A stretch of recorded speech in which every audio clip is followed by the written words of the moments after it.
Hey guys, I welcome you all to the live session on Oracle DBA full course by IntelliPad. This session is conducted by multiple experts who will be teaching you all about Oracle DBA from basics to advanced level. In this session, we will also be covering hands-on demo and interview preparation. But before we begin the session, make sure to hit the subscribe button and also hit on the bell icon so that you will never miss an update from us. Now, let's see the agenda. Firstly, we will begin with Introduction to Database. After that, we will explain you how to become database administrator. Once we finish that, we will explain you about DBA architecture and also Oracle storage structure and lot more interesting concepts. Once we finish with that, we will introduce you to PL/SQL. Post that, we will explain you about DBMS fundamentals. After that, then lastly, we will be covering Oracle DBA interview questions and answers. So, this is the agenda of the video. Without any further delay, let's get started. Okay, so let's introduce what database administration is. But before that, let's get to know what database is and what DBMS is. Now, I know a lot of you may be freshers. A lot of you may be people who are looking to change the field in which you're working. Maybe you're working in the support field and you are, satisfied with the work you're doing. And you want to become, choose a better field. So that's why you clicked on this slide. So I'm assuming that not everyone knows what a database is or what DBMS is. So let me start with that. So a database is basically a storage location. Like, let's take an example. If you had a hard drive and in that hard drive, you're storing a lot of data, like your personal information. So then that hard drive can be construed as a database. Similarly, when businesses operate, right, they produce a lot of data, like customer data, their internal operations data, and all of this data needs to be stored somewhere. And that's why we have databases. These databases are used to store and manage large amounts of data, especially for big organizations. So if you ever thought about Amazon or Microsoft or Walmart or Flipkart or any other big organization, all of them have databases, like multiple databases, which they use to store multiple different types of data. So what is DBMS? So we know what a database is. It's basically a storage place for storing data. So DBMS is basically like different sets of programs that basically help you to retrieve this data, manipulate this data, and represent this data. So you know that you already have your data inside your database, but you want to mess with it or you want to use it. Then you need to use DBMS. DBMS full form is Database Management Systems. These systems will help you to take this data from the DB or the database and then manipulate it, basically change it. And once you've changed it or you've selected the data, then you can do whatever you want with it. You can represent it, you can give it to whoever wants it, etc., etc. Now, today, almost every organization has morphed itself into a data-driven organization because you have to do that. In today's world, data is power. If you have, it's like saying information is knowledge, right? Like information is knowledge, right? I mean, like information is power. So in the same way, data is power these days. Any big organization that has a wide reach is collecting data and is using that data to make better decisions.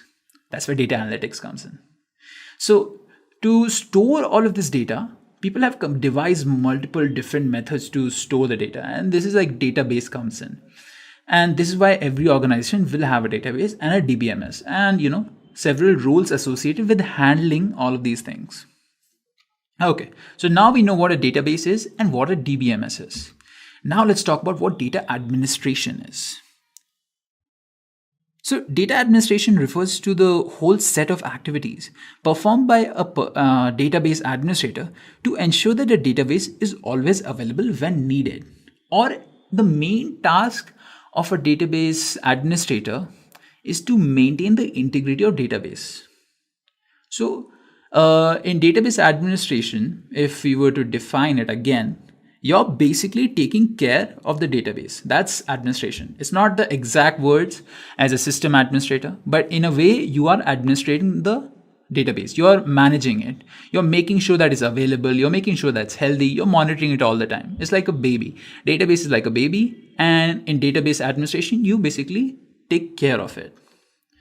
So who is a database administrator? So a database administrator is a person who basically performs all these roles, like taking care of the database. He is the one who A database administrator is a person who maintains a successful database environment by directing or performing all related activities to keep the data secure and to keep the data stable, maintain its integrity. So, a database administrator will do everything in his right to make sure that the database's data is available at all times to whoever wishes it, and he makes sure that this data is secure. So we'll discuss all these different roles of a database administrator later in this live. So if you wanted a basic idea of who a database administrator is, he is a person who takes care of databases, or in sense, he takes care of the data. All right. So let's now discuss why is there a need, or what is the need of a database administrator. So a database administrator is it's a very important role because it helps in keeping the data stable. It makes sure that the data is always accessible. It keeps the data. He helps keep the data secure, and he helps in planning future endeavors.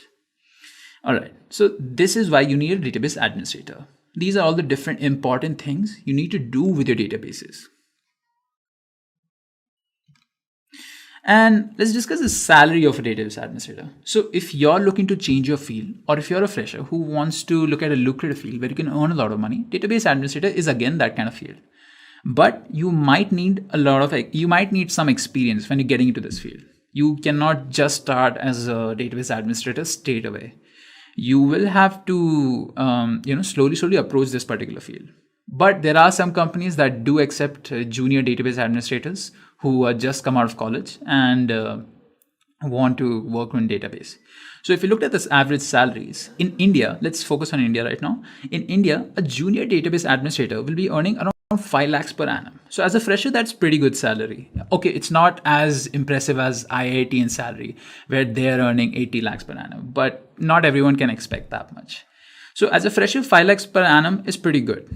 And if you gain some experience, you keep on going through this field. If you're after 2-3 years, you'll earn around 10 lakhs per annum. And that's only after 2-3 years. You'll become a senior database administrator. But once you're in this field for long term, maybe you're in this field for 10 years more, you'll be earning around 60, 80, the same as anyone else has been in this particular field. So it pays off in the end. That's what matters. Even a junior database administrator in US will earn $70,000. I mean, it's a lot more, but then the standards of living in America are a lot more. And a senior database administrator living in US earns around $100,000, which is a 6-figure salary. So can you imagine that? Earning a 6-figure salary. That's like a lot of money, and you'll have comfort for the rest of your life. All right, so that's discussing the salary of a database administrator. Now let's move on. Let's discuss the different skills a database administrator must have. All right. So the first skill is having excellent communication skills. Since you'll be dealing with a database, you'll be communicating with a lot of different teams. You'll be communicating with the operations team, with the infrastructure team, the development team, the database designing team. There are so many different teams you'll be talking to. Since you're the administrator, you have all of the control. And since you have all of the control, you make sure that you're the person responsible for making sure that this particular person gets the access, because you're the admin. So in that way, you have to keep a good interaction, or keep your relationship with other teams very professional, and have very good communication skills. You have an idea, you want to discuss it, or you have some thoughts you want to discuss, you need to be able to tell them very well. Then problem solving. Obviously, as a database admin, you'll be trying to fix a lot of crashes or collapses or any problem that comes up. So you need to be able to problem solve. You need to think on your feet, and you need to do it a bit fast also. I mean, this is true with any job. Even with a developer, you'll need to have problem solving skills. So if you think that you can solve problems, then this is a good job for you. Then you need to have good familiarity with query languages. Basically, know SQL. SQL is very, very, very important if you're working with database. So if you think you can't work with SQL, then just don't think about this. Look for something else. But if you think you're good at SQL, or if you think that you can get better in SQL, then this is really good for you. Practice more, learn more, get really good with SQL, try out HackerRank, try many questions, practice, become very good at SQL, and then you can get a really good job in database. And if you're good at SQL already as a college student, then you won't have a problem getting a junior database administrator job. Then you need to know basic understanding of Windows or Linux. Since you're going to be an administrator, you're going to be handling the database as a whole. So you're not going to be creating the database, or you're not going to be developing it. You're not going to be designing it or developing the database, but you'll be handling it. So to handle it, you need to know on which particular host this particular database has been established. So if it's a Linux-based server on which the database is running, you need to know how Linux works, what are the different commands that are necessary to handle database, and if you're working with Windows-based OS, then you need to know the similar commands to work with the database on that particular server. So make sure you're good with Linux and Windows, at least the basics. If you have a basic understanding of how to use either of these operating systems, then you're good to go. You always learn more on the job. So if you're scared that you don't know a lot, it's all right. Not everyone knows everything in the start. They learn slowly. They gain more experience. Then you need to have good knowledge about database design and theory. Okay, you're not going to be designing the database, but you still need to know about the database design because you'll be handling it, and you need to know the ins and outs of the particular thing you're handling. So let's take an example. Like if you had a baby and you want to take care of it, well, it's not a really good analogy. Let's think about okay, you have to handle a car. So a person who knows the ins and outs of a car needs to know how the car works, because otherwise he can't maintain it himself. If his job is to maintain that car, then he needs to know the ins and outs of that car. Similarly, if you are going to be handling this database, you need to know all the different concepts that are involved in creation of this database, the design of the database, and then database theory also. Like how does it work? You can't just go into database administration and not know about how databases work. How is the data stored? How is the data indexed? How do you query everything? Those kind of details. You need to know them when you are working as a database administrator. Then you need to have knowledge in DBMS. Now you can pick any DBMS software and then have some kind of basic knowledge in it. So you just use MySQL or MS SQL, PostgreSQL, just have some kind of knowledge in them. And then again, knowledge in the tools that are associated with the DBA or a database administrator. Now there are a few tools, but the thing with the tools is there a catch. You can't just know one tool because, in industry, there are a lot of tools being used. So as you can see, there are a lot of tools listed here. And the best way to be a good database administrator is to know the basics and fundamentals. If you know the basics and fundamentals, you can jump across, adapt to any tool that is listed over here with a lot of ease. Because they mostly work in the same manner. It's just that they have a few specifications that differ. Like a lot of companies use, like Oracle database is one of the most popular database that is used out there. So if you do know how to use it, then it's a plus. But even if you don't know how to use it, you're good at MySQL, but you're applying for a job in a company that uses Oracle, they won't look past the fact that you know MySQL already. They will first and foremost assume that you know how to work with SQL and all the database concepts thoroughly. Then they will look at what kind of tool you know. And they might even get impressed by your knowledge in database concepts and theories before you even look at the tool that you know. But if you do know the tool that they're using, then it's a good plus. Then you have, so let me talk about the different tools. They're like Oracle Database, MySQL Workbench, Dell Spotlight, which is the monitoring tool. Then you have SCOM, that is System Center Operations Manager, that is made by Microsoft, that is used to manage the databases. Then you have Microsoft SQL Server, and then Toad. All these different tools are basically used to manage the data sets or manage the data that is available in the databases. All right, so let's move on. Let's look at the roles and responsibilities of a database administrator or database administration. Now, this is the most important thing because this is what's going to be forming your fundamentals and basics as a database administrator. Okay, fine. Now let's look at them. So there are a few of them. Let's discuss them one by one. So what are the first responsibilities of a database administrator is to be able to is to make sure that there is database availability. Now, database availability, let's talk about that. We've talked about this like few minutes back, but Let me tell you again. So when you have your application, this application, let's take an example. If you have like Swiggy, or if you have Amazon, so if you take Amazon's example again, so they handle millions and millions of interactions every day, and they need to store this data somewhere, and they use databases for this, or they use some other method. So they just store that data. And this the app for Amazon, it needs to access this data anytime it wants. The access here is important, because if the application cannot access the data, if the Amazon app cannot access its own database, then it can't provide the customers the necessary information. If you have like different items, product items on your like if you look up a particular if you look up a new laptop on Amazon, you see a lot of list of different laptops by different sellers. Now this application, this Amazon.in application or Amazon.co application, cannot display these items unless it has access to the database. And this is where database availability comes in. As a database administrator, you will need to make sure that this database is available at all times, so that there is no issue when the application wants to access this data. So basically, data availability. Without the database, the application can't remain online. And it is one of the key responsibilities of a DBA. So as a DBA, this will be one of your most key important role or your responsibility, to make sure that the data is available. Then data backup.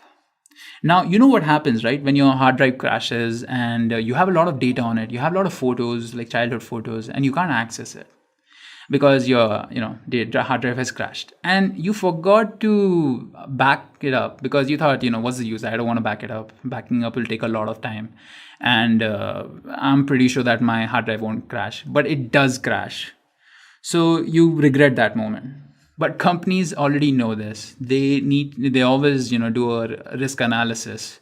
So in that, backing up the data comes in handy, because you're backing the data up. So if something happens to the database that is irreparable at that particular moment, then you have the data backed up, at least till some point. You can't always just back up instantly all the data. You'll have like weekly backups, on monthly backups, etc., etc. It is important to make a backup of existing database every single day. I mean, every single day depends on where you're working. Some companies do it differently. It all depends on that. All right. So then database restore. Restoring is a process of building a database from a backup copy. So backup is done to protect the data from data corruption, hardware media failure, or natural catastrophe. Time and again, database administrators are required to restore the database from a backup to practice restoring process.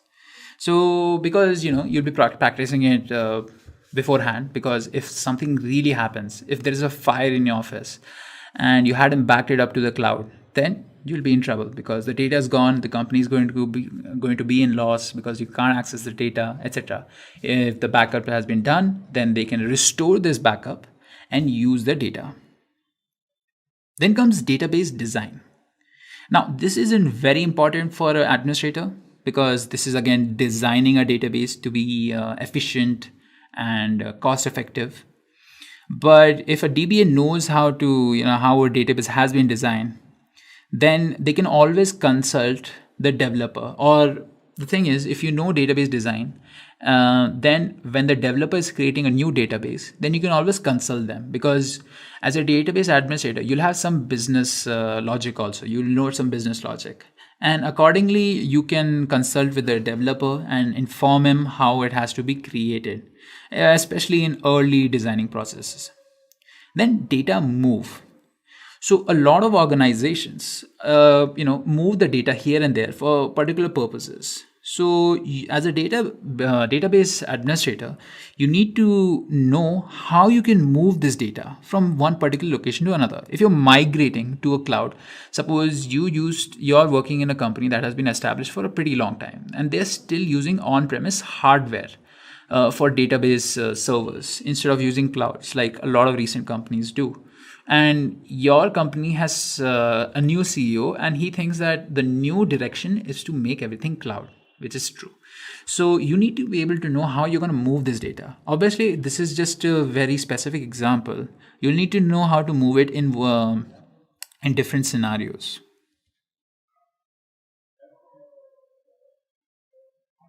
A lot of frequent requests for data moving can come from the development team. They want the database to be moved from production environment to the development environment, so that it can be tested, and so that the application can be tested using the database for all possibilities.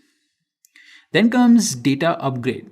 Now we know how everything gets upgraded these days. You get Windows, you get a new Windows every other week.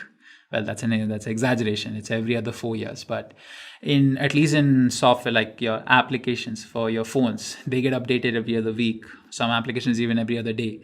So upgrades are not something new to today's market. Everything gets upgraded, and so do a lot of databases, software for those databases, or the OSs on which those databases are running. So a new release, so for example, a new version of the OS is released, and the notification to upgrade comes in. Then you have to go ahead and upgrade that particular server to the new OS. And the newer version covers all or most of the problems which the older version hadn't. So you don't have to worry about the old problems, but it may add new problems. So you need to think about that. So similarly, like again, in data as a database administrator, you're required to upgrade the database to a newer version also. This can't just be with the OS, you will with the other components of the database also. All right, let's talk about database patching. Now, patching is a concept where not everything is perfect. Even after you upgrade something, it's not perfect because it comes with a new bug that the testers were not able to find. So you need to be able to patch your database also. Then we can talk about database security, which is again a very important role of a database administrator. Security is a top priority for any company. Your data is your asset, and you need to protect it as and you need to make sure it's as secure as possible so that no one else can take it. Because you can use that data to make better decisions and increase your profits. All right. So a DBA or a database administrator should always work with the security team to ensure they are in compliance and the DB is secure for both external attacks and internal attacks. Creating a database user account with minimum privilege is one way to protect. And obviously, you'll be having a lot of user access. So you need to make sure that you don't make any human errors there. Give the access to those who only need it, etc. Then comes capacity planning. Now, capacity planning is basically talking about growth, future growth. Now, as if you took an example, suppose you had a food delivering company and you're seeing an exponential growth. So as a DBA, you need to be ready for this kind of exponential growth. You need to plan out how you can increase the disk space, the memory, the processing power, the bandwidth to support your company's growth. It is always good to overestimate than underestimate. Because if you overestimate, you won't have any problems because you've made sure that there won't be any errors. But in underestimating, if you underestimate the bandwidth or the memory you need, you won't be, you lose a lot of data here and there. So it's always better to overestimate. Well, that's just a suggestion for you guys. So this is again another responsibility of a database manager to plan for the future. And then comes database monitoring. Now, this is again important. Monitoring is done to ensure that the database is running without any problems. Now, you monitor everything. You normally, these days, everything is monitored. An application will be monitored at all of its components. Its database, its backend, it's the servers, the API, everything will be monitored. The performance will be monitored. Their health will be monitored. Everything. So, monitoring is done to ensure that the database is running without any problems. Normally, monitoring a DB, you can run complex queries, normally, you can monitor the DB when complex queries are being run, or indexes are being built, or data is being moved. So you make sure that everything's being performed perfectly. Monitoring can be done to identify any problems or any problem queries. So this is again, during monitoring, you can test a few things out also. Now, each database comes with a tool to monitor it. Now, depends on what kind of database you're using. If you're using Oracle, it has a suite of tools you can use. So it will obviously have its own monitoring tool also. And same with MySQL and then MS SQL, Microsoft SQL, etc., etc. Then last responsibility will be error log review. So error logs are where the logs are spit out, and every database management system has it. So everything produces logs. Your application produces logs. Your system produces logs. Your server produces logs. So similarly, even database produce logs. And if you want to debug, if you want to see how or what's happened to your database, suppose it crashed and you want to figure out what happened to it, then you will go through the logs, and you'll have a separate tool for that also. But what's important here is that you need to review the logs and figure out what the problem is. Why did the crash happen? Find the source of the problem, fix it, and then plan for future so that this problem never happens again. So these were the responsibilities of a database administrator. I hope you guys understood. All right, so let's look at some job descriptions over here. So we have Ericsson. Now, Ericsson is a very big company. So let's look at the job description here. So we can see that you need to be able to install, configure, and upgrade Oracle server software and related products. Good understanding of RAC and its services. Understanding active and passive, active. Well, different OS, few important commands to check with the server load partitioning. So you need to know what are the different OSs.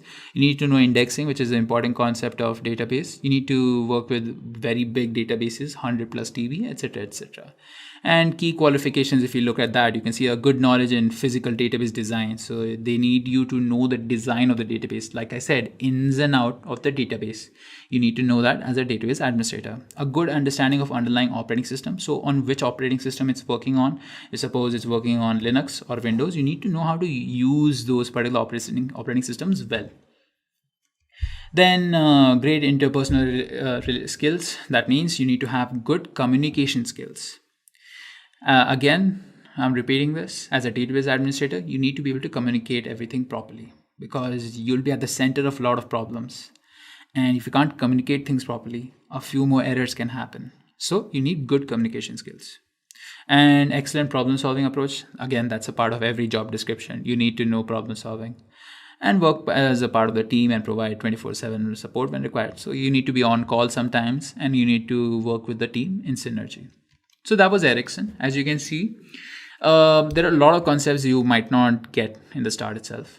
But if you take a certification or you get very knowledgeable in handling databases, then you will get to understand all this.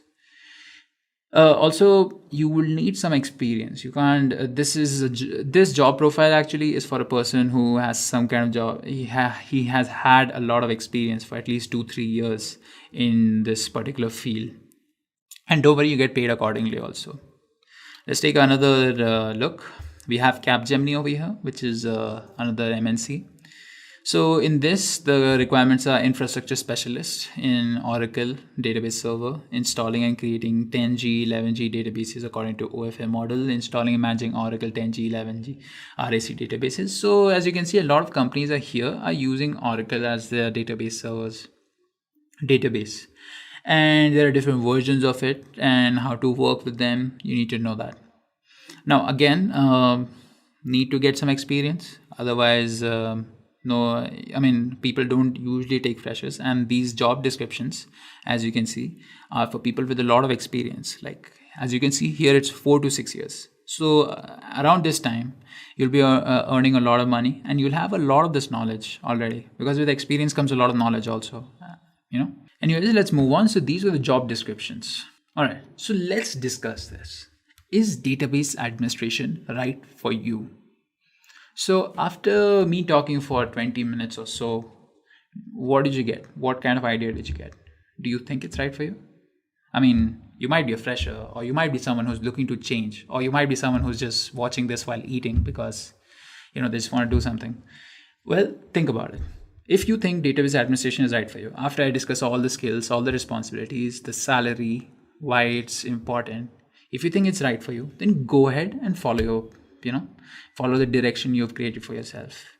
A database administrator is the architecture.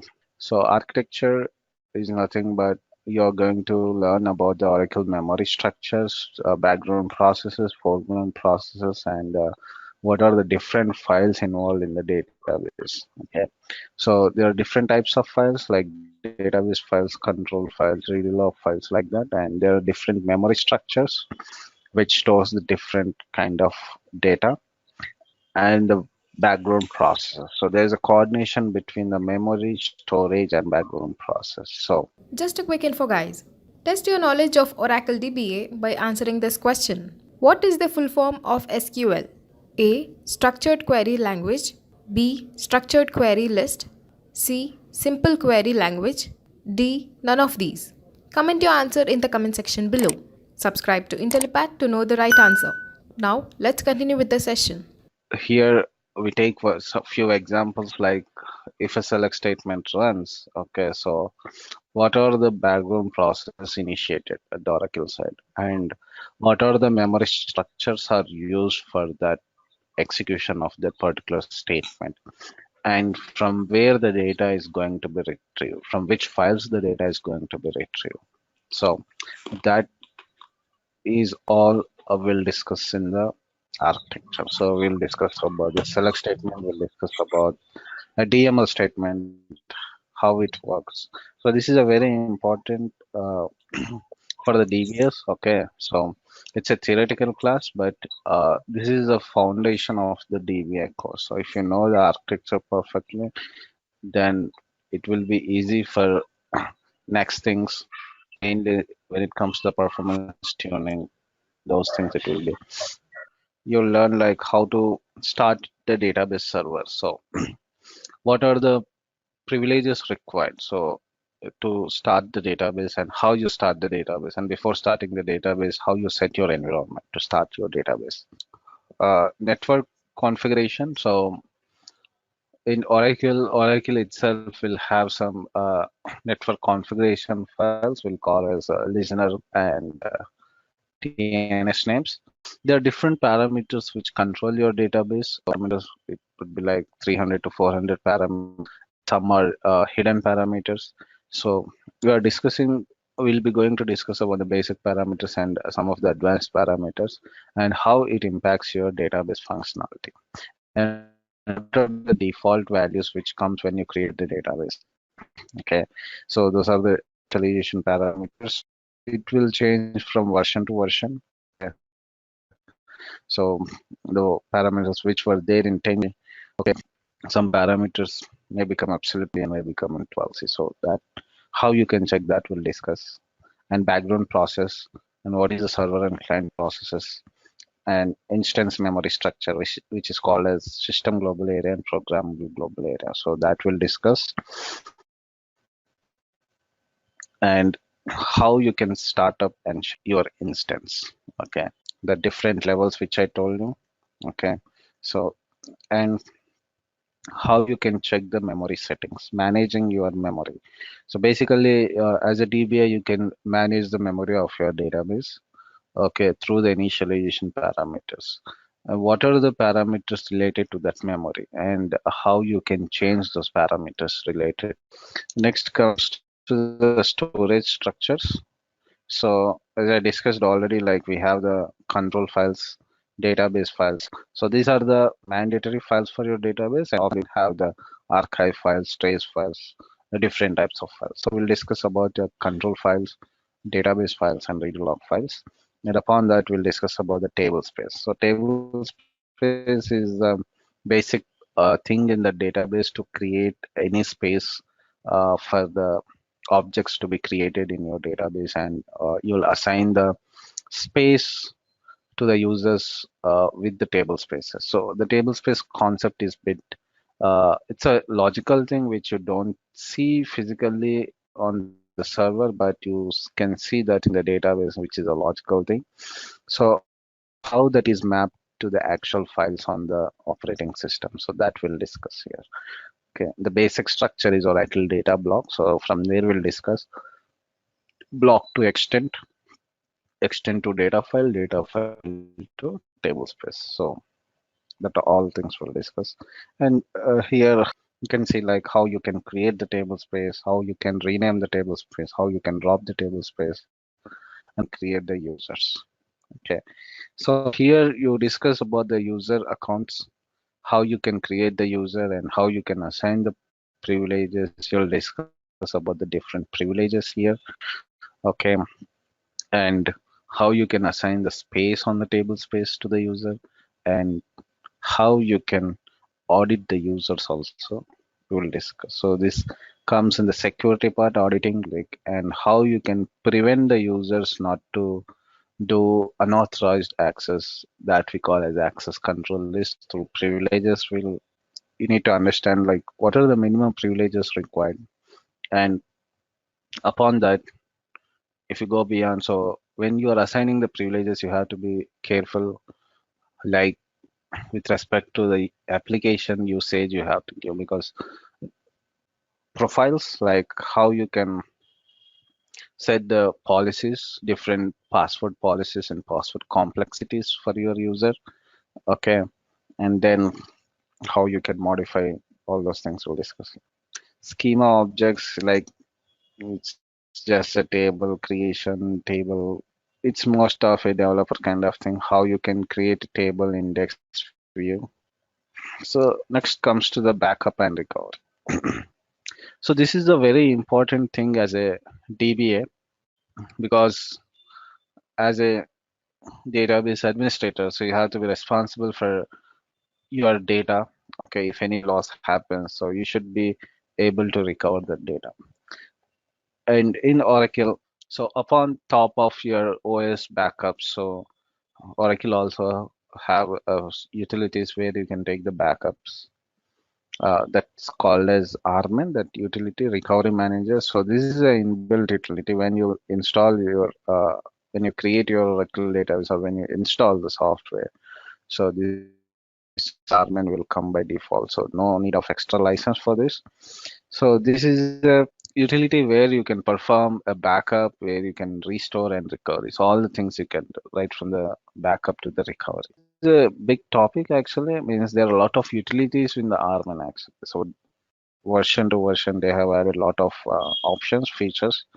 So using RMAN, you can take the full backups, incremental backups. Okay, there is an incremental backup concept where you can take the backup of only the deltas since the last full backup. So using that, you can reduce the time of your backups. And when to use that incremental, cumulative, okay, and restore recovery also can be done by Armin. And Armin has a good capability of recovering the data block also. So if any just one block is corrupted, so there is a capability of just restoring that block instead of restoring the complete data file. So this will reduce the timing of your restore and recovery. So you can it's within a minute you can just recover few blocks. So there's a lot of things like how. An interesting thing is in Arman, so you have you can set the retention policies with Arman, like how old this backup should be available for you. Okay, like it's valid and you can after that retention policy, those backups will become absolute backup. So you can delete those absolute backup. So these kind of options also there. So that we'll discuss using cloning and data guard. So usually database cloning is in a in an organization. Maybe you work for production, or you may work for dev DBA, you may work different DBAs are there. So usually we'll take the clone of the production database, and whatever the testing needs to be done, so usually we perform on the development side or test side. So uh, that times you may get requests from your development team or from your testing team, like to get the copy of your production backup and restoring to uh, dev servers. So here you can do there is a database cloning, so which can be done by Arman. It's a very fast process. Okay, so and it's a very easy process also. Now version, as version is changing 11 and 12, so you got a very easiest way of doing the cloning of your database. So just 2-3 commands you run, your cloning will start and it will complete. Okay. So you can do the cloning either using the backup of your production database, or without backup you can directly do the cloning from your active database also. So the two options you can see in the cloning. And the data guard, uh, data guard is nothing but it's a standby database. Okay, so it depends on your client, like how much, because it needs the extra server, extra setup. Okay, and extra licensing also. Okay, so if you want to have a standby database for your database, so you can go with the data guard. So data guard is nothing but it's a standby, and there are different standby options like physical standby, logical standby, and snapshot standby, like that. And you can switch over from your production system to a standby system manually, or you can configure automatic failover also. Okay, whenever the primary comes down, so you can configure a client connections to fail over to the standby database. Okay, so those, how to set up the data guard. Okay, so what are the different background process involved in the data guard. Okay, so those all things we'll discuss in the data guard. And this all depends on, like, you have to define like design when you start your system based on your client requirement. If the client is okay to sustain like for any downtime, so data guard is not required. So if there is like downtime is very less, if any failure happens, so probably you can go with the standby. But remember, it needs the extra resources and extra maintenance. So whenever you decide that, you have to consider those factors. Next, in the database, there is a concept called high availability, so which comes through clustering. Okay, RAC, real application clusters. Okay, so it's a clustering concept in Oracle. Okay, so where you have multiple instances, but shared storage. Okay, so with this, what happens? There are three things you can do with clustering. One is high availability, means if any one instance comes down, but still uh, the database will be accessible because you'll have the multiple instances here. Okay, more than one instance. So if one instance goes down, also you can access your database from the other instance. That is the first thing. Next is load balancing. Okay, so let's say you have 200 or 500 connections coming to database. Okay, so you can configure two instances so that you can distribute load across to like 250 from one instance, 250 from one instance. Okay, so load balancing is a good option in the rack. Okay, so, and the other option, other advantage of rack is scalability. So let's say you have configured your database for like 1,000 connections, and after that maybe some more connections are coming, or some extra application is added to your database. With that, you may expect like 500 connections more, but with the existing capacity of your server, maybe that 500 connections, extra connections cannot be uh, given on that server. Okay, your capacity of the existing server is only 1,000 connections. So what you can do is with rack, you can add the extra node. So let's say you have two nodes now, and you can add the extra node, and that too without disturbing the existing one. So existing one will be running as it is, and with that you can add one extra node. So like that you can increase the scalability of your system. So as and when, if you feel that your existing system is not capable of serving that load, so you can add one more instance. So like that, Oracle supports almost 250 instances in rack. Okay, so here you're not going to do any practical things. just give only the theoretical thing. What is a rack? What is the difference between rack and your standalone server? And what is the background processes involved in rack? Because next is the other important thing of a DBA.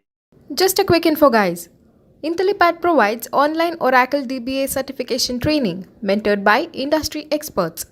The course link is given in the description below. Now, let's continue with the session.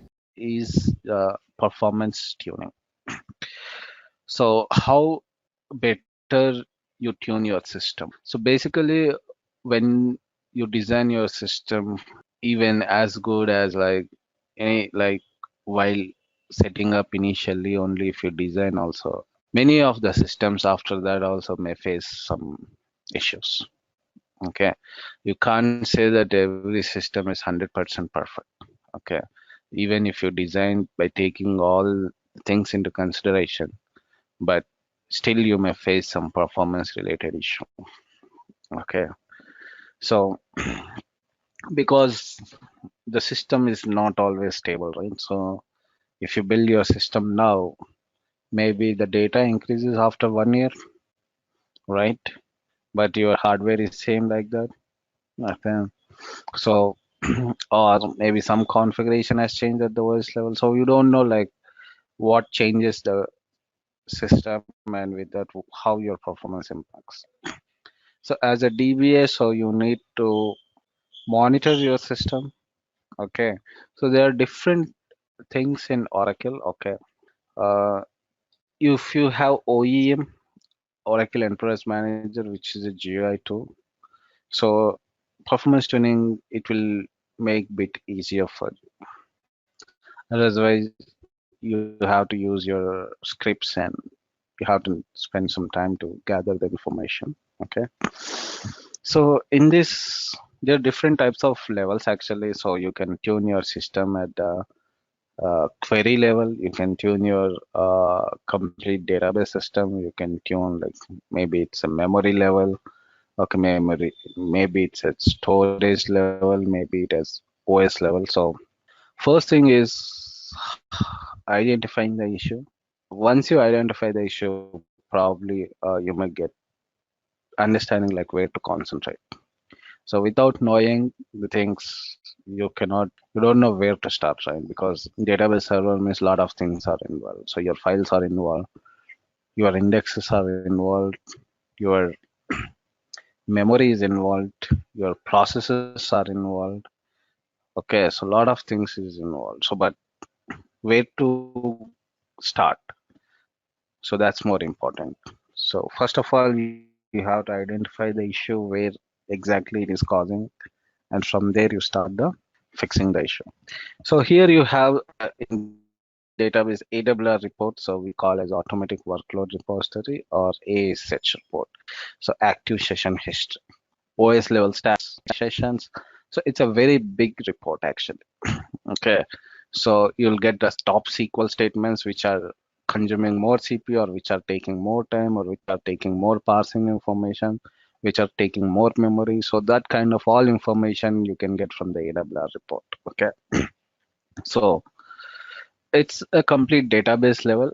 If the problem is complete the database level, if the problem is with the single query, okay, maybe you need to have some development knowledge or you need to have the understanding of indexes, okay, joins, and then if you are capable of changing the query, you can change the query. So here we are discussing basic things of query tuning and how to analyze your AWR report and how to when to take AWR report first thing and when to take cache report and what are the different things you can use for tuning the statement. So Oracle itself has given some utilities where you can run that on your particular statement and it gives you suggestions.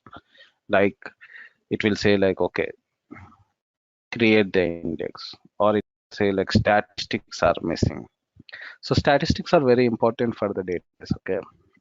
When it comes to the performance thing. This is the first thing where the DBA works. So first thing administrator will look is whether you have the updated statistics or not on your database. Okay, so how to collect the stats, what is the index, how is the joining, all the things we'll discuss in the performance tuning. So performance tuning is also a very big topic. So here I'll cover the basic thing. Okay, and next thing is patching. So Oracle releases for every quarter PSU patches, patch set update. So those are like related to any bugs or related to any security things, okay, related to uh, whatever the fixes it needs. So all those things will be bundled with this PSU patch, and it comes for every quarter. So in a year, you will get 4 PSU patches Oracle will release. Okay, so now here April PSU patch will come first. April, May, June, like that. Okay, so and you have the one-off patches also, like maybe a patch which fixes only one bug or 2 3 bugs like that. Okay, so you need to know, but PSU patches you have to apply regularly because some security patches also will be included in that. So if you want to make your system secure, so Oracle advises to patch your database regularly with the PSU patches. Okay, so you need to know like how you can patch the system. OPatch is a utility which Oracle gives. So using that utility, you can patch your system, and there is a process involved in that patching. And the important thing is for every patch, Oracle will give the README document. So Oracle suggests following the document. It's a standard document only, means almost the process will be same, but maybe it is better to follow that because we don't know like if anything is changed on that, and if you do, and if anything happens to your database, so Oracle may not be responsible if you have not followed the document. So basically, you need to, the basic standard thing is same only for PSU patches. Okay, and rolling up, rolling forward, all those things are there, but it's in rack, it's in standalone database, so you can apply. It's a easy process. So these are all the topics which we are going to cover in this course. Okay, so we are this is 11G and we are using Linux. Okay, so the prerequisite for this is Unix commands and select statements. Okay, so if anyone is not familiar, just go through your Unix. I'll be going to use only a few basic commands, not scripting level. At least like changing the directory, just listing those things. If you are not familiar, at least you just go through those commands, basic commands, and basic select statements. Okay, so uh, and it's 11G version on Oracle Enterprise Linux. So let me start the first topic, architecture. Okay, so let's start with one select statement. So you are all familiar with maybe select star from EMB.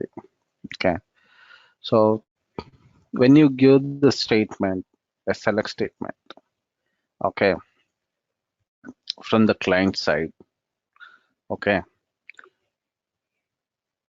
usually you get the data. Select is nothing but you're reading the data. So the time you send the statement and the time you get the data, between these two things, what all the things happens inside the database. Okay, so when you initiate a statement, okay, at the client side, user process will be initiated. Okay, and this user process does nothing but it just sends the request to the server. Okay, so user process will send the request to the server. So here in the database server, one process will be initiated. That process is called as server process. So the first step, what happens when a statement comes to your database? So you have given some statement, every language has its own syntax, right? SQL has its own, C language, Java. So every language has its own syntax. So here Oracle has also its own syntax. So first of all, it has to check the statement is as per the syntax or not. Okay, so that is the syntactic check. So in case if the syntax is wrong, then your statement will fail this stage itself.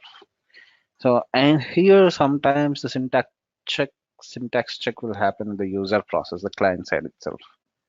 Okay, so some clients they can do syntax check, no need of coming till the server process because it will be a network traffic, right? So to avoid that, so few clients they've made smart so that the syntax check happens at the client side itself.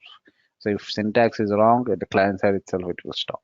So let's say your syntax is fine. So syntactic check went fine. The next step is semantic check. What is the semantic check and what does it do here? Here Oracle will check first whether the user has permissions or not on this particular table. Next is actually the table is there or not in the database. Never know like whether the table which you are referring is part of the database or not, right? And whether you have permissions or not. And whether you are giving star means it's just all data from your database. Maybe instead of star, you can give column names.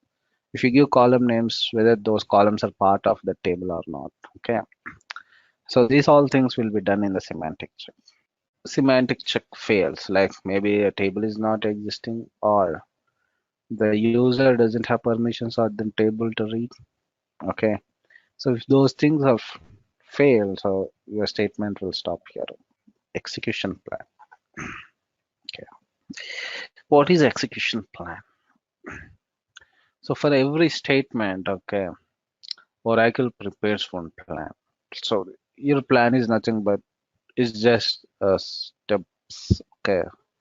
So how it has to complete his work. So it will prepare that in the steps and it will implement the steps later. Okay. So for completing one task, maybe there will be a different ways. Like if you have a table, so table can be accessed directly a table. Table can be accessed. What is the optimized plan? Okay, so Oracle can execute maximum 6 plans, but out of that, it chooses one optimized plan. Okay, so in Oracle, you have CBO, which is called as cost-based optimizer. Okay, so cost-based optimizer is the one which optimizes or which uses the optimal plans based on the resource consumption or based on the cost, I can say. When it comes to the cost, okay, cost is dependent on the number of resources used to complete that particular task. So when it comes to the resources, what all the resources will be involved here for any statement? Usually when it comes to the resources, I can say more memory, more IO. If the resource consumption is more, it means the cost is more. So let's say if your statement is taking more IO or more memory or more CPU. So if the same statement can be executed with less memory, less CPU, then it chooses the one which uses the less resources. Because obviously resource consumption should be less, right? So, and this cost is related to resource. So more resources means more cost. Less resources means less cost. Okay. So here it prepares the execution plan. So, and here the important thing required for Oracle is statistics. Just a quick info, guys. Test your knowledge of Oracle DBA by answering this question. Which is the subset of SQL commands used to manipulate Oracle database structures, including tables? A. Data definition language. B. data manipulation language, C. Data manipulation language as well as data definition language, D. None of these. Comment your answer in the comment section below. Subscribe to IntelliPad to know the right answer. Now, let's continue with the session. Unless you provide the updated statistics, Oracle will not be able to choose the optimal plan. Okay, what is the statistics basically? When you take a table, or let's take a real-time example. Like if I want to go somewhere, okay, I need to know the distance. There may be different routes, right? From one destination to other destination, there may be several routes to reach to that. Let's say from Bangalore to Delhi. I can go from different states, but obviously I'll choose which is the shortest distance for me, right? But for that, you need to know, right, first how much distance is there in the different routes. Okay. If you know that information, then you can decide. If you ask a foreigner who doesn't know, you can't say anything. If you know, if you ask anyone who is in India, so they can tell because they know the information, how much distance is there from this destination. So it means you have some stats, right? Some information. So based on that information, you'll decide, okay, so if I want to go to here, let's go with this road, which is the shortest route for me. So that's the simple example. Like here for Oracle also, it cannot decide by itself and it decides based on the statistics. Okay. If you don't provide the updated statistics, Oracle will choose the plan which may not be the optimized plan. Okay. Which may take more resources. So this is a very important thing for the database. So whenever a issue comes, whenever a client says or whenever a customer says that my query is not running or it's taking long time, the first thing DBA will check is stats on the table. So next is here it is just creating the plan, it's not implementing. So the next phase is the implementing phase. Okay. Syntactic semantic execution plan is called as parsing. The first step for any statement in Oracle is parsing. So if parsing fails, it means your statement will not execute. This information will be stored in the memory, in the Oracle memory. One of the Oracle memory structure that is called as library cache.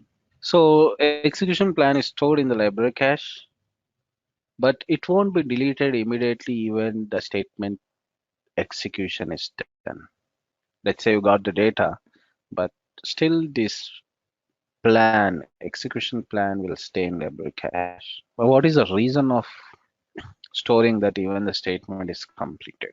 The reason is your database is not a single user database, right? A database can be accessed by multiple users. Hundred, thousands of users can access simultaneously your database. Let's say other user executes the same statement. Oracle will use this execution plan immediately rather than creating one more execution, right? You have created already, you gathered all the information and you have decided, you have come to the conclusion to one plan. So if your friend also is going in that way, so why can't you share the plan? You can share that, right? The destination is same, so obviously the plan will match. With that, what happens? It doesn't need to spend some time or all the things required to collect the information. That all can be saved, right? So Oracle also here, so if any other users are executing the same statement, so what does it do? It will share that plan which was already created for the user who has already executed before. So with this, consumption is less, right? So no need of spending CPU, right, for doing these things. Obviously, for doing all these things, it needs some processing capacity, right? So no need of spending that process. No need of extra memory because it reuses the existing one. Main thing is the time is saved. It directly reuses. So it's not spending time. It's not spending anything. It directly uses. So the execution time also will decrease, right? For the next user. So that's what Oracle does here. If any other user executes the same statement, so it can use. That is the reason why it will still hold the plan in the memory even though that user request is executed. Okay, so it depends on how much free memory is there, so that we'll discuss later. But the reason of holding that still event that is completed is for the this kind of parsing. So this kind of so with this I can differentiate parsing in two types: soft parsing and hard parsing. So here hard parsing is the thing like initially a new statement comes means obviously it has to spend resources for creating the execution plans. That is called as hard parsing.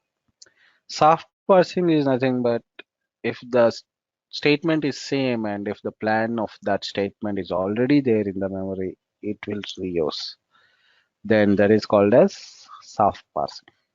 So on your database, you cannot completely avoid the hard parsing, but you can reduce the hard because hard parsing will consume the resources which impacts the performance of your database. So that's why uh, usually when it comes to the performance tuning, so if more hard parsing is there on your database, so then something is wrong with your database. Maybe there are a lot of things when it comes to performance tuning. So one thing is maybe your library cache memory is not sufficient. Okay, so you can increase that so that it can hold more statements in that. Try to reduce the hard parsing and try to use similar statements instead of using some different statements. So like bind variables like that. If you are aware of SQL, so maybe you might have heard about the bind variables. So if you use the bind variables, then you can avoid this more hard parsing. Otherwise, this is about the parsing. So this is the architecture, basically Oracle architecture. So here we discuss like if any statement comes to the database, so how internal process happens, how it's going to get executed, and what are all the things going to happen in the server side. Okay, this is where your client start the session with the database. Okay, so when the client starts the session, okay, so at client side user process will be initiated. Okay, and this user process will send the request to the database server. So the request goes to the database listener. Okay, so listener is the process which will run on the server side, and this is the one which is going to take the incoming requests which are coming to the database, and this request will be handed over to the server process, and then the user process and server process will communicate directly. Okay, so just for initial connection the listener is required. So once the connection is established, this listener is not required. Even if listener goes down also, the communication will still be there with the server process. Okay, and then first thing in the server process will do the parsing. Okay, so parsing is nothing but, so it will do three things in the parsing stage, like syntactic, semantic, and execution plan. So syntactic check is nothing but look for the statement whether the syntax is correct or wrong. Okay, so if it is wrong, so your session will stop there itself, so it won't go next step. Semantic check is nothing but the statement whatever you have given, so that statement, if you have referred any tables in that statement, okay, it will check for the table existence in the database, and whether that columns, if you have referred, whether that columns are part of the tables or not, and whether the user who is requesting the data from the table have the permission to access that table or not. So these things will be done in the semantic check. And next is, once the semantic check is done, it will go to the execution plan. So it creates the execution plan for that statement. So these all things will be done by the server process. This will always be running in your database server. So this server process will create the execution plan. Okay, execution plan is nothing but it's a series of steps. Okay, how to complete that particular task is nothing. If you say like, if you have given like select star from some table name, so it has to read the table from the database. Okay. So it can be read means the data can be read in a different ways. It may come through the index or it may come directly from the table. That all will be decided by Oracle in the execution plan. Okay. So Oracle will take some statistics information. Statistics are nothing but information about the table, like how many rows are there, in that how many distinct values are there. Okay. So it will calculate, it will do some math. So if you have referred, like instead of select start from emp, if you give like some where class, filter class, so whenever you include the filter class, so then it will become bit complex, and Oracle has to decide, because if you give select start from emp, obviously it has to get the complete data. If you give some where condition and if you are requesting some subset of rows from the table, so then that time, okay, so there are different possibilities of getting the best plan. Sometimes accessing full table will be good, or sometimes accessing the data through the index will be good. So that is based on number of rows, number of distinct values, those all things that we'll discuss in performance tuning. Okay. So based on that, Oracle, this server process will create the execution plan. So statistics will be there. So there are few tables called data dictionary tables when you create the database. Okay. Initially, let's say when you create the database, few data dictionary tables will be created by Oracle itself. And these data dictionary tables will hold the information about your complete database, like metadata, like how many users, how many tables, what are the table names, who has the permissions on the tables, what are the statistics. Okay. There are a lot of data dictionary tables in Oracle. Okay. So Oracle uses these data dictionary tables for parsing, like semantic check, how it can check the table existence, how it can check the user has permission on the table or not. So based on this data dictionary tables, okay, as and when a user creates the table, it will update in the data dictionary table that this table is created by this user. And if any grant is given to the other user on the table, it will update another data dictionary table, like this table owned by this user has given permission to this user, which permission, like maybe select or update. So that kind of information will be stored in the data dictionary table. So that is the reason why server process, when it is performing the semantic check and execution plan, it uses these data dictionary tables. Okay. So data dictionary tables will be in the storage in the database files here. So whenever it has to parse the any statement, so that relevant information of data dictionary tables will be read from the database files to data dictionary cache. Okay, this is the memory. This is completely the memory. When your database is up, then only this memory exists. Okay, these are all the storage which will be on your hard disk. So even whenever your database is not running also, this data will be there. But this data, this memory part and this background process will only be up and running when your database server is started. Okay. It means when you want to access this database, so database server should be up and there should be memory and all this background process, then only any request can be given to the database. Okay. So this data dictionary tables data will be retrieved from the disk and it will be stored in the memory. That area is called as data dictionary cache. And this parsing information, so all these three steps is called as parsing. That information will be stored in the library cache. Okay, getting the data. So here only execution plan is there. Okay, there is no, it has not given the data yet. Okay, so the data will be there in your database files. Okay, so the data will be retrieved from the database files to the database buffer cache. Okay, so in terms of Oracle data block, Oracle data block by default is 8 KB. Okay, so if you request like 4 KB data also, it cannot retrieve the data less than 8 KB. It can retrieve the data more than Oracle data block, but it cannot get the data less than Oracle data block. So The read and write operation happens only in terms of Oracle data blocks. In that quantities only the IO happens. The IO cannot happen less than your Oracle data block size. Okay.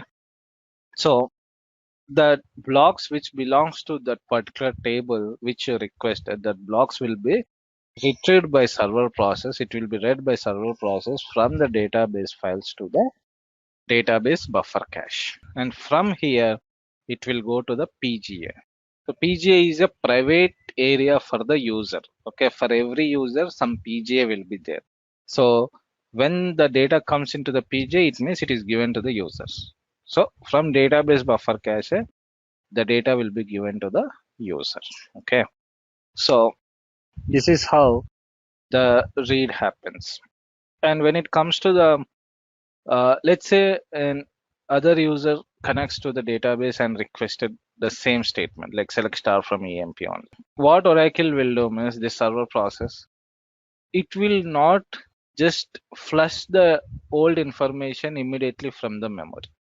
Though your request, the request which was given by the initial user, though that request got completed, the data was given to the user, though that user session is completed, still that information will be stored in this memory. Okay, that execution plan will be stored in the library cache. The reason is, if the other user also connects and requests for the same data or gives the same statement, server process, what it will do is it will reuse this execution plan for that user, because since the request is same, obviously the execution plan also will be same. Okay, so by that what happens, it can avoid the doing parsing again, because for parsing it needs the resources and it needs to have the memory also, right? Why to store the same execution plan two times in the memory? It can share the same execution plan for the different users who are requesting the same statement, right? Okay, so by that you can reduce the memory consumption and you can reduce the CPU consumption as well. So that is the reason why server process will still hold the data in the memory, so that if any same request comes next, it can reuse the data. Whenever the server process reuses that existing execution plan, that is called as soft parsing. Hard parsing and soft parsing, two things. So these are differentiated only based on whether it is reusing or whether it is creating freshly. Okay, so initially when you start your database server, so obviously complete memory will be empty. Okay, nothing will be there. It's a free. So that initial request always will go to the hard parsing, because those are the initial requests came to the database, and before that there was no request came to the database. Since you have just started and memory initiated just now, there were no execution plans in your shared memory. So that's why it has to go for the hard parsing using CPU and memory. It has to do parsing. So that's the hard parsing. So as and when the time passes and the request comes and the requests are same, then it can go for the soft parsing, because already some execution plans are there. So if by chance the statement is same, which is matching to the existing statement in the memory, it can go for the soft parsing. So soft parsing usually consume less resources. It is less cost, you can say. And hard parsing will be of more cost because it uses more resources. So when it comes to the database terminology, so you usually, in performance wise, when you talk, so you usually talk in terms of cost. Okay, this statement, this plan is costlier, this is costlier, this is not costlier, so something like that. So when it comes to the cost, so usually cost is directly proportional to the number of resources being used in the database. Okay, so when it comes to the resources, you can consider in database CPU, memory. Okay, these are the two, space also, storage also. So you can consider these two or three things as your resources, and as and when the more resources, then the cost will be more. Less resources, less cost. So when it comes to the performance tuning, so you have to always try to reduce the cost of your queries or of your database. So try to reduce consumption like storage or memory or processing CPU. So then it will be without impacting the response of the response time of the application. Okay, so you cannot just decrease the memory so that response time will impact. So that's not like good design, right? Maybe you reduce the cost, but the response time will be high and the customer will be impacted. So try to design efficiently your memory, your storage, and your queries also, so that the resources will be consumed less with good response time. Okay, so that's all about the parsing. And next comes to the database buffer cache. Okay, so in this, the Oracle data blocks will be read by the server process from database files to the database buffer cache. So in terms of Oracle data blocks, I said, okay. So, and then it will be given to the user. So here, same like shared pool, these blocks will not be flushed away from the memory once the request is completed. Though the user session is disconnected, which has requested the blocks will still be there in the buffer cache because the next request, if the next request the same data, that data can be given directly from the database buffer cache, right? So if you have requested for the same table which is already in the memory, so it can give directly from the memory, right? So no need of again coming to database files and again reading the data to the database buffer cache. Why to increase the IO and why to again place the same data twice or thrice in the database buffer cache? So unnecessarily memory consumption, right? So that's why. So it will put the data in the database buffer cache for some more time so that the new request can share that existing data, by which the IO will reduce. And even when if you say like IO is reduced, obviously the response time will also be reduced, right? So for initial customer client, maybe the data is not there in the buffer cache.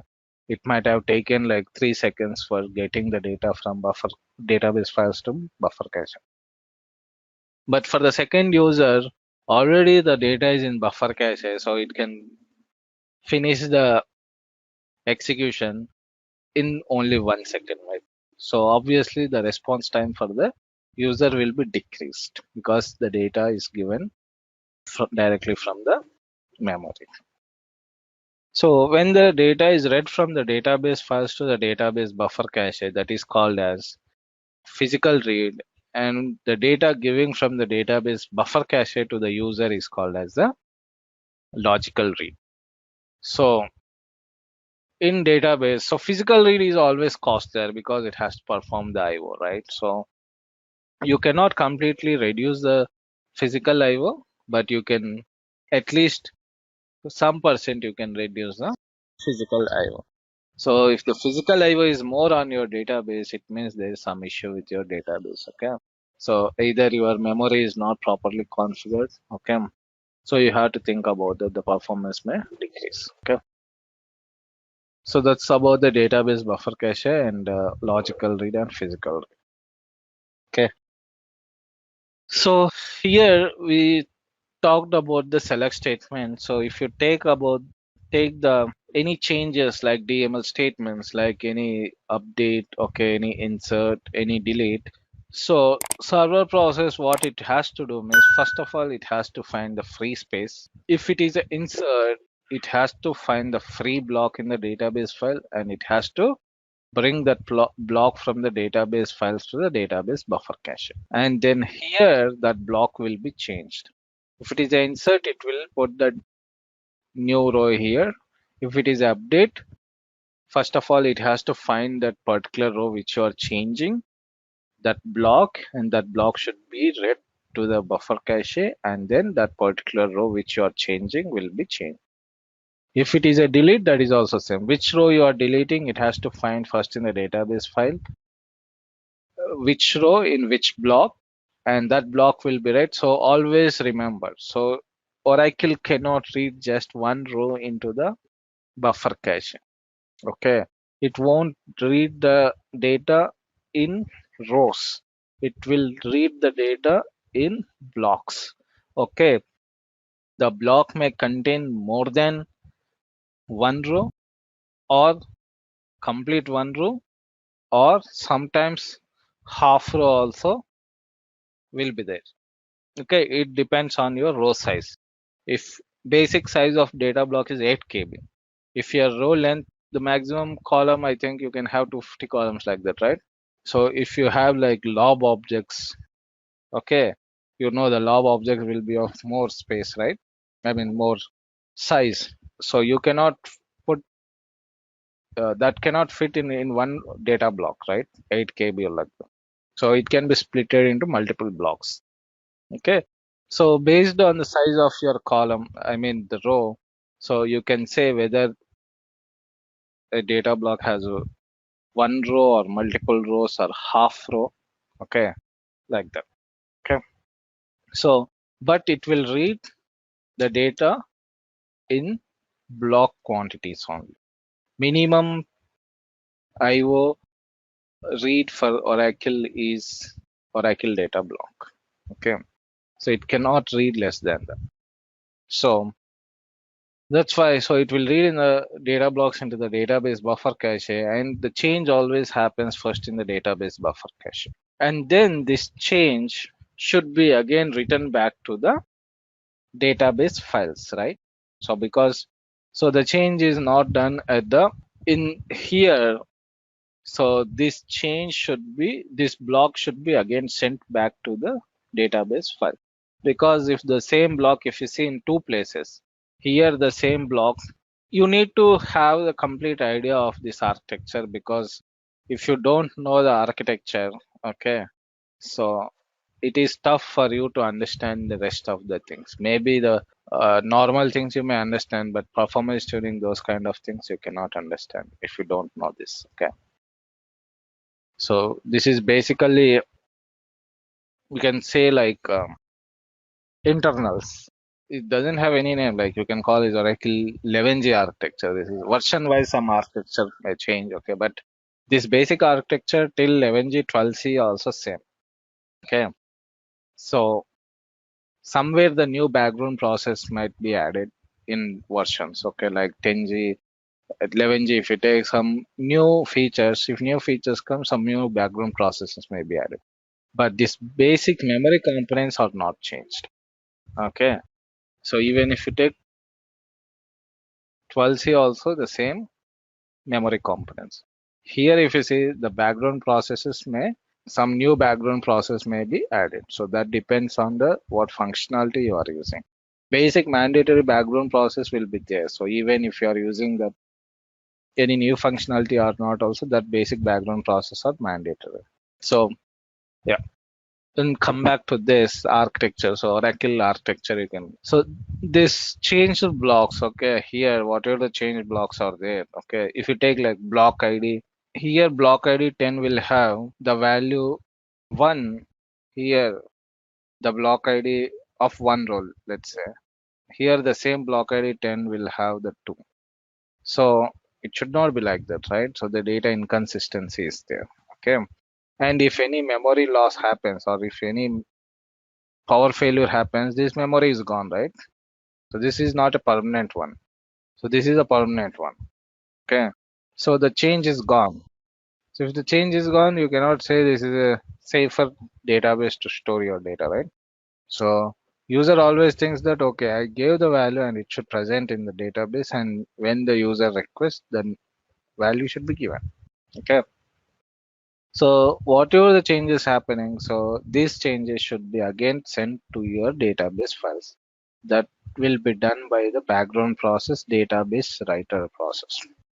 And here it says it writes the dirty buffers from buffer cache to the disk files. Dirty buffers are nothing but the buffers which are changed, okay, but not written to the disk. Those are called as dirty buffers. Okay, when you call a dirty buffer, Whenever that block is changed by any DML activity, that buffer is called as dirty buffer. And this database writer is one of the background process. This will write these dirty buffers to the database files. Okay. If you see here, there is one more memory component, read log buffer. This, whatever the changes happening in the buffer cache, those changes will be recorded in the redo log buffer. There is no use, it's not a feature, dirty buffer. Okay, buffer is nothing but it's a memory, and you change that, you change some value. So then it becomes a dirty buffer. The naming convention, what it is, any data is changed in the buffer and not returned to the disk, that is called as dirty buffer. So it's a terminology given, like it's not a feature like to know the usage. It's just a naming convention of the buffer, okay, given to the buffer in which the data is changed in the memory first and not it returned to the disk. So that is called as dirty buffer. Okay.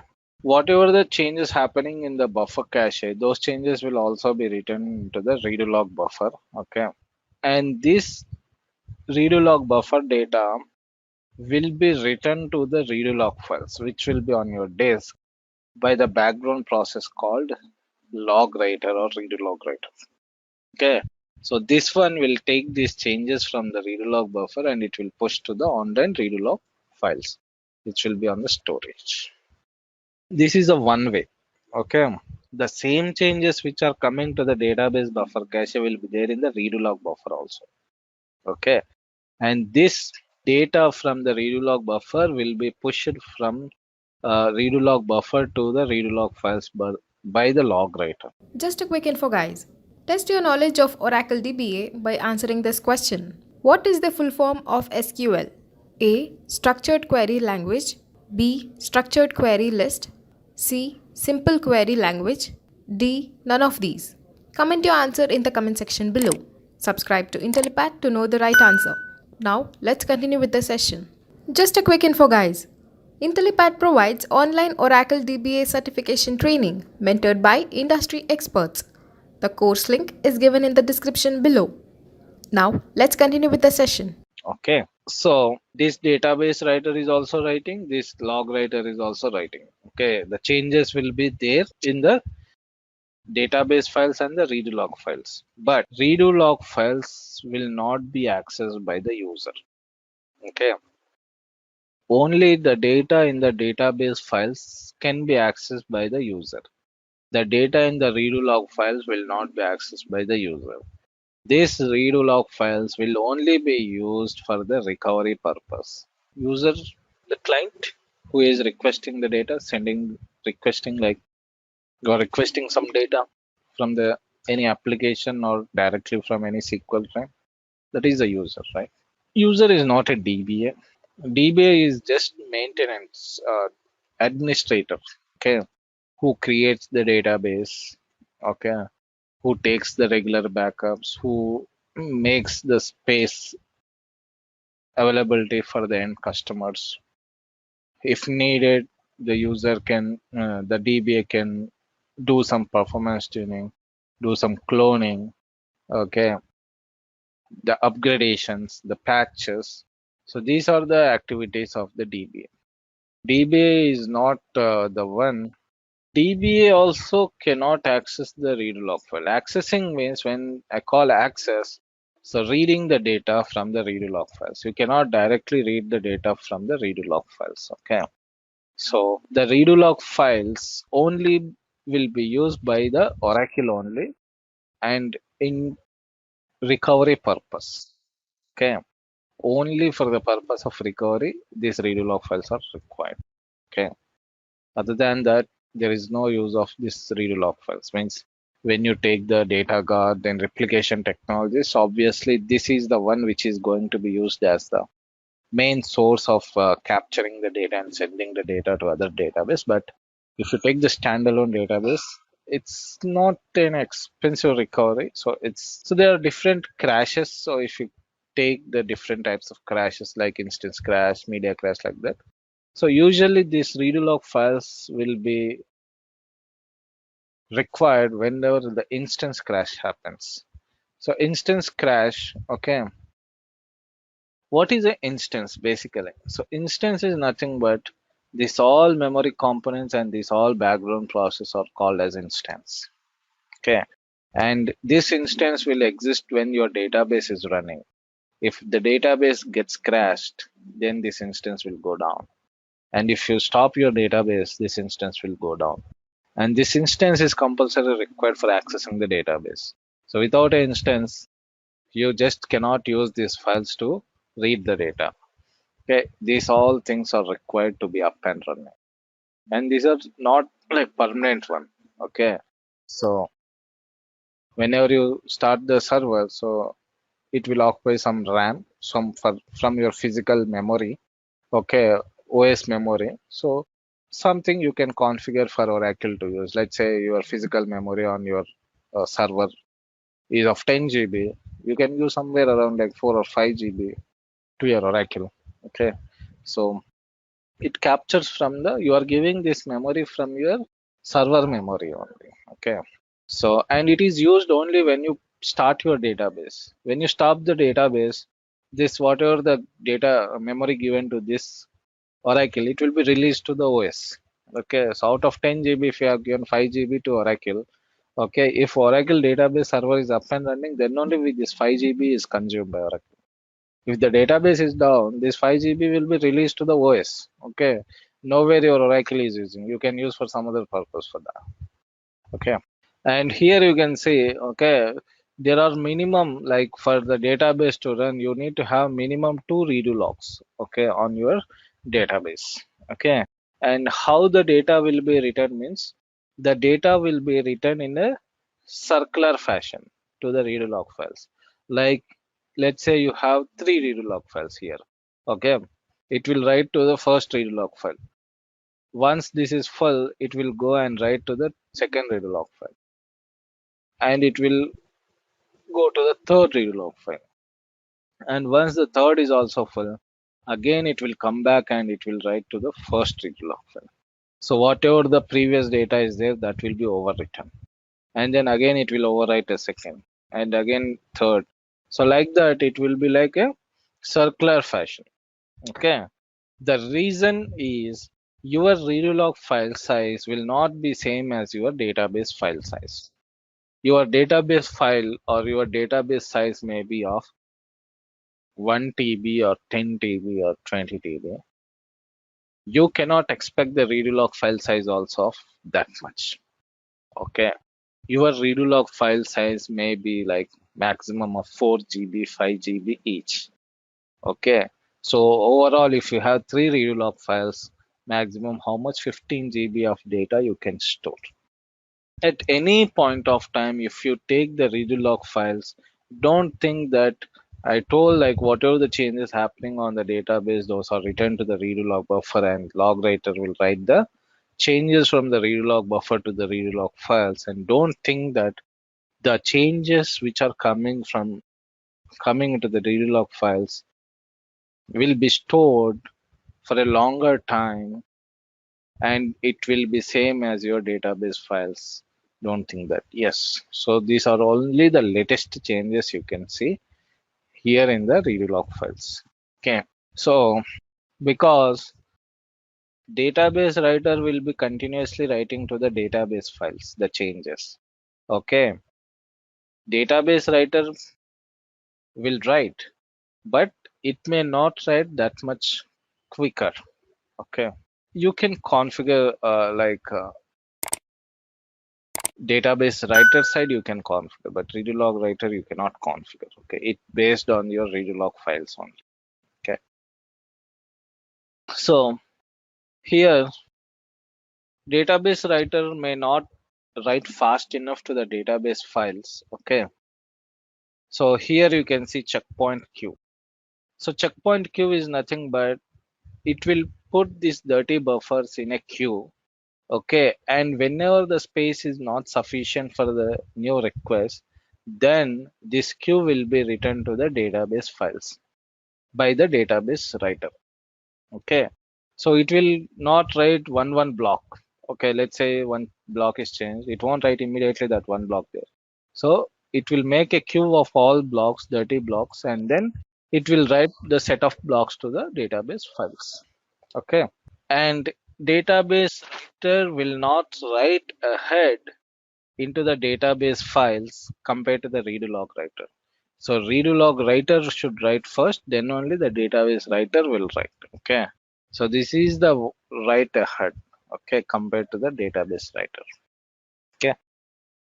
So the reason is, so why we should not make, so it's not advisable to make like to write more frequently to the database files, because if the more IO happens on these files from here to here, the requests which are coming from the database from the user, that will become slow, because from here to here you need to get the data fast, right?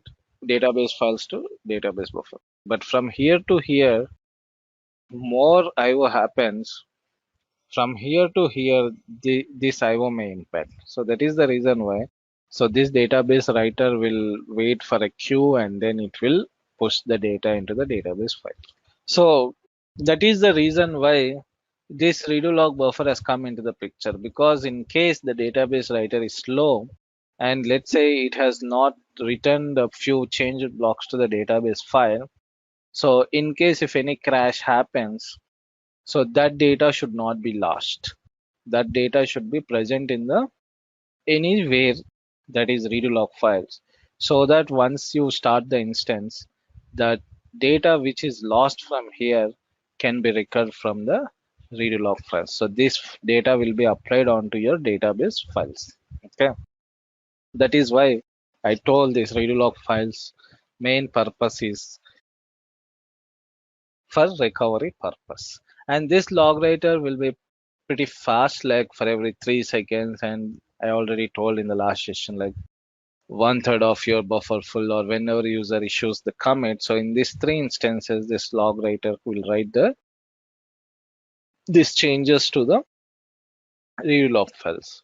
So even if the database writer is slow and it missed to write few blocks before the instance crash, that data will still be there in the redo log files for the recovery purpose. Okay. The redo log files will be of small size, and log writer writes the data to the redo log files in a circular fashion, like from one first redo log file, and then it will go to second redo log file, then third, and then again come to first, second, third. So it will be keep on overwriting the data in the redo log files. Okay. So obviously you will be getting the latest data only, right, in the redo log files. And whenever the instance crash happens, you are going to lose the latest data only, right? You are not going to use like 1 year before data, right? Because always the data here in the memory will be latest. When you change the data, now that changed data will be here. Okay, when you change the data before 1 year, it will be already there in the database files. So only the recent data will be there in the database buffer cache, right? So the old data will not be there in the redo log files, and there is no purpose of storing the old data in the redo log files, because the purpose of this is to for the recovery purpose, instance recovery. Since the instance holds the latest data, so obviously it should be having a smaller size to store the latest data, right? This whenever the log writer changes from one redo log file to other redo log file, so that we call as a log switch. Okay, so log switch is nothing but moving writing from one redo log file when it goes to the other redo log file, then that is called as a log switch. Which process? So that is S1 process. S1 is one of the background process, okay, which is responsible for performing the instance recovery. So this we are clearly going to discuss about the backup and recovery section. Okay. So log switch. Okay. So whenever the redo log file is full, the log switch happens. So log switch is nothing but the log writer will just shift writing from one redo log file to the other redo log file. That is called as log switch. Whenever the log switch happens, checkpoint happens. Okay. So what is the checkpoint? Okay. So checkpoint is one of the background process. Okay. So checkpoint is one of the background process which signals the database writer. Okay. Which signals the database writer to write the dirty buffers from the database buffer cache to the database files. Okay. Which are which are related to the previous read log file. Let's say it's switched from 1 to 2 read log file. So there may be some transactions of one read log file which may be still in the dirty database buffer cache in the form of dirty buffers. Okay. So those should be written to the database files, right? Because there may be a possibility again the log writer may come back and overwrite. So if the data is overwritten here, and if the data is not written to the database files, then there is a big loss of the data, right? If you think that the architecture in that way, okay. So your database is trusting that read log files have the data if any crash happens. And read log files cannot wait, okay, for the database writer till it writes the data, right? So it has to be fast. If your read log writer is slow, your performance will be slow. Your database will be slow. So immediately the switch may happen. And if more data is coming, it will switch continuously. So, but it has to make sure whenever before it is overwritten, the change is to be written to the database files. So that is the reason why whenever the log switch happens, checkpoint occurs. Checkpoint is nothing but it will just signal, okay, it will just signal the database writer, right, to whatever the queue is there, checkpoint queue you can call. Okay, it's a queue, already some dirty buffers are there. Okay, so this database writer will push these dirty buffers to the database so that even if it is overwritten here, so there won't be, then that data is no more required for recovery, right? Once it is on the disk, obviously it will be permanent. So that is the use of checkpoint, and this checkpoint will update the SCN information in the database file headers and control files. There is another set of files in your database, those are called as control files. So SCN, system change number. Okay, so for every transaction, Oracle gives this number. This is a numeric number, and this will be always the incremental as and when the transaction keep on increasing. Okay, so just to track the transactions in a sequential order, because when the recovery happens, this recovery happens based on the SCN. So SCN is not based on the data blocks. SCN is based on the transactions. Okay, in one block you may see more transactions, right? So let's say transaction is nothing but if a change happens, that's a transaction. Okay, the one SCN will be given. Okay, so that whenever the recovery happens, so this SCNs will be, so your database file SCN may be lesser than your read log file SCN. Okay, yeah, you can call like LSN in your SQL, some sequence number or something like that. Okay, will be given by this SCN number will be given by the Oracle, and for that SCN will be there for every change in your read log file, in database file, in control file. So LSN is something, I don't know, some change number. It's related to a SQL server, I think. Yeah. So whenever the checkpoint happens, so checkpoint will not only signal the database writer, what it will do means checkpoint will update, okay, to the database file headers, like up to this SCN, it's written. And in the control file also, it will write like up to this SCN number, the changes are written to the database files. So that will be updated by your checkpoint process. Okay. So it will signal the database writer as well as once it is written, okay, it will update like till this session the changes are written, and it will also update that in the control file. So that is the use of checkpoint process. Okay. So this is about your database writer, redo log writer, and the checkpoint process and three memory components. And these are the three memory components which are mandatory for your database. And there are other three components, okay, which are not that much used, but yeah. So those are also come into the picture in few cases, like when you take the large pool. So the main purpose of large pool is whenever you use the RMN. So here you may see RMN. RMN is a utility provided by Oracle to take the backups. You can perform restore and recoveries with this utility. We usually call RMN is nothing but recovery manager. This is not happening. This is not you are doing. Okay.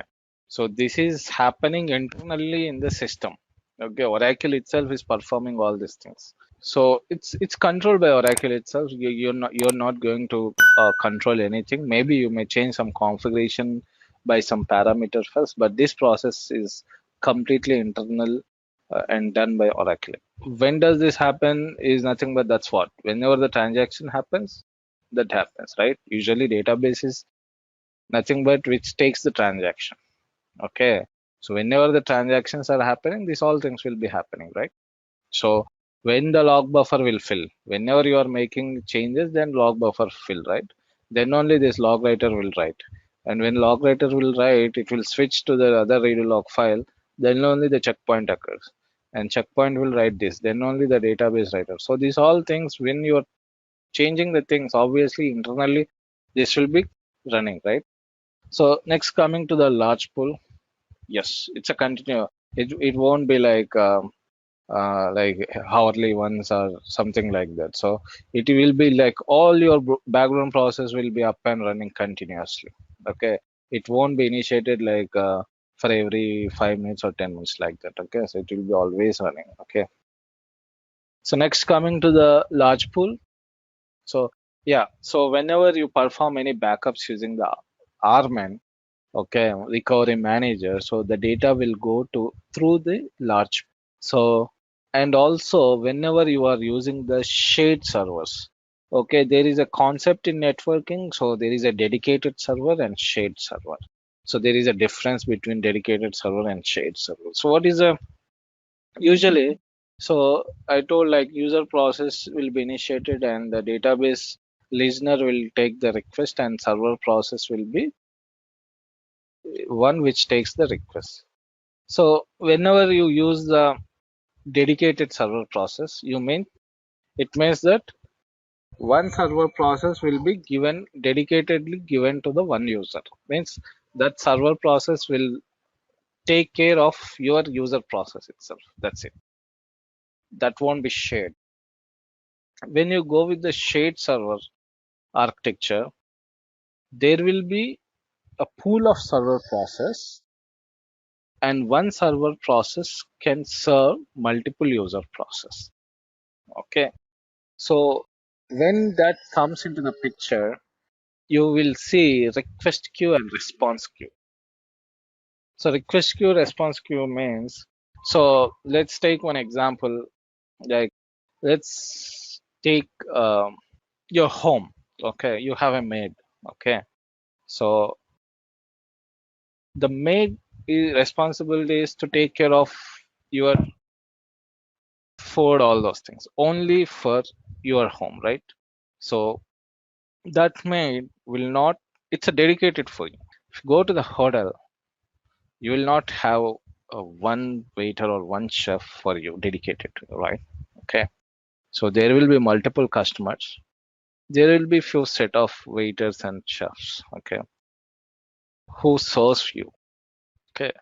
So when that comes into the thing, so what happens? They will take your request. Okay. If there are other orders which has come before, and if your chef is busy, your request will be put in queue. Okay, it will be in queue. And once the chef is, means, let's say 2 3 chefs are there. Okay, out of that, one chef has become free, then they will pick up the whatever the request is there in the queue. They will take that request and they will start working on that. The same thing in the response also. So once the request is done, they will put in the queue so that some other waiter will come and serve you. So this, by this, what happens?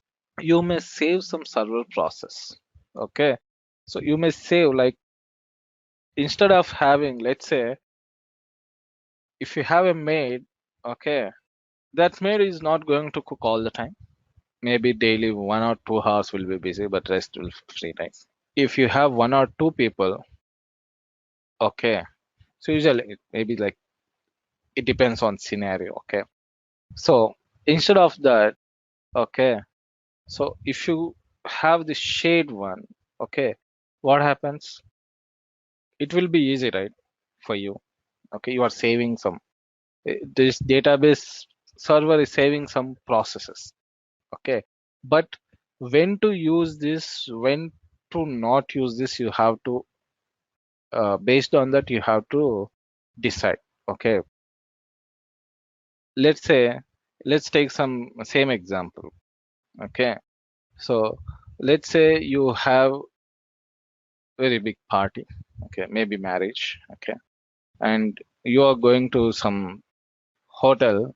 Okay, and on the spot, and you cannot request at that time, right? Because there will be some other servants or some other requests coming which they have to serve. Okay, so at that time, what we have to do, usually you go like maybe book for 1 week before only, so that they will, on that day you have some dedicated one.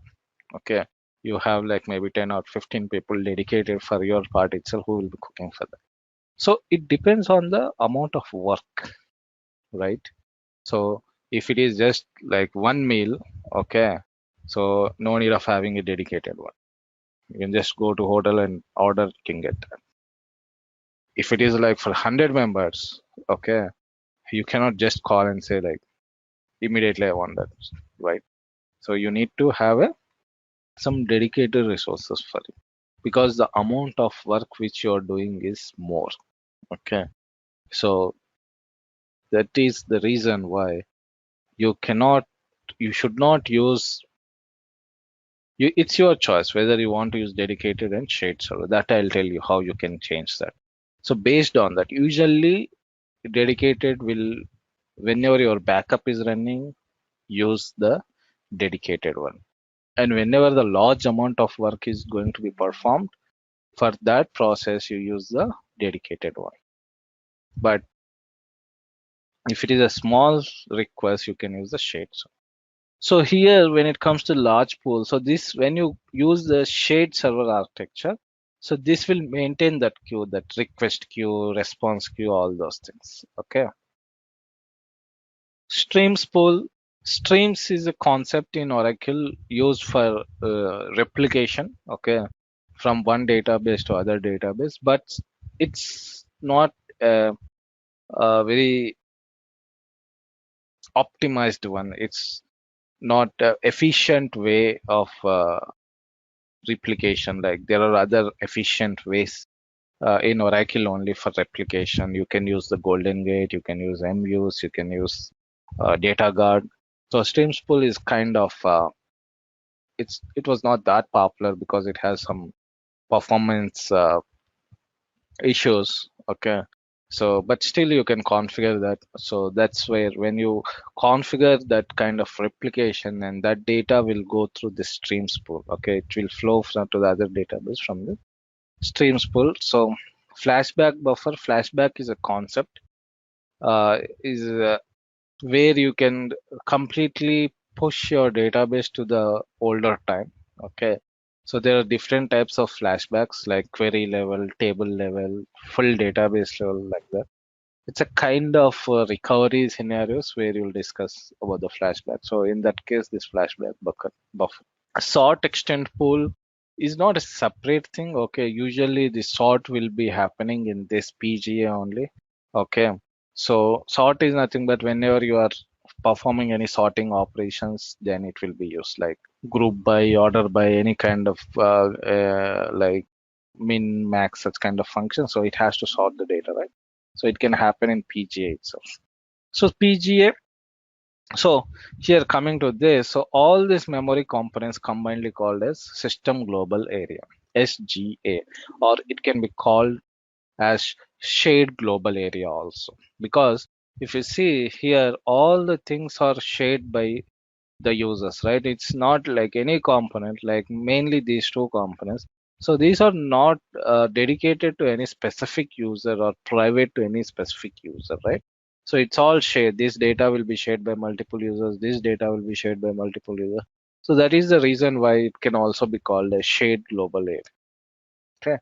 So and there is a one more memory component which will be small compared to SGA. That is PGA. You can call as program global area, private global area. So this is the user's private session. Every user when it connects to the database will also have their own memory, okay, which is the private memory, which will not be shared by the other users.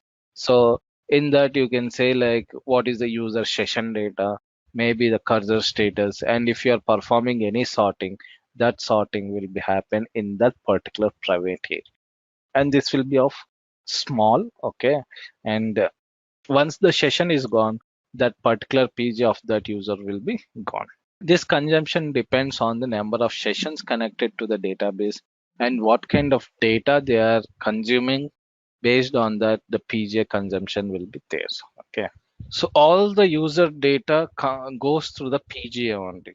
Okay, so from SGA it goes to the PGA. It goes to the PGA in the sense it goes to the user itself because that is the user's memory. Okay, so user's memory will means it have the private data, only the private data. The data will be coming from the buffer cache. Okay, if any sorting should be done, it will pick up from the buffer cache and here the sorting will be done. Okay, so the data goes through the PGA. Yeah. So this is not a mandatory background process. This is an optional background process. Just a quick info, guys. Test your knowledge of Oracle DBA by answering this question. Which is the subset of SQL commands used to manipulate Oracle database structures, including tables? A. Data definition language. B. Data manipulation language. C. Data manipulation language as well as data definition language. D. None of these. Comment your answer in the comment section below. Subscribe to IntelliPad to know the right answer. Now, let's continue with the session. Even without archiving also you can run your database. But when you archive on your database, this archive process will start, and what it will do means it will just take the data from the redo log files and it will write to the other destination, any directory which that is called as archive log files. So whenever you configure archive log files, so all the changes coming to the data will be stored here, and you can perform the media recovery also if you have the all the redo log files. Okay, so this is and when you are enabling the archiving, you have to make sure you have enough space for your archive log files. Okay, because if there is no space in the archive log files, okay, then your archive may not write your redo data to the archive files.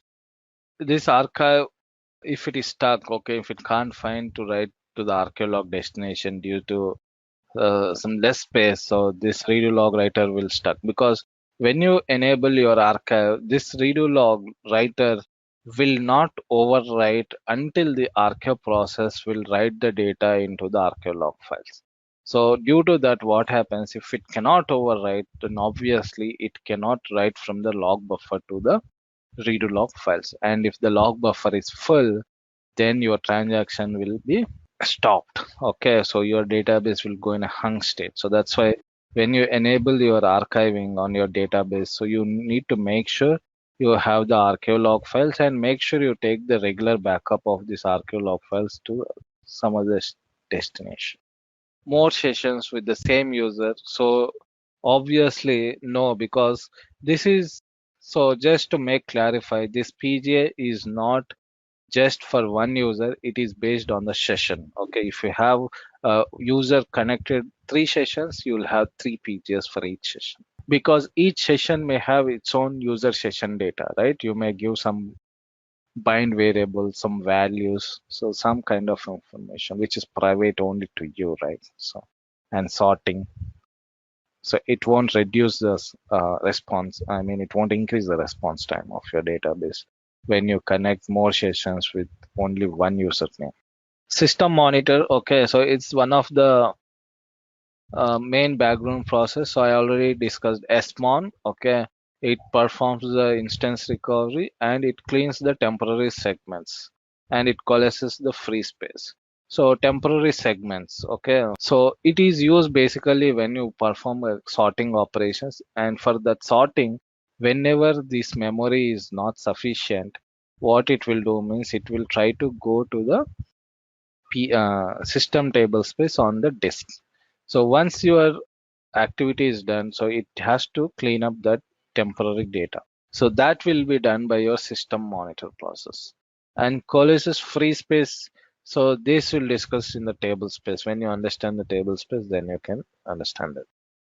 Next is process monitor. So this cleans up user and server processes. Okay. So let's say you have connected a user process is connected to the database, and somehow due to some network connectivity there is a break. So this pmon, what it will do means it will clean up the server process and user process, because if it won't clean up, this process may lock some objects in your database.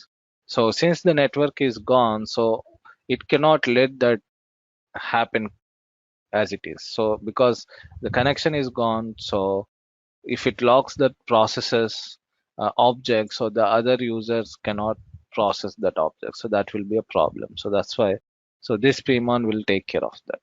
And next is this one, memory manager, okay, or monitor process, okay, m1 and mmnl. Okay, so basically this process is responsible for this memory. We see a concept called automatic shared memory management or automatic memory management. Okay, automatic memory management. You have this SGA. I discussed different memory components, right? So it is based on the system to system and the number of transactions running at one point of time and what type of statements coming onto your system. So you have to consider a lot of things for configuring this.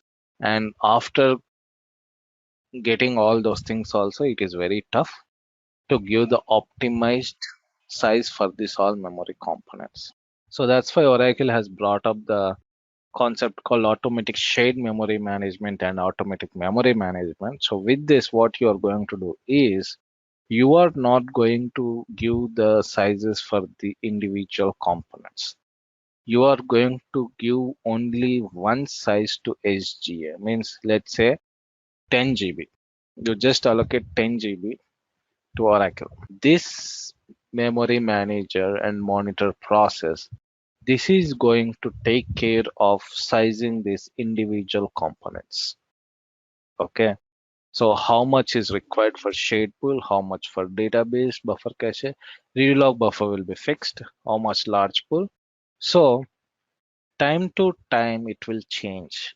So at one time, if your shade pool is required more, it will increase the shade pool and it will decrease the database buffer cache.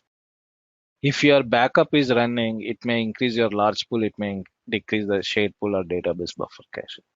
If there is more data request has come, it may increase the database buffer cache and may decrease the other pools. So that is automatically identify the necessity of the memory for the request. Based on that, it will be resizing the components, okay, dynamically. So you are not going to bother about giving the sizes for the individual components. you're just going to give the overall size to the SGA. With that, this is the one which is going to take care of giving the sizes for the different components. Okay, so that's where this one will come. This is the main purpose of it. Okay, and this is RICO for the distributed transactions. So it will recover the distributed transactions. You know, distributed transactions. So if there is a two databases involved, so it's a two-phase commit. So for that, it will, if any recovery required, then this will take care of that. So this all about the architecture. Okay. So this is a Linux machine. Okay. So first thing is, usually Oracle software is installed with as a Oracle user itself. Okay. So in Linux, how you can check in which user you logged in. So once you type the command, so it will tell you in which user you logged in, with which user you logged in. So you can see here it's an Oracle user. Okay. Or you can type ID. So if you type ID also, here the first thing is your user, Oracle user ID. So every user will have the ID internally created by Linux, and every user will belong to one group. And here if you see, the group name is also Oracle. So you can create one group and you can assign multiple users to that group, so that whatever the permissions are there for that group, that user will get. Okay, so this is the two commands where you can see like with which user you connected to your server. Okay, so now I am in the Oracle user. Okay, so when you install your Oracle, let's say this Oracle user by default won't be created when you create the Linux server, right? So it is the user which you created later. Okay, so basically when you create a server in Linux, when you build a server in Linux, okay, the admin user will be root. Okay, so the top user in Linux is root user. If you have the root credentials, you can do anything. Okay, you can destroy your server. Okay, you can drop the files, you can do anything. It's a top level user system. Like system admins will usually have this account permissions. Okay, when you have the server and you, let's say you want to install your Oracle on this server. Okay, so the first requirement is to install Oracle software. You have to have the user separate account for Oracle installation. Okay, you should not use, usually you should not use the root account for installing, usually generally, because if you give the root, if you install as the root, let's say for example the Oracle as a root user, then to access Oracle, the DBA should also have the root permission, right? Because since it's installed as a root user, so let's say I'm a DBA, I want to access, okay, I want to do, let's say, patching, or I want to access my database. So as Oracle is installed with root user, I cannot access until I log in with root only, right? Because it's owned by root. So if I get the root credentials, obviously I can do beyond what I need, right? Because I am a DBA, I need only to access the database. But if I get root, I can do beyond that. I can do anything. I can remove some other files also. I can remove system configuration files also. I can do a hell lot of things on my server, which should not be given. Okay. So usually any software, I think you may know, right? So even in Windows also, if any application software installed, so usually they won't install with that account, with the system admin account. So it should be having a different account. Okay, so that they'll have only a privileges on that particular application area only. So here also, when you are trying to install Oracle, so you will create a user called Oracle itself. Okay, so you will request the system admins like, okay, so create the account Oracle. Okay, So once they create the account Oracle, a specific directory, because by default, when you create a user, you won't get any permission. This Oracle user will not get any permission on any specific mount points, right? So how you can see any mount points or directories on your server? Type df space -h. So here there are different mount points, and you can see like what is the total size, what is the use size, and what is your available size.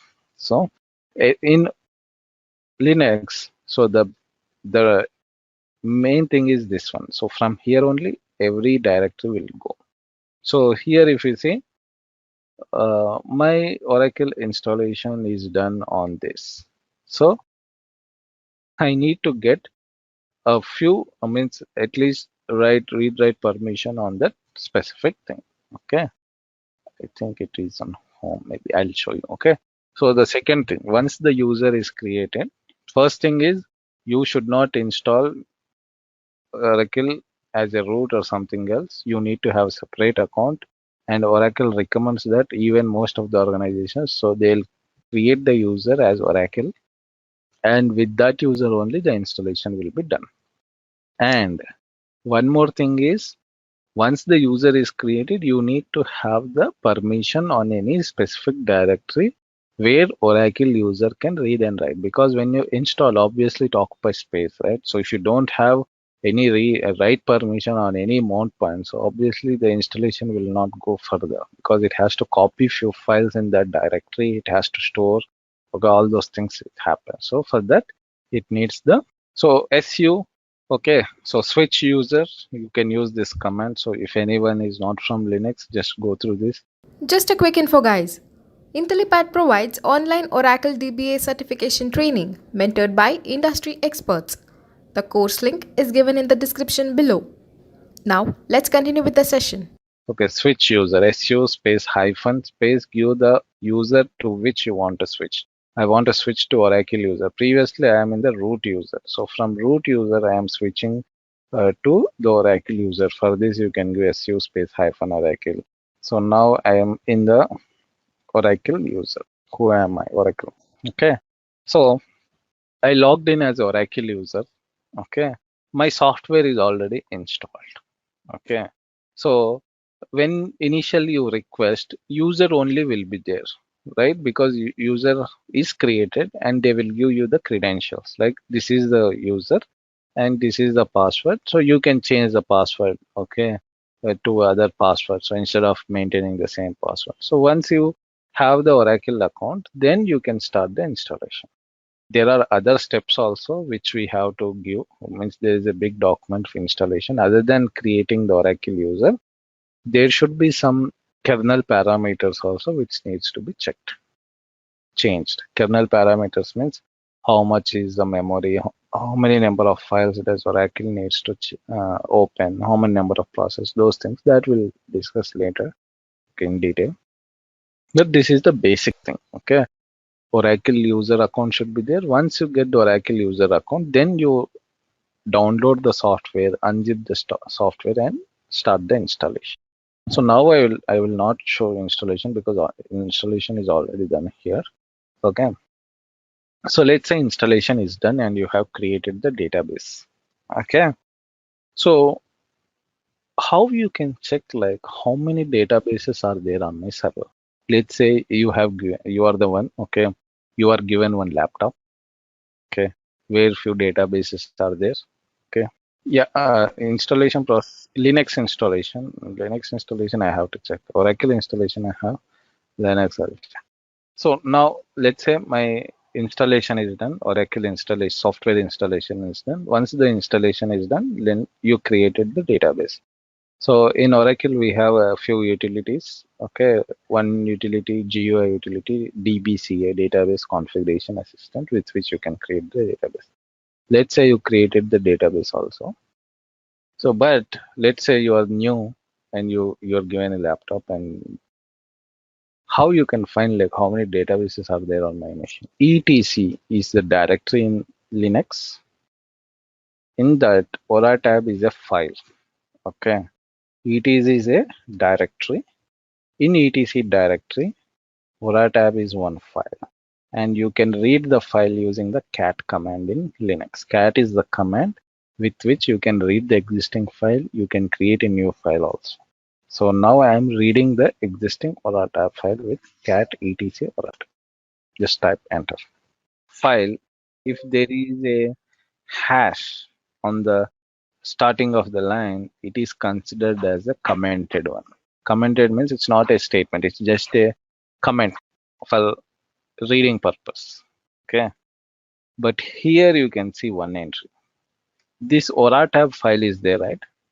This ORATab file is created when you install Oracle software. Okay. When you initially install the software, Oracle software, in etc location, in that directory, Oracle will create a file ORATab.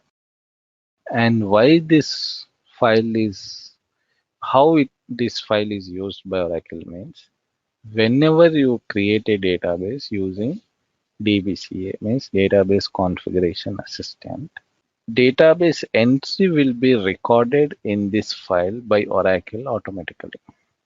Okay, so here you can see one entry. What does this mean? The first thing before the first colon, you can see CDB1. That is your database name. Okay, and after colon, you can see some directory.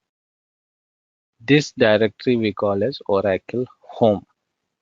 Okay, what is Oracle Home? Oracle Home is nothing but where the Oracle binaries are installed. Okay, so if you go to this directory, you can see all of your Oracle binaries. Apart from binaries, you can see some other files. So this database CDB1 is created with this, using this Oracle Home. Okay, let's say you have installed 2-3 versions of Oracle on one server itself, like 9i, 10g, 11g, like that. Okay, so for all installations, there will be only one ORATab file. Okay, just remember, this is important. You will not see ORATab file, multiple ORATab files for each version. Okay, there won't be like ORATab for 9i version, for 10g version there won't be different ORATab, and for 11g version there won't be any separate ORATab. So once you install, let's say I installed initially 8i. Okay, initial installation itself it will create ORATab. If I install 9i, it will just use the same. 10g, 11g, all the installation, all the versions will use the same ORATab. And let's say you have created, obviously when you install different versions, you will install in different directories, right? So let's say 12.1 is in this directory. 11g, you may create some other, like product after product, you may create 11g, something like that, 11.1, and for 9i you may create 9. So obviously you cannot go in the same directory, you cannot install multiple versions, so that directories will change. So let's say you created one database in 9i, one database is 10g, one database is 11. So all those database entries will be recorded in order.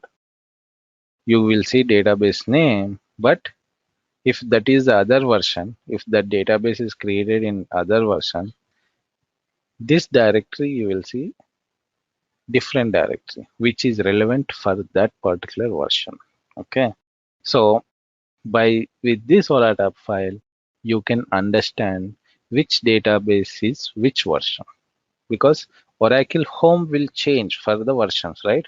Let's say ABC is created in 9i. So you will see ABC colon something product, maybe 9.1.0, something like that. The directory will be different. So one ORATab file for multiple versions, and the home will change, the database name will change. With that you can identify. So this is the first file in Linux, okay, where you can open and see what are all the databases created and what are the Oracle homes for that. This is the databases. But how you can see whether the database is running or not? So in Linux, you have a command called ps space hyphen ps. Simple ps is nothing but processes. It will list out all the processes. If I give ps enter, okay, so ps hyphen ef, it will show processes list. Okay, so in one of these processes, okay, I told you SMON is one of the background process in Oracle, right? SMON, system monitor process. So grep hyphen I SMON. So what I'm doing is ps space hyphen ef. It listed all these things, but I want to see only the SMON. So then I can use the pipe symbol. Pipe symbol is nothing but it's a redirecting this input to other command. So it is taking the input from this command and it is giving that input to the other command as the output. So this grep high, no, I just started actually. Grep hyphen I, grep is a search. Okay. So I'm searching case, hyphen I means case insensitive. And I'm searching for the SMON word in this input. So let's see, enter. Okay. So here you haven't seen that much lines, right? Here you got only, this is for my execution only. Here you can see this. Here you can see aura underscore smon underscore cdb1. In Linux, every background process is a process where you can see using ps-af. So you can see smon process also. How it will be means the process name will be aura underscore. Aura will be common. Smon is the which process it is. The process will be like cdb1 is the database name. SMON is background process associated with that database. And Aura is just common, like it's an Oracle process. So like this, you can see your database is running. Obviously, your background process will be running, right? You can see when this process is running for this one. So this database is running because S1 for this process is up. You can see that is running. So this is one of the way where you can check whether your database is up or not. Okay. So if it is, let's say you have two databases running. So you will see SMON2 like aura underscore SMON underscore CDB1 and one more line with aura underscore SMON underscore ABC. Because each database will have its own SMON process, its own background processes, I can say.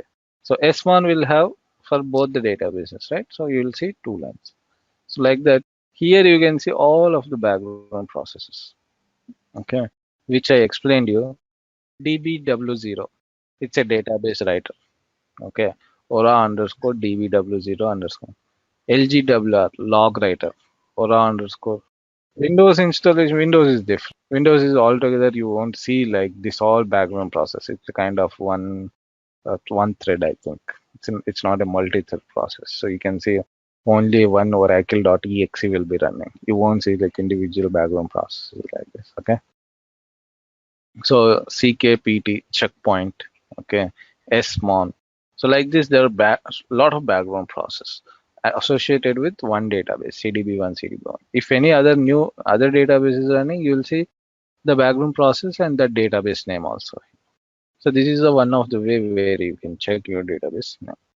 I mean, whether database is running or not. So database existing means created database, you can see in Aura tab, and you cannot sure like all the databases are running or not. You won't be sure, right? So that you have to check using the process ps-ef. And in Linux, if you want to learn, okay, there is a manual for every statement. Okay, so if you see here, ps is there. Ps is one command which lists out the process. I want to know about ps. What all the options I can use with the ps? Just type man ps. Man is nothing but manual. Man ps. Enter. If you see, it will give the description of that process. Like PS, what is this command? That command is report a snapshot of the current processes. Okay. So, and options. PS displays information about the selection of if you want a repetitive update. So it will give a lot of information. Okay. And these are the options. After PS, these are the arguments. Okay. This is the base command. In that you can give like hyphen E. Okay. Like if you come down, like if you see hyphen A, select all processes. Hyphen A, select all processes. If you give hyphen small a, select all processes except both session leaders and processes not associated with the terminal. Hyphen D, select all processes except session leaders. A lot of things. If you just know the base command, okay, if you want to use any, can see with PS only how many options you can see. Like this you can use, like if you want about the ls, okay, type man ls, enter. See, ls, what ls will do, list directory contents. Okay, if you give ls space hyphen a, it will give like do not ignore entrance starting with dot, means hidden file. So just if you know the base command, okay, just give man and that command name, it will give all the information. So this is a good thing in Linux. Okay.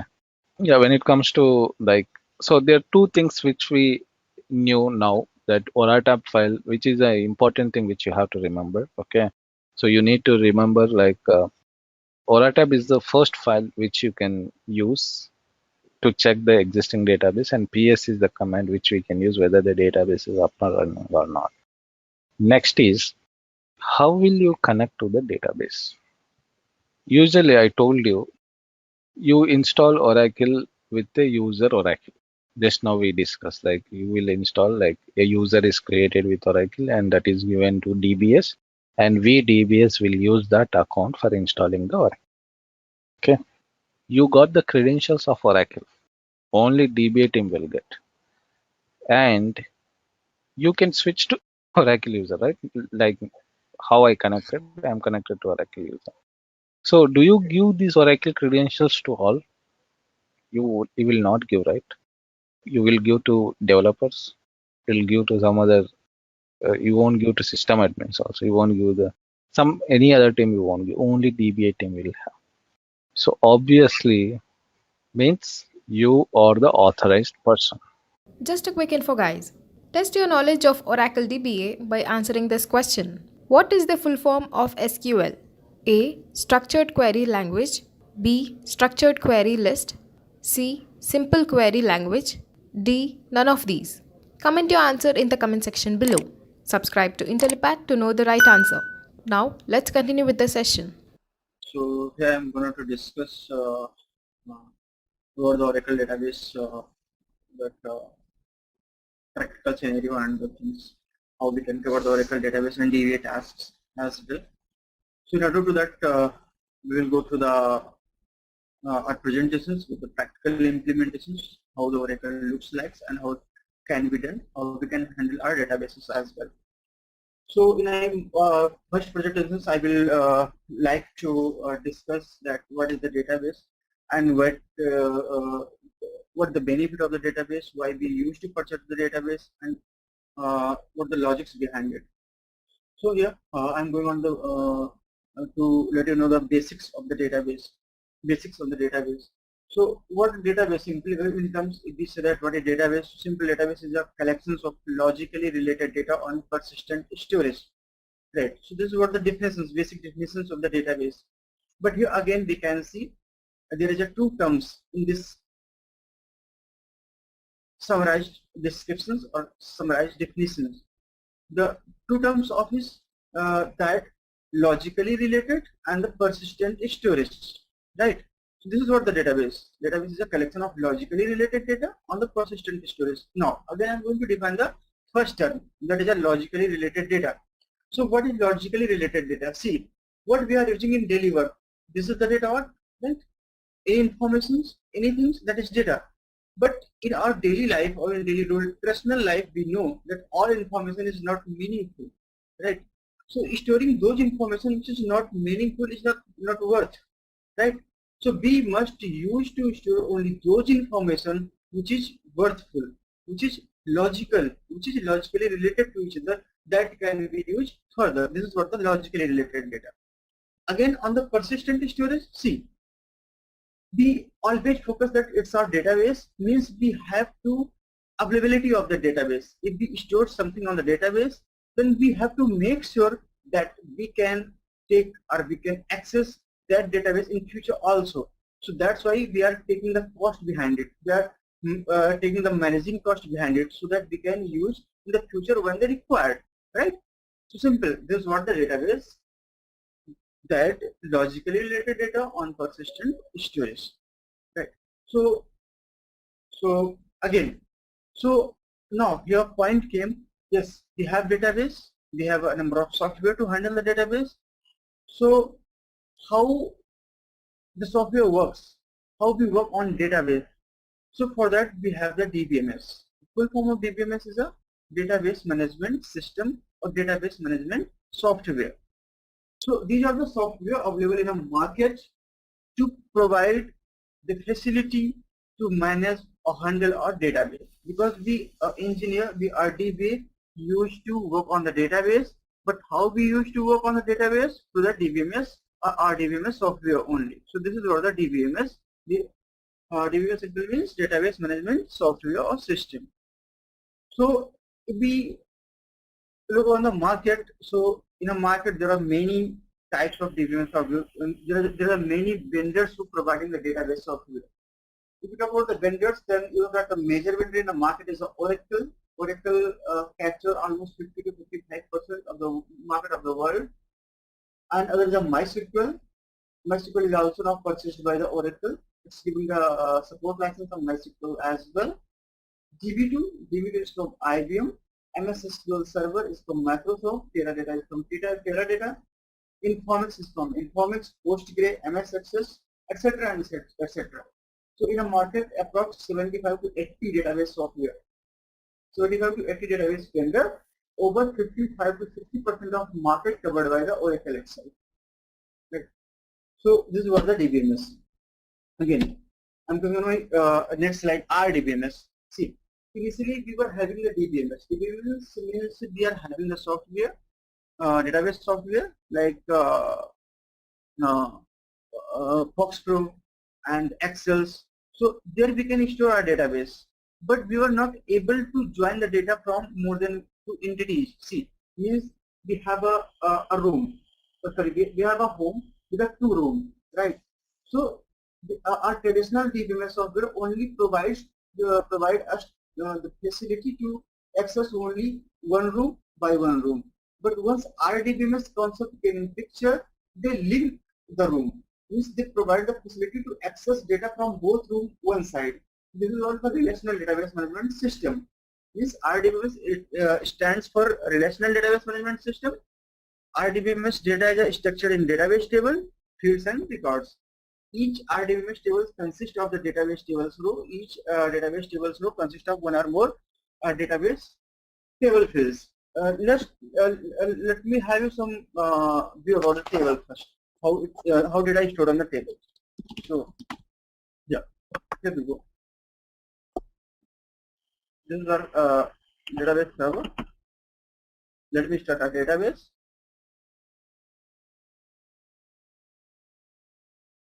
It will take 4 minutes till we are going to do our PPT. Back. So this is what RDBMS will show you the table structure and how it works. So how we work on our database through the RDBMS software. So as simple, we were I think you guys are known about that some language in IT, that C, C++, Java, .NET, etc. So these are the language to let our system understand and give us the output. So simple, in a case of RDBMS, Oracle is also having, not only Oracle, all database software having also having a language that is called SQL, structured query language. This language used to interpret with our database to the RDBMS software, through the RDBMS tools. right? So this is what SQL. And again, SQL, if we talk about the SQL, structured query language, and SQL is also a standard that is standardized in 1982. That, yes, we know in a market there are just 75 to 80 vendors, different companies providing the database software. But the standard means each vendors have to use the unique SQL statement. Means if anyone going to insert their data in database, they must use insert. If anyone going to delete their data, they must use delete. If anyone going to update their data, they must use update. So these are the some SQL statement that must be unique for all vendors. So this is why SQL is also a standard apart from the structured query language. But the basic is SQL structured query language. So again, if I will came on the Oracle, then Oracle using the ORDBMS, Object Relational Database Management System. We cover the DBMS, we cover the RDBMS. Now comes Object Relational Database Management System. So initially people were using on the processional language like C. So in a C, the boundaries is if we use the same code, if we want to use same code at the different place, then we have to write that code again. But when C++ came in picture, it's given me the concept of clause. So we can use that code by accessing the dot operator. Simple, by dot operator. So here Oracle is also providing this facility using the PLSQL and SQL. Also Oracle procedural SQL languages. So we can access object of any other user into any other user without storing that data many times. This is the ORDBMS. Database is started now. Yeah, let us start. So here I'm logging as sysdba. Sysdba means this is a superset role. DBA used to log in the sysdba to perform the any action. Clear the string. Yes. So here, let me check. We have the number of users on database. We'll cover on the later side, but for showing the table and table structure, I must use the some users. So here showing user name HR created from DB underscore users. Username is probably must equal to the single quote. Right. So yeah, they have the HR user with us. Let's connect with HR. Password is also HR. DB show user. The user is current HR. So here we can check the object in this user. So these are the objects available in HR users. Object type, here countries. Initially I told you that in a database data is stored in a format of tables in the directions of the row and columns. So here we can see the countries table, right? Country is a table, department is again a table, employee is again a table. So this is what structures how data is stored inside the users. And don't worry, we'll show the details about the tables and users when we'll go on that topic. The basics only. So select, let me query, select start from. This is a table. So this is what I wanted to show you guys, that how the data is stored inside the table. So this is the columns, verticals. Verticals means columns like countries, AR, AU, BU, BR, CA, CH, right? So this is the columns. Again, country name is again a column. Country name is Argentina, Australia, Belgium, etc. Right? These are again a column. Region ID, in which region? Second, third, first. Right? So these are the columns. So vertically we say vertically is a columns. Means countries, country name and region ID is a column. But if we say the complete data like see AR, Argentina and second is a row. If we say that horizontally, then it means row. So as you can see, our data is stored in the format of columns and rows, vertically and horizontally, right? Let's go basic on the Oracle Server architecture. See, the Oracle Server architecture is a very simple as any other software using. nothing different. The only things we should check, we should know the concept of the working, how Oracle Server works, how Oracle database process, how the processes on Oracle database works. So let me have example of the VLC player. I think everyone is aware about the VLC player, right? Or any media player like Microsoft Media Player, whatever. So see, when we install any media player on machine, then on control panel in an installed program, we can see this software must taking some space, right? So basically, this space is the space on RAM, what that software takes, right? Suppose we have a machine with a 1 GB RAM, and we have stored 2 GB of the 2 GB size of movies on our hard disk, right? So once we play that movie from hard disk, then what it does? It's not possible to copy all 2 GB data in a RAM. It's not possible. So only that software make space available on RAM. What is taken in the installation time. So that much space only allocated on the RAM, and background processes started behind it, and it's taking data from the hard disk and placing it on the RAM, displaying you and using the LRU, list recently used, and placing that data and again taking that data. So this is how buffering happens. So in the same case of the Oracle also categorize are working in a 3 major release, in a 3 major terms, in a 3 major process you can say.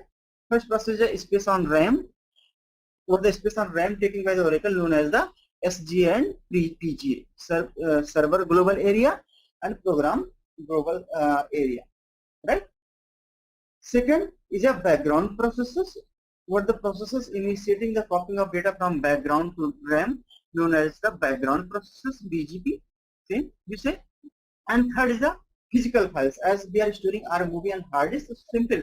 In an Oracle database, all data should be stored on the hard disk. So hard disk basically is simple. It's a storage, so that contain all our database. So when the required, then Oracle background processes taking that data into SJ is on RAM, and giving it to client, giving it to us, giving it to customer, right? So this is what the process will show you detail. We must check that Unix kernel. So Unix kernel basically play a major role in limiting the size, in limiting the processes of the database on the OS, because we always run our database on operating system. SG and PG is allocated on the RAM itself. So how SGA will works, how memory will be allocated, how the hardware will interpret, how the server hardware will interpret for the database, that only through the Unix kernel. So this is the there's a files in a Unix machine that /etc/sysctl.conf. In that file we have to put such kind of entries, such max. Such max basically the maximum size and all size in bytes always of a single shared memory segment. Means what the segment maintain, what is the maximum size of the segment that will maintain on the RAM for the Oracle, that is a 1048576 bytes, right? And the minimum that can be of 1 byte. SSM segment, a single process of Oracle can contain how many shared segment, that is 6 only, and how many processes, how many segments can be determined through the shared memory is 100, and MNS, the amount of shared memory that can be allocated system wide, that is unlimited. Basically we never specify because we didn't know the load our database, but it's not static, it's dynamic, so it's good to leave it on the server. So let me show you that memory configurations where it's configured.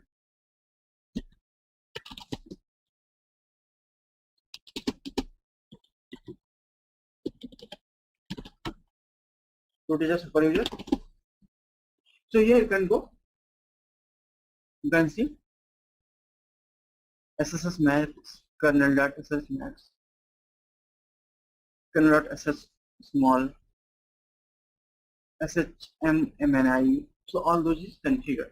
So it's starting basically, in my machine is starting basically from 4 KB, that is a 4096 byte, is 4 KB, and max size could be a this much, 1 GB, right? So this how we need to specify in the kernel parameters in our server machine. Concept called constraints and joins. Okay, so constraints is nothing but in database, constraint is nothing but, so it's a data validation. Okay, so we are validating the data before inserting it.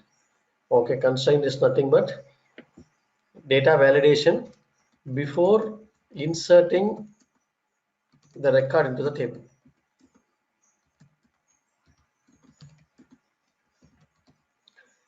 So this is what constraints. So we have 6 different constraints in our Oracle. The first constraint will be primary key.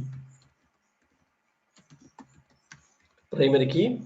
Next will be unique key. Okay. Third one will be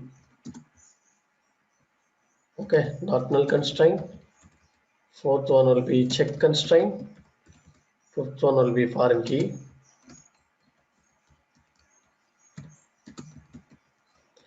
Sixth one will be default constraint. Sometimes default you may say like it's a constraint, or someone it will be calling like the keyboard. Okay, these are the 6 different constraints which are available in Oracle. We will see one by one. So primary key is nothing but, so all these constraints are used to validate the record.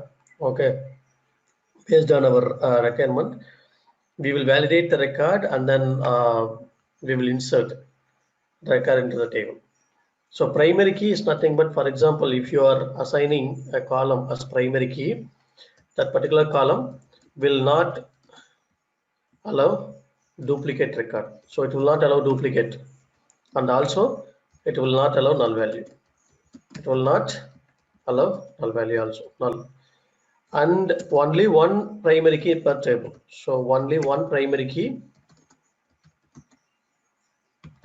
in a table. So you can have only one primary key in a table.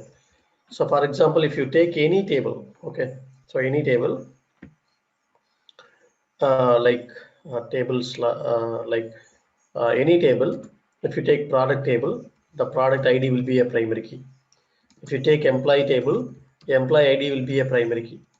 If you take customer table, the customer ID will be a primary key. If you take user table, the user ID will be a primary key. So like this, you can have a primary key. Okay, this particular column will not allow duplicate and also will not allow null value. Okay, and also only one primary key in a table. And unique key, so what it does mean unique? So name suggests, in the name itself it suggests, so unique in the sense it will not allow duplicate. Okay, but it will allow null value. Okay, it will allow null value. This is what the unique. You can have a number of unique key in a table where you will use the unique key. For example, if you have mobile number, okay, mobile number column, you can have it like mobile number as unique key. So you may enter mobile number or you may not enter mobile number, but if you are entering a mobile number, it should be a unique one. Okay, it should not be a duplicate one. Okay, so that is called unique key. Then not null. So what it does mean not null? So not null, it will allow duplicate, but it will not allow null value. Okay, since it is a not null, it will not allow null value. So null value in the sense doesn't have any value. Okay, doesn't have any value. It will not allow any null. It will not allow any null value, but it will allow duplicate. Okay, for example, if you take first name column, first name, so first name is nothing but it should have a value. Okay, but it should have a value. It cannot be a blank. Okay, so whatever the field you are mentioning, like mandatory fields, for example, it's a mandatory fields, you can go for not null column. You can define a not null mandatory field. You can define those field as not null. So not null, if you take first name first name can be duplicate. Okay, so on the same name there are multiple persons, but we should have a name. Okay, so for the each and every record we should have the name, right? So this type of column we can give as not null. Check constraint, you can check some validation, data validation. So you can, some conditions you are checking. For example, if you take age column, age, so it's if it is a voters list. Okay, so I'm checking age, check age is greater than or equal to 18. Okay, so you can check that age is greater than or equal to 18. You can go for check constraint. So even you can go for pin code, you can go for some other different columns. Okay, so it's based on the requirement. We will have that check constraint. Then foreign key is nothing but, so you are maintaining a relationship between two tables. Okay, so you are maintaining relationship between two tables. You can go for foreign keys. For example, foreign key, it should be a primary key. Okay, in another table. In Oracle, it should be a primary key in another table. Then only you can create a foreign key in the table. So foreign key will allow duplicate. Okay, so only primary key will not allow duplicate, but foreign key will allow duplicate. So duplicate can be allowed. Okay, so any tables. So default. So default, I will explain all those. Default constraint is nothing but whenever you are having like default, by default you want to have some value. Okay, so if you take commission percentage, if you are not having any commission, then by default 0 should be applied. Okay, 0 should be applied, so it should not have any null value.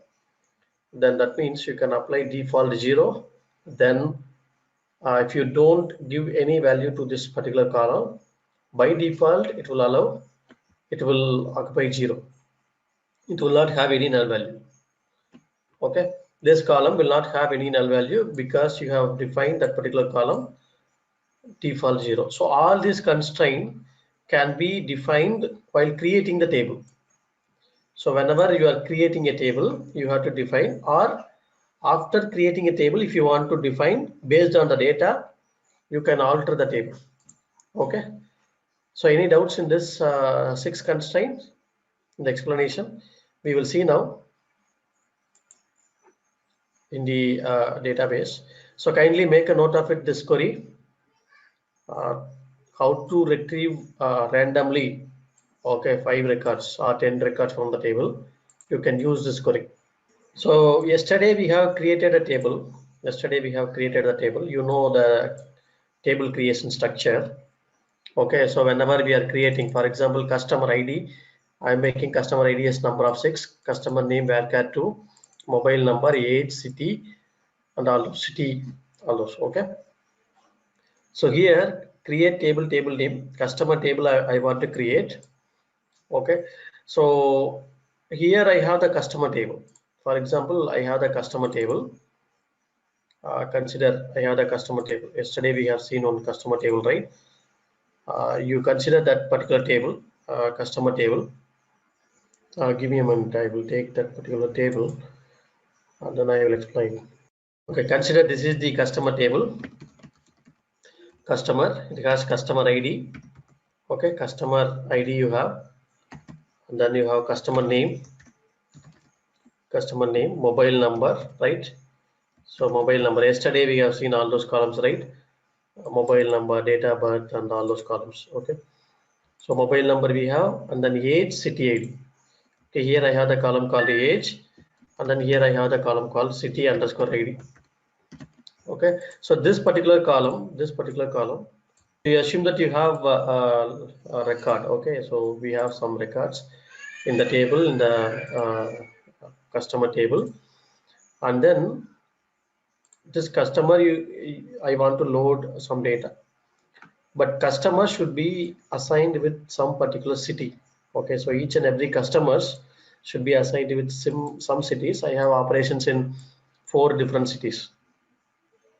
So before inserting a record into the table, I want to check whether these customers are from this particular city or not. Okay, so you have a city ID and then city name, city underscore name. So this is the table I have. Assume that I have a table called city ID and city name, and the city ID we have 10. So some 4 different cities we have 20, 30 and 40. Assume that I have operations in the 4 different cities. So I have Chennai, Bangalore, okay. So different cities, Hyderabad and Mumbai. So this is the 4 different cities. I have some customers. I have operations on these 4 cities. So I should have the customers are from these cities alone. Then I want to validate in this table. So in the city table, assume that this is city table. So this is one simple example I have taken. Okay. In the city table, the city ID will be a primary key. Why? Because it should not have any duplicate. So I'm mentioning the city ID as primary key. So if you mention city ID a primary key, then only it can be a foreign key in this table.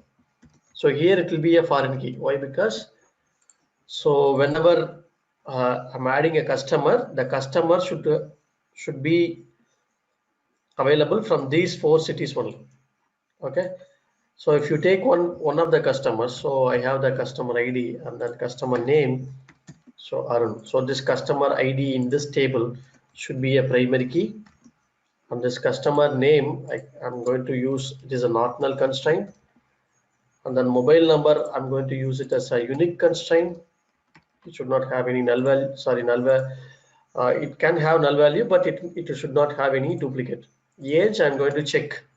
Okay, it's a greater than or equal to 18. So I'm going to use this as a age as check constraint.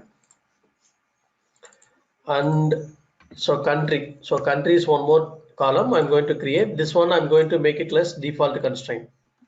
Yes, in the default constraint. So one more column I'm going to add it. Okay. So so I'm going to make this column as foreign key. It should be a primary key in another table. Okay. So either I can have a customer from any of these particular cities. Okay. 10 or 20 or 40. If I'm trying to enter 50, it should not allow. Okay, if I'm trying to enter 50, it should not allow. Okay, it should throw some error. Why? Because we don't have 50 in the particular table. Just a quick info, guys. Test your knowledge of Oracle DBA by answering this question. Which is the subset of SQL commands used to manipulate Oracle database structures, including tables? A. Data definition language. B. Data manipulation language. C. Data manipulation language as well as data definition language. D. None of these. Comment your answer in the comment section below. Subscribe to IntelliPad to know the right answer. Now, let's continue with the session. Just a quick info, guys. IntelliPad provides online Oracle DBA certification training mentored by industry experts. The course link is given in the description below. Now, let's continue with the session. And also this particular column will not allow duplicate. So I'm going to create table in this table. But if you want to create this table, if you want to make this as a foreign key, then I should have the table called city. Okay, I will check whether I have the table called city. If I have, then no issues, or we will create it. Okay. So here we have the table called city, but we do not have 20. So I'm going to insert one record, insert into city. City ID is values I'm going to enter. Values 20. Some cities we are going to enter. Okay. So Mumbai I'm going to enter. So here one row inserted, then commit. So I'm going to commit it. So we have the table called city. So then I can give the reference in the table. Okay, in the table, select start from city. City ID will be a primary key. If you describe, you can have that value, or you can have that all the constraint will be available in this table, all underscore constraints. So this is one of the table. So all underscore constraint. Whenever you are creating a constraint, right? This particular table will have the entry.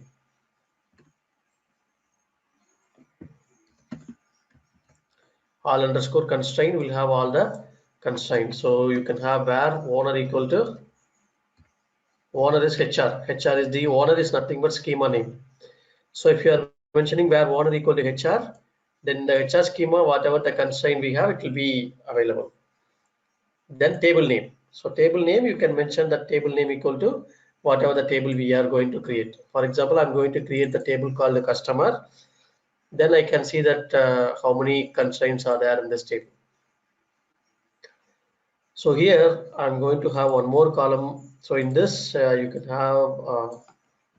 have directly city ID. It's a number of 4 references city.city ID. Then one more column I'm going to create country ID, country underscore ID.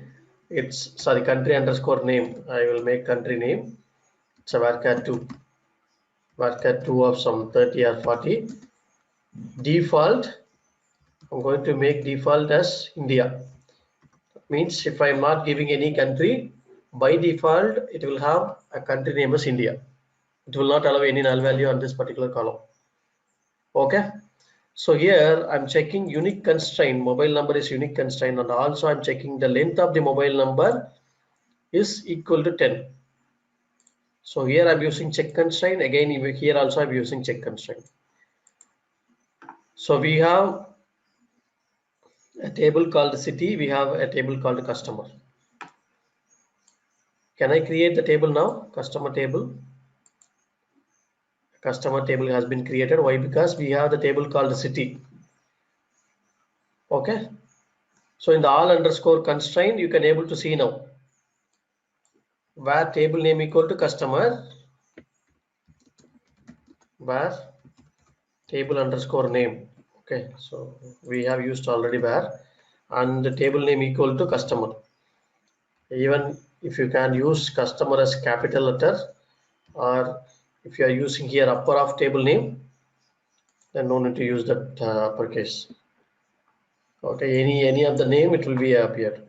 See here, all the constraints are listed here, right? Okay, so unique constraint, primary key, check constraint. Okay, check constraint, and then a relationship. This is foreign key constraints.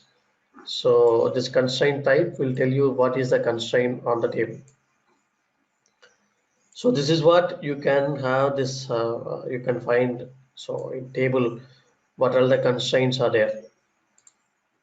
Okay, so if you take city, you cannot get it. Why? Because city is, you have to make it like, if you are making lower of table name and then equating to lowercase, then the data will be applied. In the city table, you see this primary key we have, okay, on the column city ID.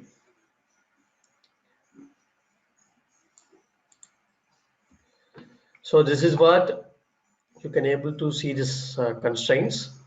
And if I'm going to insert some record into the table, okay, you can have this insert into customer. I'm going to insert, then you can find how the insert query will be working. Okay, so I have so yesterday we have seen that insert into table name, all those. So here I'm going to insert some record into the customer table. Select start from customer. Okay, I want to know what all the columns are there. So insert into customer values. So customer ID, customer name, mobile number, age, city ID, and then the country. Country I can make it like any country, India. Okay, so I'm making the country ID is India. So this is correct record. I'm going to enter. Okay, it will allow to insert that particular record. One row inserted, right? If you check the table, it will have that record. But again, if I'm going to execute the same statement, it will not allow. Why? Because here we have the constraint on the On the customer ID, we have the constraint. So if you violate the primary key or the unique key, you will get error like unique constraint violated. Okay, so this is the error you will be getting. If you are violating a primary key or unique key, you will be getting the error like unique constraint violated. Why? Because you are trying to insert on, you are trying to insert, execute the same statement. So I'm going to execute one more customer. Okay, one more customer list, but I want to have, I'm going to insert the same mobile number. Okay, same mobile number, but he is from different cities and India only. Here also you'll be getting a constraint error that you'll be getting unique constraint violated. It is not a primary key violation. This is like unique constraint violation. Okay, this key, either a primary key or unique key, both. If you are getting error, you will be getting the same error. So you have to check the data and then you have to find which one we are violating. So here I'm entering a correct record and then it will allow you to enter it. It will allow. Okay. So now, so you know primary key and the unique key. Now I'm going to have one more record. Okay. This time I will have some null value in the customer name. Null. Okay, null value in the customer name. So we have defined this first name as not null constraint. It will not allow now, right? So it will not allow. You will get cannot insert null into not null column. This is the error you will be getting. This is the error you will be getting. Okay, so can I have duplicate then? On the first name column, can I have duplicate? Same John I'm going to have. Yes, so you can have the duplicate value. Okay, one row got inserted. If you check the table, you'll have like same John, but the uh, this column, the not null column, will allow duplicate, but it will not allow null value. Okay, so these three things we have seen. The age, I'm going to insert one more record with different customers data, like three different customer. Okay, different customer, and then mobile number, different mobile number, but age I'm going to enter like 12. Okay, check constraint will be violated now. Okay, check constraint violated. So I'm going to enter like age is like some 32 or 35, but here I'm going to insert um, like this city ID. I'm going to enter like 50. If I'm going to enter 50, you'll be getting error like integrity constraint violated. Okay, foreign key not found. Integrity constraint violated, foreign key not found. So this is what you'll be getting the error. Parent key not found. Why? Because this 50 is not found in this table. Okay, if 50 is available, then it will be allowed here. If out of these four values, it will not allow any value here. So that is what you will be getting error. Okay. Then you can have one more record. So I'm going to enter like 40. So everything is same, but this time I'm not going to have this country ID as India. If you are trying to execute this statement, you are not giving a value, but it will say like not enough values. Okay, it will throw error. Okay, but to avoid this error, you have to mention the column name here. So what is the column name? So customer ID, right? First column will be customer ID, second column will be customer name, then mobile number, mobile underscore number, then age, then city ID. So these are all the 5 columns you are going to enter the values. You haven't provided the country for this customer. Invalid identifier is nothing but you are mentioning the column name is wrong. So mobile number, okay, so you have mobile number. So if I'm trying to execute the statement, one row got inserted. So what is the value for this Peter for the country? By default, it will take it as India. So we haven't given this India, right? So since we have used default, so by default, it has taken the country name as India. Okay, so this is what all the constraint will be working. So if I'm going to delete a record in this table, for example, in this customer table, I have a record for 10, 20, 30, and 40, all the 4 cities I have. I'm trying to delete a record, okay, delete a record, delete from table name, city, where city underscore ID, okay, I'm going to commit it before deleting it, where city underscore ID equal to 20. So I'm going to delete a record in the city table. In this table, I'm going to delete. I want to delete this particular record.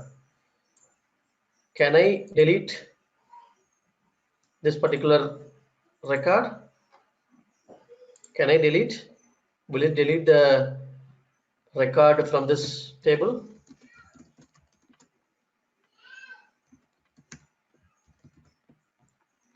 Can I able to delete this record? This cannot be done. Why? Because it has been referenced in this customer table.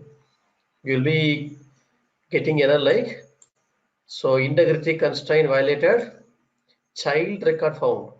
Okay, so this is what you'll be getting the error.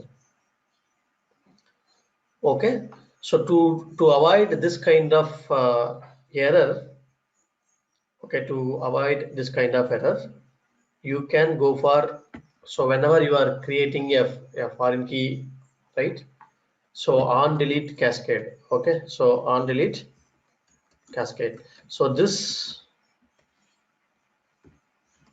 keyword you can use that. So whenever you are using that on delete cascade, then whenever you use this particular keyword, you can able to delete it.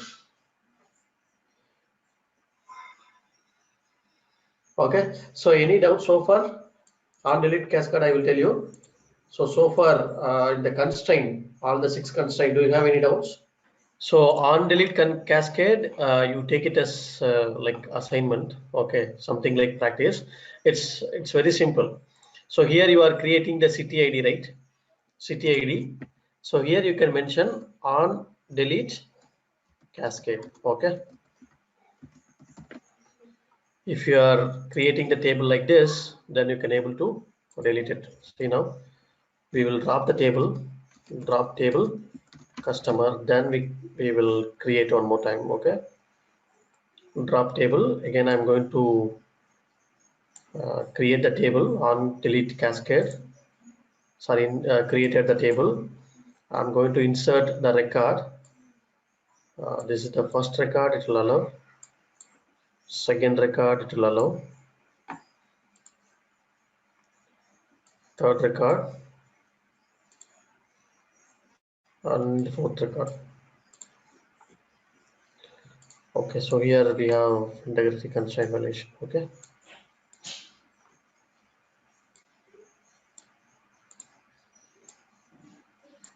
Okay, unique constraint violation, all those. Now I will check whether I have the record for 20. Okay, here I have 20. Now I'm going to delete it. Delete from city. Previously we got error like on delete, right? On delete cascade. Sorry, error like child record found. Now you didn't get. It has been deleted. Without that relationship also. So even in this customer table, previously we have seen the 20. In customer table also that record will be deleted. See now, the 20th record will not be available. both the table it will be deleted. We have deleted in the city table only. Since we have used on delete cascade, so wherever the record is getting deleted, either in the child table or in the parent table, it will be deleted. So this is called on delete cascading. Okay, so might be asked in interview, what is meant by on delete cascade. So it will cascade delete on the two tables, like a parent table as well as child table. You have to mention while we are creating the foreign key, right? Here you have to mention that on delete cascade. So whenever you are creating the table like this relationship, you have to mention that. I hope you are clear now. So kindly make a note of it, all the queries and everything. So I have already uploaded this query, but to make a note of is on delete cascade and default all those. Okay. Now we are going to see that concept of joins. Concept of joins.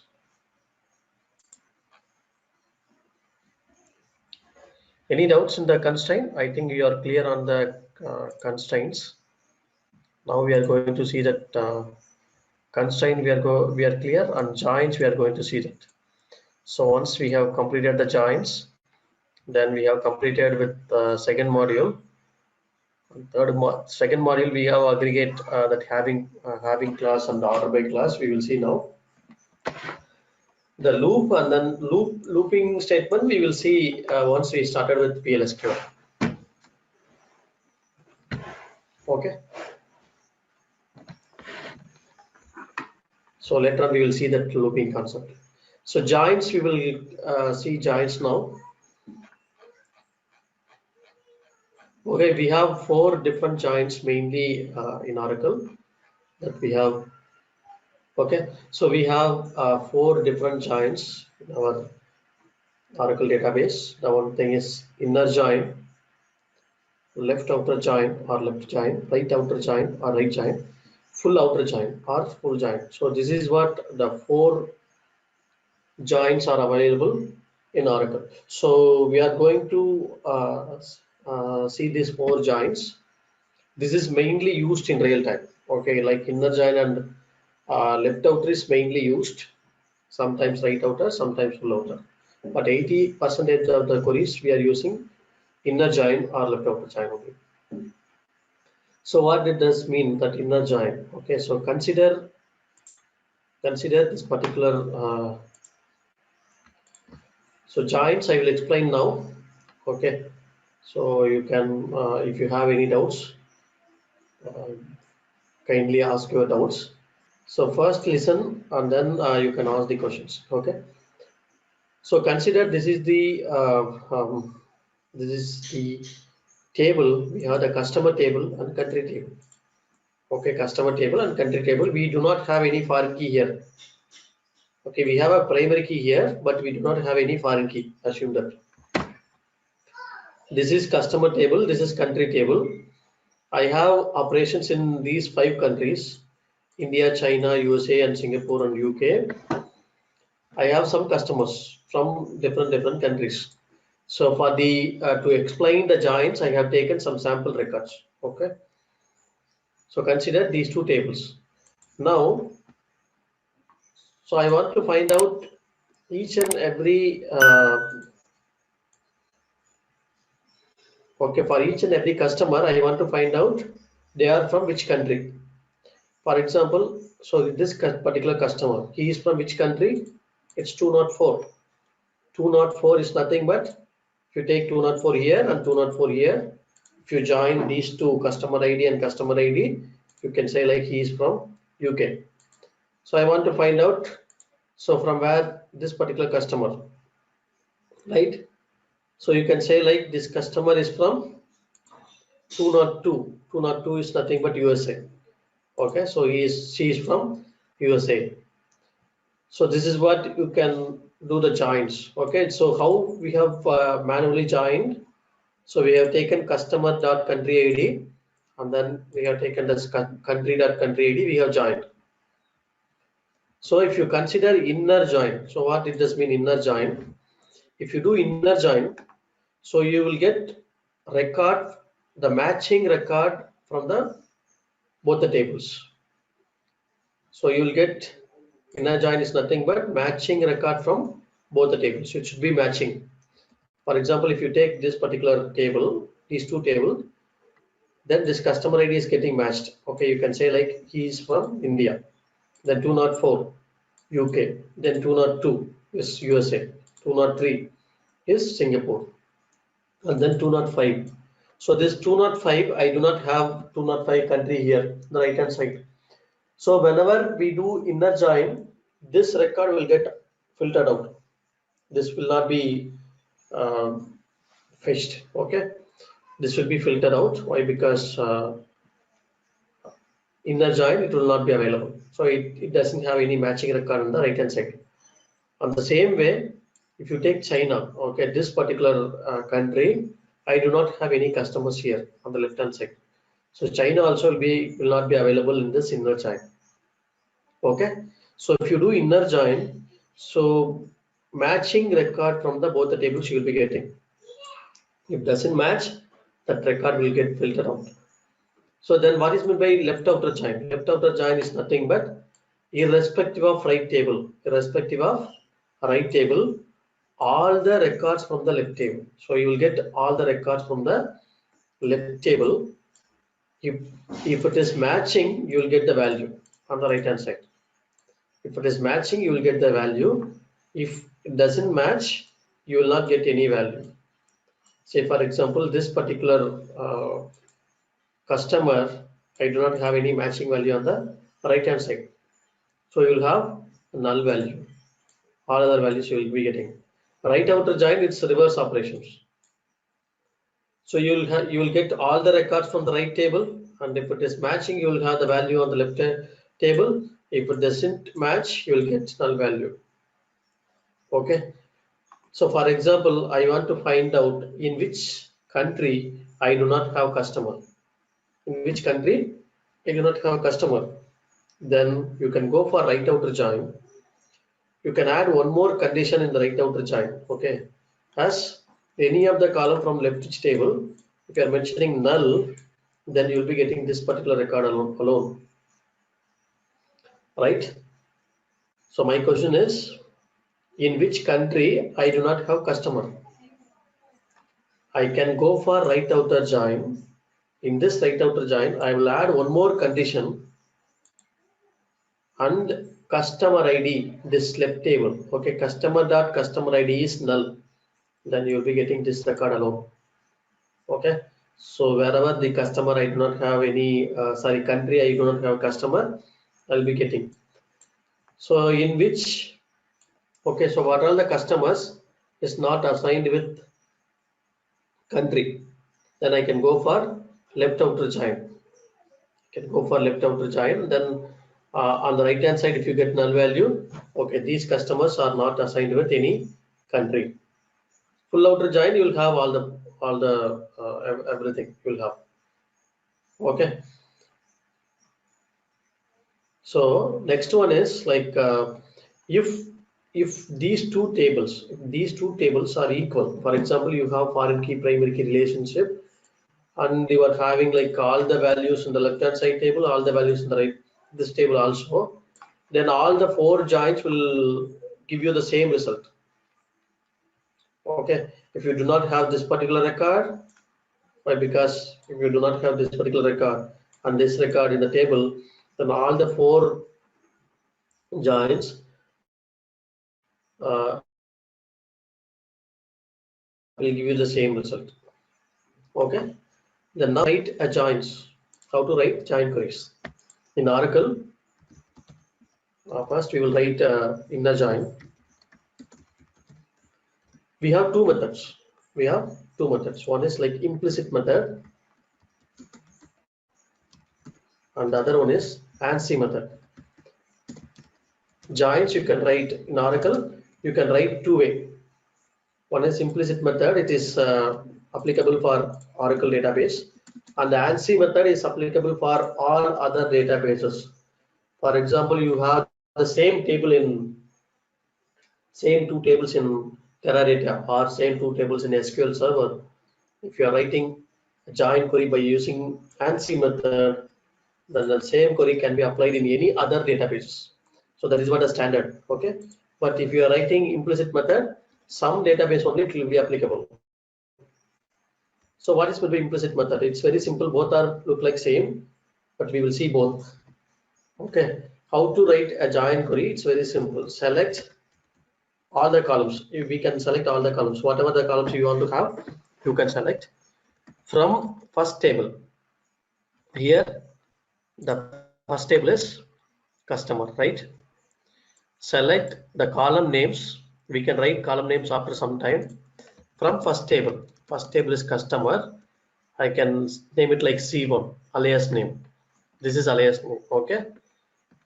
Comma, second table is country. So country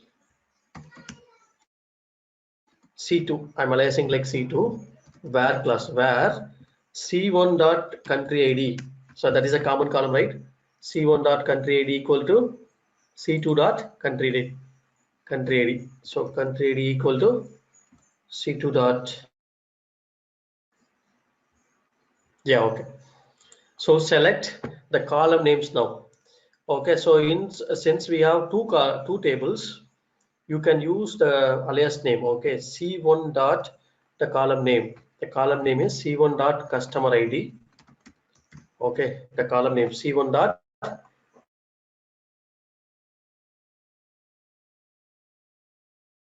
customer ID, C1 dot customer name. To write the joins in this way, it is very easy. Okay, select all the columns from both the table. Just a quick info, guys. Test your knowledge of Oracle DBA by answering this question. What is the full form of SQL? A. Structured Query Language. B. Structured Query List. C. Simple Query Language. D. None of these. Comment your answer in the comment section below. Subscribe to IntelliPad to know the right answer. Now, let's continue with the session. Okay, then from first table, comma, second table, where condition, where join condition. This is like join condition. This is not filter condition. This is a join condition. C1 dot mobile number. Okay, comma, C1 dot email, comma, C1 dot country ID. So these are all the columns from C1, and then C2, comma, C2 dot country name. No need to take again country IDs. Why? Because we have already taken the country ID from the first table. So this is simple inner join. Any doubts? This inner join query. Select column names from first table, comma, second table, where condition. This is implicit method. So how will you write the same query in ANSI method? Okay, both the query will give you the same result. ANSI method is nothing but instead of comma, here you will write the join type. For example, inner join. You may write inner join or simply join. Both will work. Okay, inner join. If you are writing inner join, instead of where, you have to use on. Okay, so select all the columns from first table, inner join, second table, on condition. Got it? So after that, you can write filter condition by using either where class or and the condition. No issues. This is what the inner join. Any doubts in this implicit method and the ANSI method? Okay. So how will you write left outer join? Left outer join. Okay. Left outer join. So the same query, how will you write left outer join? It's very simple. Left outer join in implicit method. So in this same query, if it is left outer join in implicit method, in the join condition, okay, in the join condition, right hand side you make plus symbol. Okay, right hand side you make the plus symbol. It will become a left outer join. It will become left outer join. Okay, so how will you write ANSI method then? ANSI method, instead of inner, you can use left join or left outer join. Both are equal. Then right outer join. Okay, instead of left join, how will you make right outer join? It's very simple again. Right outer join, implicit method. This plus symbol, you have to make it in the left hand side. If you make plus symbol on the left hand side, it will become a right outer join now. So it will give you this result. Okay. We will see in the database. We will see. ANSI method, instead of left, you have to go for right. You can make right join or right outer join. Both are equal. Then full outer join. In full outer join, we cannot have directly like plus symbol on both the side. Okay, full outer join, you cannot write this and implicit method. You cannot directly write plus symbol on both the side. Okay, so first of all, you need to do left outer join or right outer join, anything. Okay, so first of all, I'm doing left outer join. Then I'm doing it writing a single query. You have to write union on full outer join. These are the 4 joins in Oracle. So you may ask questions, if I have 3 tables, how can I write? Okay, for example, I have 3 tables. Assume that I have 3 tables here. I want to find out how many customers are from India. Can you tell how many customers are from India from this table? Without joins, you cannot tell, right? Without joining these 2 tables, you cannot tell how many customers are from India, right? If you do not have these 2 tables, I cannot say like how many customers are from India. After joining it, if you apply filter condition, one more filter condition, like if you are making C1, C2, C3, C3 dot country name equal to India, then it will give you the customers are from India. Full outer join, I will tell you again. Full outer join is nothing but this is what full outer join, right? Both are non-matching record from both the tables. How can I get this result? In the ANSI method, you can simply write full outer join. It's very simple. Full join or full outer join. And in implicit method, you cannot have a plus symbol on both the side. Okay, you cannot have. So we don't have that particular query. You cannot write plus symbol on both the side. So first of all, you will get inner left outer join union with right outer join. Then you will get this result. After seeing that union, you may get this. Okay, you may get this clarity on this query. Just we are doing the union. Union will remove the duplicate, and then it will have that record from same structure table. Got it? We are doing it through union of 2 result sets. So if you are not getting union part, definitely we will see union separately. That is the third module. We have the union part. Okay. So, but the full outer join you are clear, right? How to write the implicit method. These 3 tables. Which country he is from? Okay. So which country I asked? So the country is China. Okay. The country is China. So how did you say? You have taken customer.city ID equal to city.city ID. You have joined these 2 first, and then you have taken the region ID from here. Okay, city.region ID equal to country.country ID. So this region ID you have equated with country ID. So that is what you found. The same way we are going to do now. How to write a join of these 3 tables. So in implicit method, okay, 3 tables. Inner join I will write The same way you can write all other joins. Okay, in implicit method. How will you write implicit method?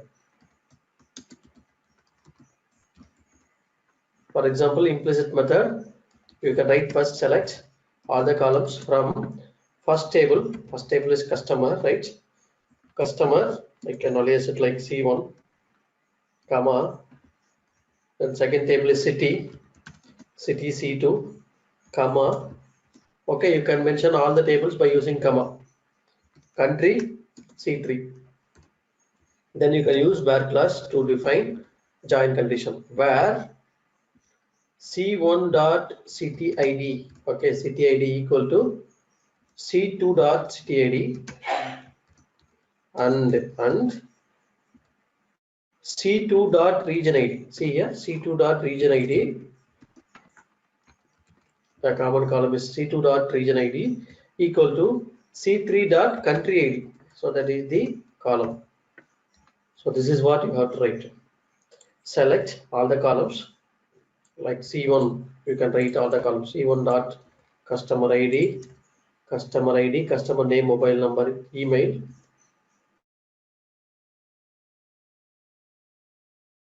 City.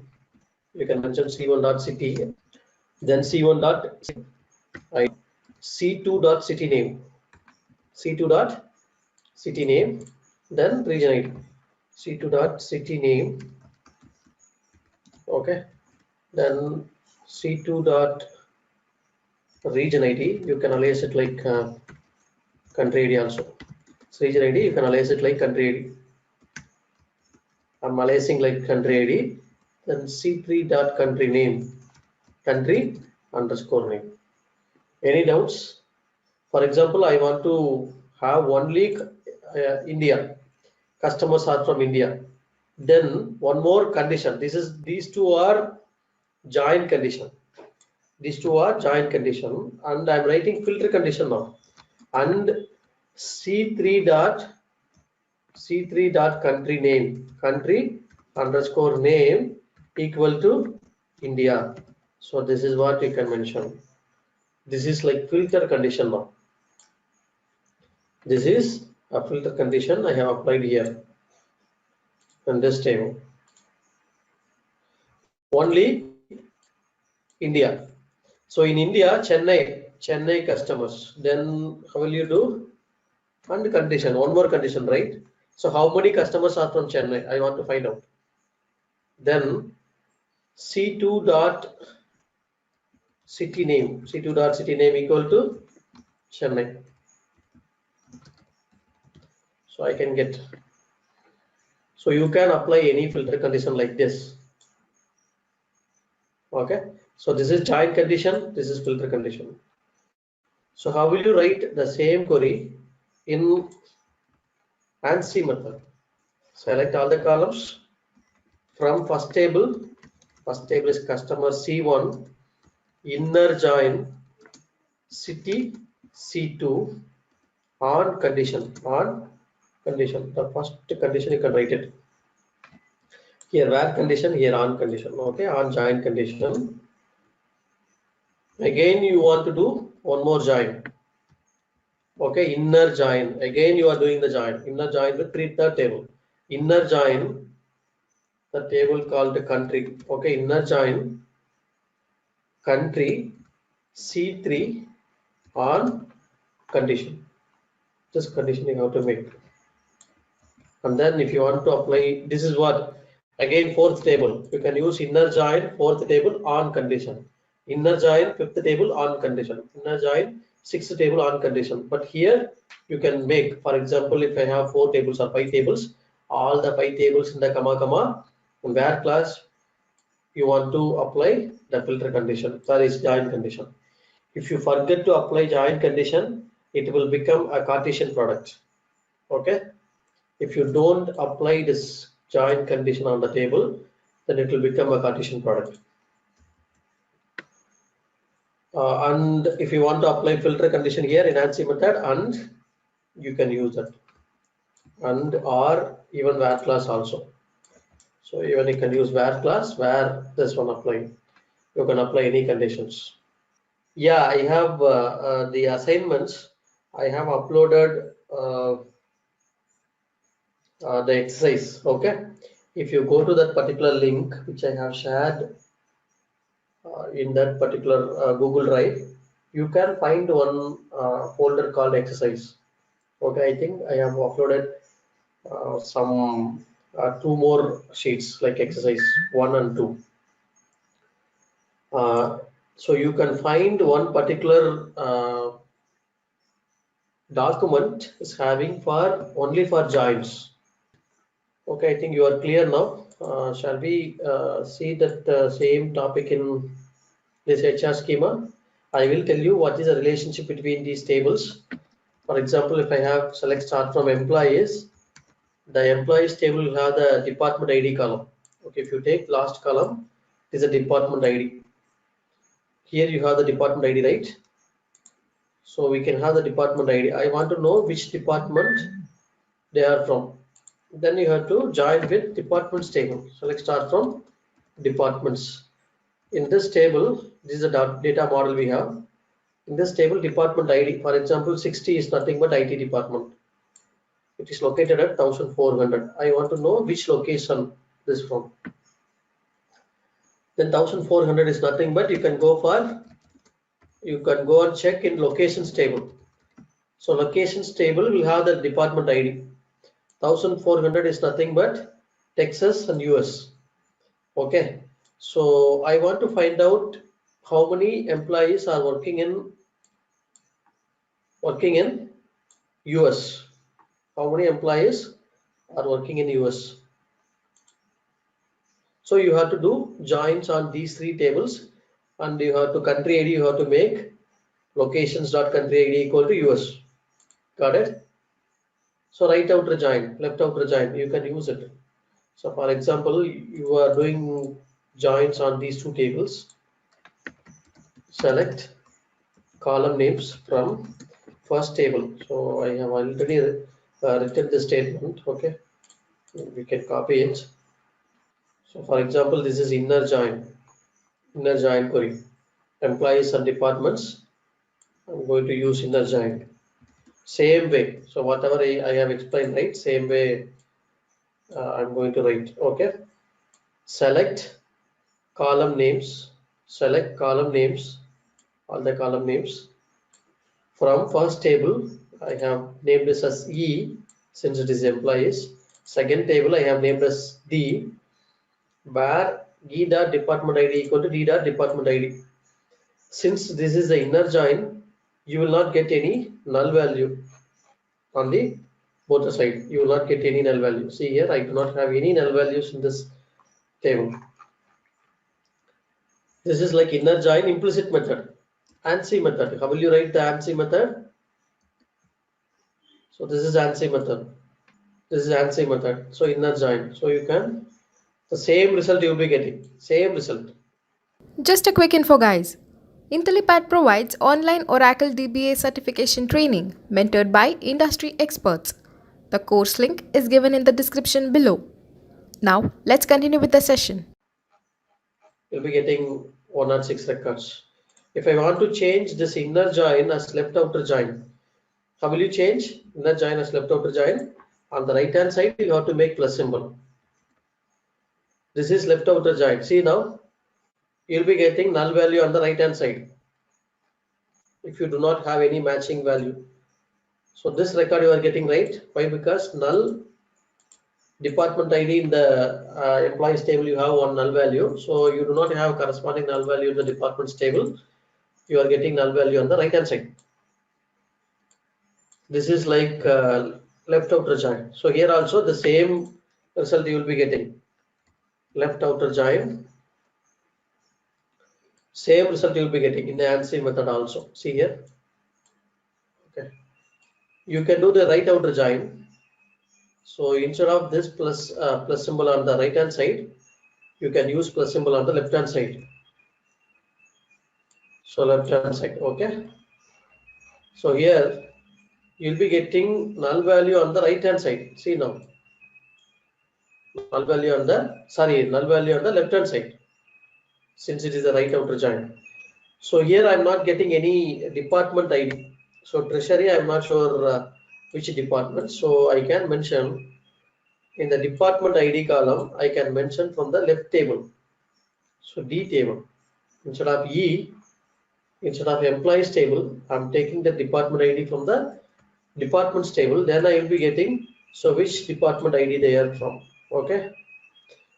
So now you got that department ID, right? Which side you are getting that record. Then if you want to filter out these departments alone, for example, my question is, how many departments I do not have any employees? How many departments I do not have any employees? So these departments I do not have any employees, right? How can I filter out these departments alone? Then you can use one more condition, and e dot employee ID is, so employee ID is null. So if you are using this null is null, you will be getting this record alone. So no need to select these 4 columns now. You can remove these columns. Then you'll be getting, okay. So these many departments, I do not have any employees. So I do not have any employees on these departments. So based on the question, you have to go for right outer or left outer and add condition accordingly. This is also same way. Right join. So you can use where class, where the same query you can use where e dot, the left hand side you can use null value and remove this e side columns. Okay, like this column, if you take from e, you will be getting null value. So I'm taking d. So I'll be getting the same result, right? So column names from this table, right outer join, the same results. So any doubts so far?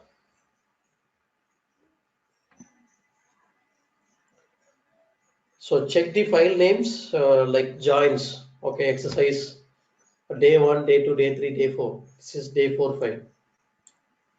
Okay, so open the file and then check what date, what query is available. It's just only 2 to 3 minutes, right?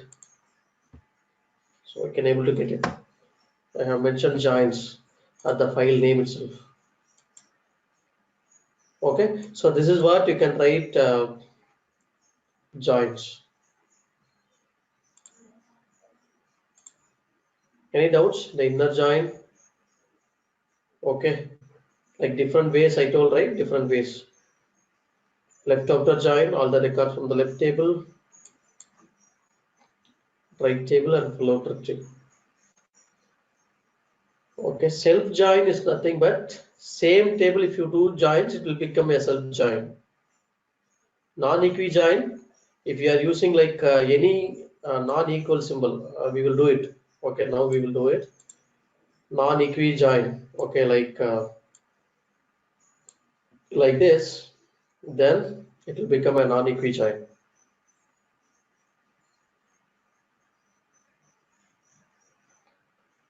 Natural join. So natural join. So these natural join is introduced in 9i version only. Okay, but we are not going to use this natural join in real time. Okay, so this where class we are not going to check. And so for example, this is what natural join. So we are doing select star from department, natural join with department. So simply, but these type of join we are not going to use in real time. Self join we will use. I will tell you what is a self join. So whenever you want to go with hierarchy, okay, for example, if you take this table, employees table, in the employees table, I have employee ID, employee name, and here I have the manager ID. Okay, manager ID. For example, for this particular employee, Alexander, 103 Alexander, then who is the manager? Manager is 102.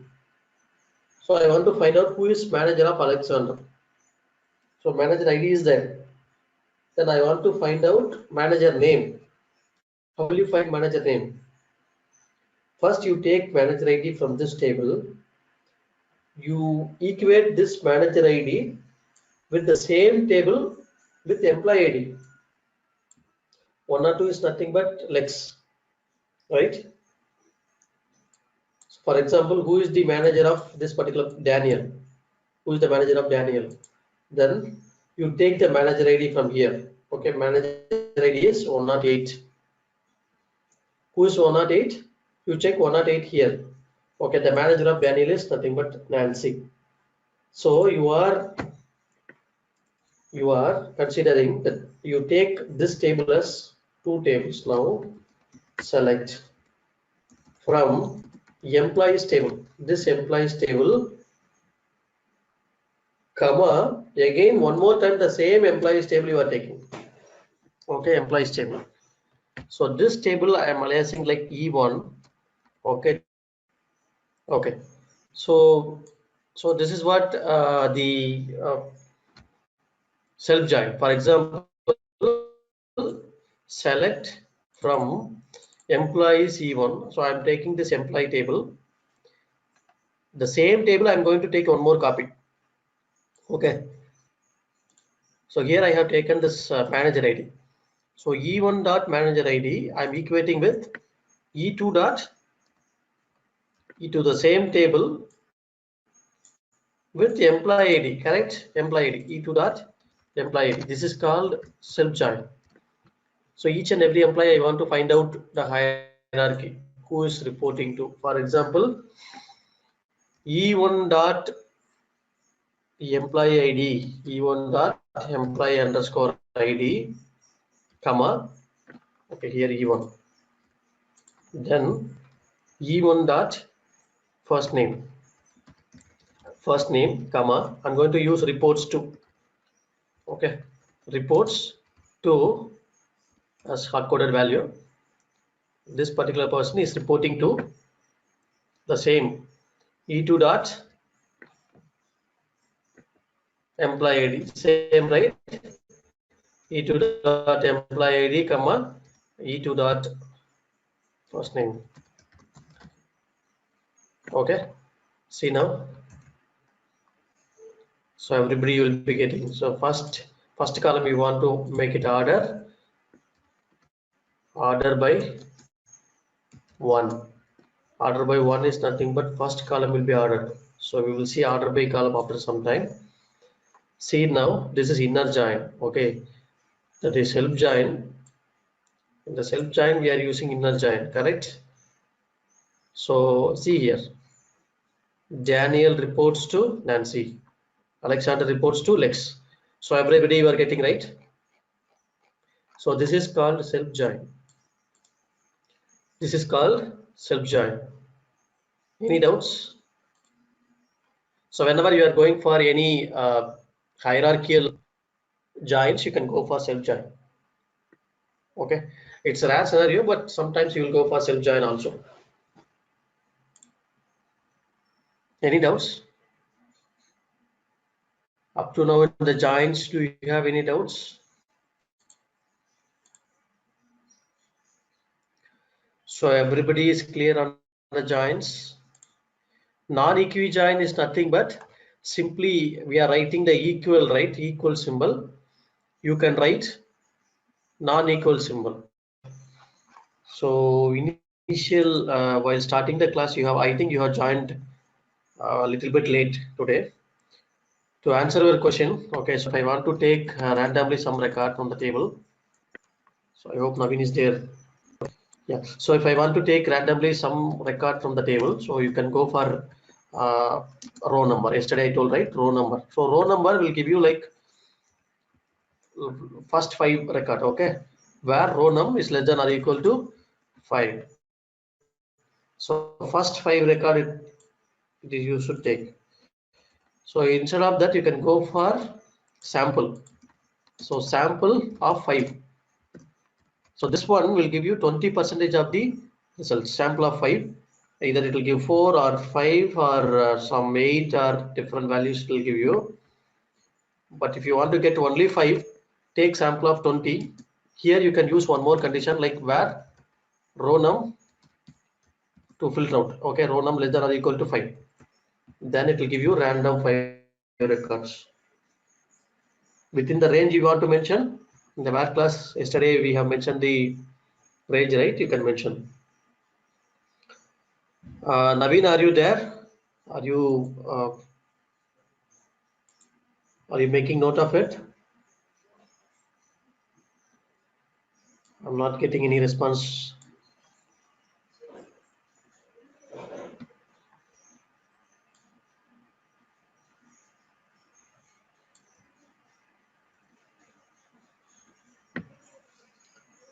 Naveen, can you ping me or can you acknowledge? Okay, no issues. Okay, so I hope everything is clear on the joins. And I have uploaded some exercise on the joins.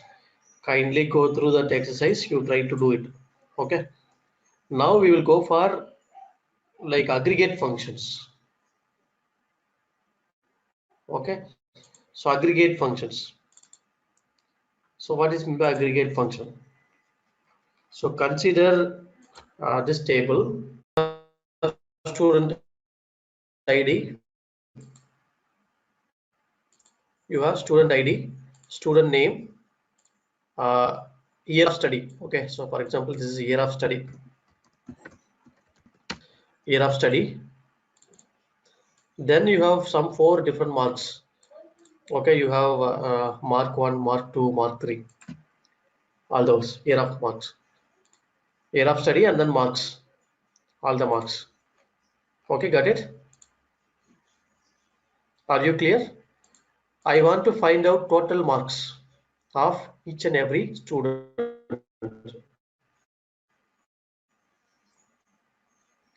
How will you write the query? I want to find out total marks of each and every uh, students. Can anyone tell? How will you write the query for I want to get out? Sorry, I want to get the total marks or average of marks, average of mark for each and every student. How will you get it? Am I audible? Yeah, you're audible. We have to use some Yeah. aggregate. Okay, so you were saying that sum of, sum of. So my question is how to find out the total mark for each and every student. Okay, each and every student.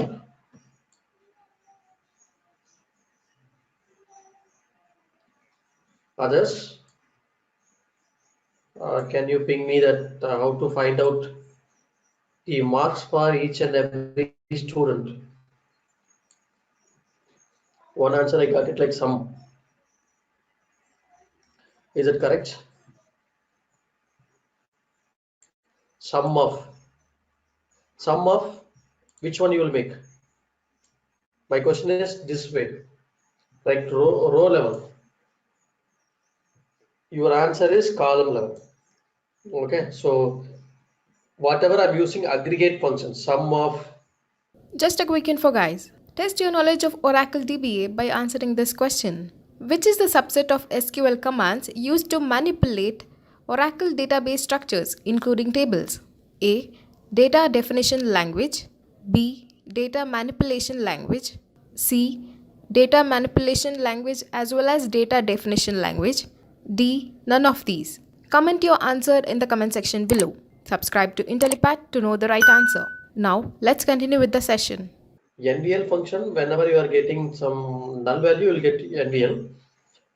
For example, here you are getting this particular person did not appear for chemistry exam. So to find out the sum, you will go for, okay, so Rubina, Like if you are making sum of mathematics, physics, chemistry, that query will not work. Okay, the sum of only one column only you can make. Okay, sum of all the columns will not work. If you want, you check it. My question is, for example, sum and average all these functionalities applicable only at the column level. So to differentiate, to understand better, I'm telling this I asked this question. Okay, to clarify your understanding, I asked this question. The sum of or average of or count of all this aggregate function applicable for column level, not on the row level. Okay, not on the row level. If I want to find out the row level sum, you have to go for simply a plus symbol. This way. This way. Okay. Select mathematics plus physics plus chemistry plus biology. You can alias it like total marks and divided by 4 as average marks. Are you clear? If I want to find out sum, okay, most of the interview I will ask this question, whether they are clear on this particular topic. Okay, aggregate. Most of them will reply like sum. Okay, no, it is not sum. Sum of or average of will give you the result on column level. You have to go for column level, not for the row level. Row level, if you want to go, then you have to use this way. You're also not winning the tosses, so well done on that as well. So Virat, congratulations. Go ahead and. So yeah, yeah. Please go on mute. Okay. So if it is a row level, you have to go for this way. If it is a column level, you have to go for aggregate function. So this is what I want to clarify you. Okay. In the column level, if you want to find out maximum, okay, so which is the maximum mark in mathematics, I want to find out. Then I can go for max of maths, then 98. Minimum of maths, then it will give you 72. Then sum, it will sum. Then I have the mathematics stuff. So I'm asking what is average of your subject, average mark of your subject. I'm asking to the staff, not for individual student. Then he will add all the marks and then he will find out how many students appeared for the exam. Then he will divide it. Then he will tell like, okay, average mark in my subject is 86.55. If I'm asking what is your average mark of for each student, then they will add their 4 marks divided by 4, not 9. Okay, so that is what the difference. So like average mark of each student, average mark of the subject. So remember, in sum of or average of, you cannot make comma. Sum of mathematics, comma, sum of, sorry, comma, sum of you can make, but you cannot make sum of maths, comma, physics. 2 columns you cannot make in a single sum. Okay, remember, if you are making count or average or any aggregate function, if any of the value is null, this aggregate function will not consider this null value. For example, how many counts are there? Here it will give you 8 only. See now, Excel sheet also, it is giving count is 8, not 9. If you want to find out sum, it will make sum. If you want to find out average, it will make sum divided by 8 only, not 9. Okay. So all this aggregate function will not give you the, it will not consider the null value. Okay. So next one, this is what you have to find out. Okay, minimum, maximum, sum and average, all those. But you cannot, by this query, you cannot use who got this particular mark, who got minimum mark. I cannot use select student name, comma, minimum of marks. You cannot use. I will tell you. Got it? Now, in each year, okay, each year, I want to find out which is the minimum mark. In the first year, which is the minimum, the second year, which is the minimum. So I'm just grouping it, the year of study, right? So first year I have grouped by one particular group, second year I have grouped second one. So which column I have grouped it? Year of study. Here I have used group by year of study. So if I use group by year of study, then I will get two groups, right? You will get two records. So one minimum, so out of it minimum is 80, this minimum is 72.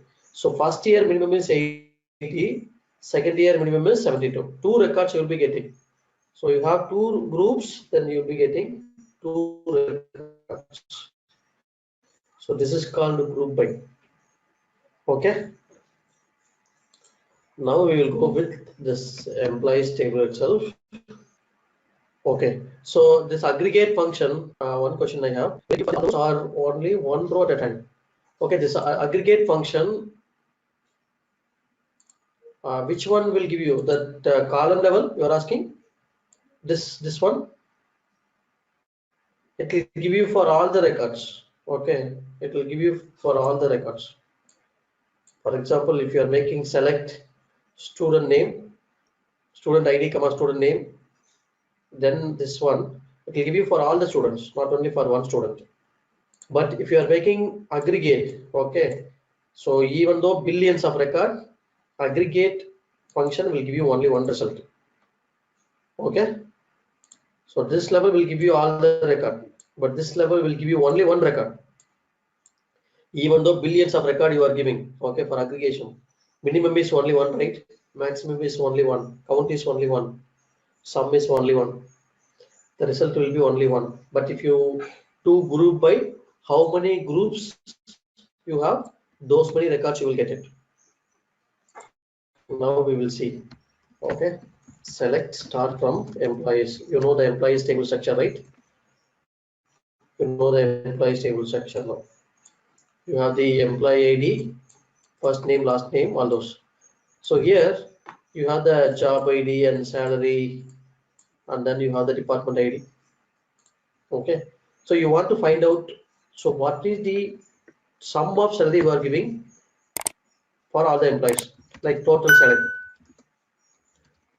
So if I am the owner of the company, then I may ask, okay, so for this particular month, how much salary I have given?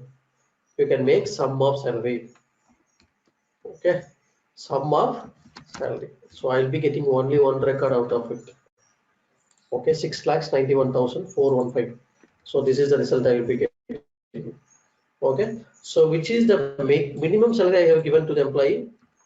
Then I can go for minimum, min of salary. Okay, 2,100. I have given 2,100 for as minimum salary. Then which is the maximum salary I have given? Some max of salary. I can go for max of salary. Then 24,000. Then I want to find out how many employees I have given salary. Then I can go for count of salary. Okay, 107 employees I have given the salary. Okay, then I want to find out average of salary. Average of salary from employees table. So this is what average of salary. Okay, 6461. You got it. So whatever the query or aggregate function you are mentioning, you will be getting only one record out of it. Even though billions or millions record, you will get only one record. Okay, I want to find out who is getting this minimum salary. Who is getting this minimum salary? Can I use in this way? Remember, in aggregate function, this is very, very important. Can I use first name comma minimum of salary? Can I use this way? Whether this query will run?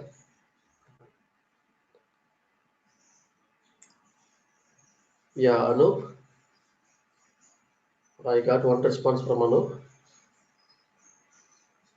Others, can you please tell me whether this query will be running?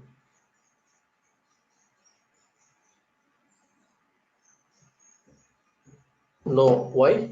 Why? Because, so remember, whenever you are selecting aggregate column, you should not select non-aggregate column with aggregate column. Okay. You should not select non-aggregate column. This is non-aggregate column with aggregate column. You can select one more aggregate column, but you cannot select non-aggregate column. You'll be getting this error. Okay, remember this. Okay, you cannot select it. Then how can I find out who is getting minimum salary? For that, you can go for rank or you can go for subquery. In the next week session, I will tell you who is getting minimum salary. I will tell you in the next week session. So we will cover the module 4 for the subqueries and analytical functions. Okay. So any doubts here? Any doubts? You should not select non-aggregate column with aggregate column. Okay. Now minimum of salary, sum of salary. So you are the owner of one particular company. You have given 6,91,000 for all the departments. You have 11 departments in your company. You want to find out in each department how much you have given. Like department wise, I want to know the sum of salary. If you get wise, okay, department wise, country wise, okay, then you have to go for group by. Remember, okay, country wise, department wise, uh, like department wise aggregation, country wise aggregation, product wise aggregations. Then you have to use group by. Okay, product wise, nothing but group by products. Country wise is nothing but group by country. Clear? Okay. Now if I want to find out sum of salary on each department, then I can go for sum of salary group by. Okay, group by department ID, group by department underscore ID. Now it will give you, it will give you the result like uh, the divisions, okay, like the separate. So if you add all these salary, you'll get like 6,91,000. But you don't know which department the sum of salary, right? For that, you can select the department ID in the select class. I told just now, you should not select non-aggregate column with aggregate column. But here, this non-aggregate column is there in the group by. If the column is there in the group by, you can select it, no issues. Okay, remember this. Then you may ask question here. Can I use this way? Group by first name. Will the query will work? Yes, the query will work, but you will not the logical error. Okay, why? Because what is error? What is the result you will be getting? Here you will be getting department wise sum of salary, right? Okay, but here if two persons, for example, John and John, if two persons are there, out of these two persons, who is getting minimum salary, you will be getting. If all the names are unique names, then you will get all the names and their salary. Stephen, Nancy, all the names you will be getting. If two Sarath are there, then two Sarath, it will group, and then who is getting minimum salary, you will get. That minimum salary you will get. But everybody is unique name, then you will get all the records. Got it? This is something like logical error. The query will work, but it's wrong. It will group first name and then it will take the minimum salary out of those two names. Okay, see here, this query. So remember this one. Are you clear now? Okay, consider this query. This query is giving you some unsorted order. You can have this order by class at last. Okay, order by first column. Order by 1 is nothing but first column. Ascending order, it will give you the order by. So this is the result, right? This is the result of group by. If you want to filter out group by resultant, then you have to go for having class. Having class is nothing but apply filter on top of group by resultant.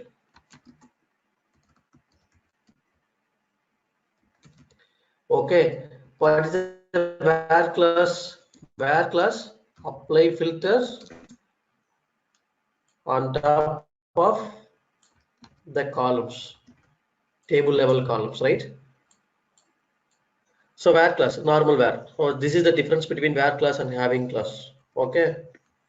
So here I want to find out in which department I'm giving sum of salary more than 50,000. So what are all the departments I'm giving sum of salary more than $50,000? Okay, I want to find out. Then you have to go for after group by, you have to use having sum of salary. Okay, always this having class will come with aggregate function. Sum of salary is greater than 50,000. So then order by. So these are all the departments you are getting sum of salary greater than 50,000. Any doubts here? In SQL query, in Oracle, okay, in Oracle. So this is the order you have to use.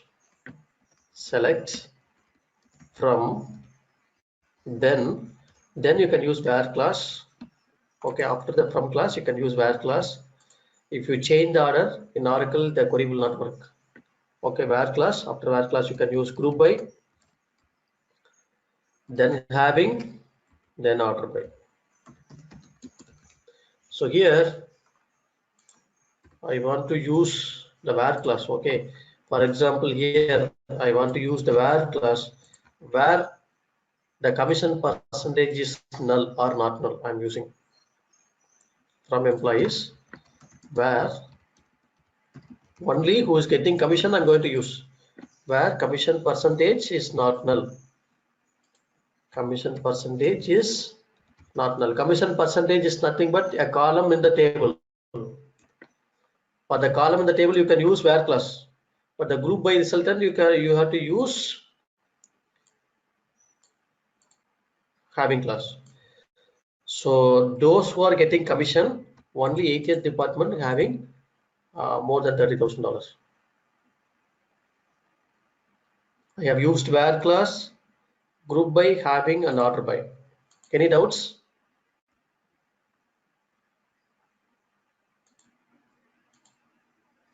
Okay, you are clear, right? So what is the order you have to use? Now you tell me this query, you consider this query. You have taken that either this query or this query. I want to find out which department they are from. 50 which department, 80 which department, 90 which department, and 100 which department. Then you have to go for if I want to find out which department they are from, if I want to find out department name for each and every employees. So can anyone tell the answer? You are so silent. If I want to find out which department they are from, I want to know the department name. You have to go for joins, right? Am I audible? Okay, so you have to go for joins. So just now we told how to write the join query. Can we write join query for this one? Okay, now we will write. How will you write join query? We will modify this one to get the department name here. Okay, if I want to modify this query with joins, how will you write? I told the join, right? How will you write the join query? I want to know the department name as well. Normally, how will you write joins? It's very simple. Select all the columns. You will write column names after that. It's very simple now. Listen. Select column names from first table. Alias name is E. I can go for both the way, either implicit method or fancy method. Employees E, comma, departments D. Okay, where class? Where E dot department ID, this is a joint condition, right? Equal to D dot department ID. Then group by having all those you have made. But if you execute the statement, it will not be executed. You'll be getting error. So column is ambiguously defined. If you are getting this error, if you are getting any error like this in real time also, column ambiguously defined. Okay, that means you are using two tables, and one of the columns are there in the two tables as well.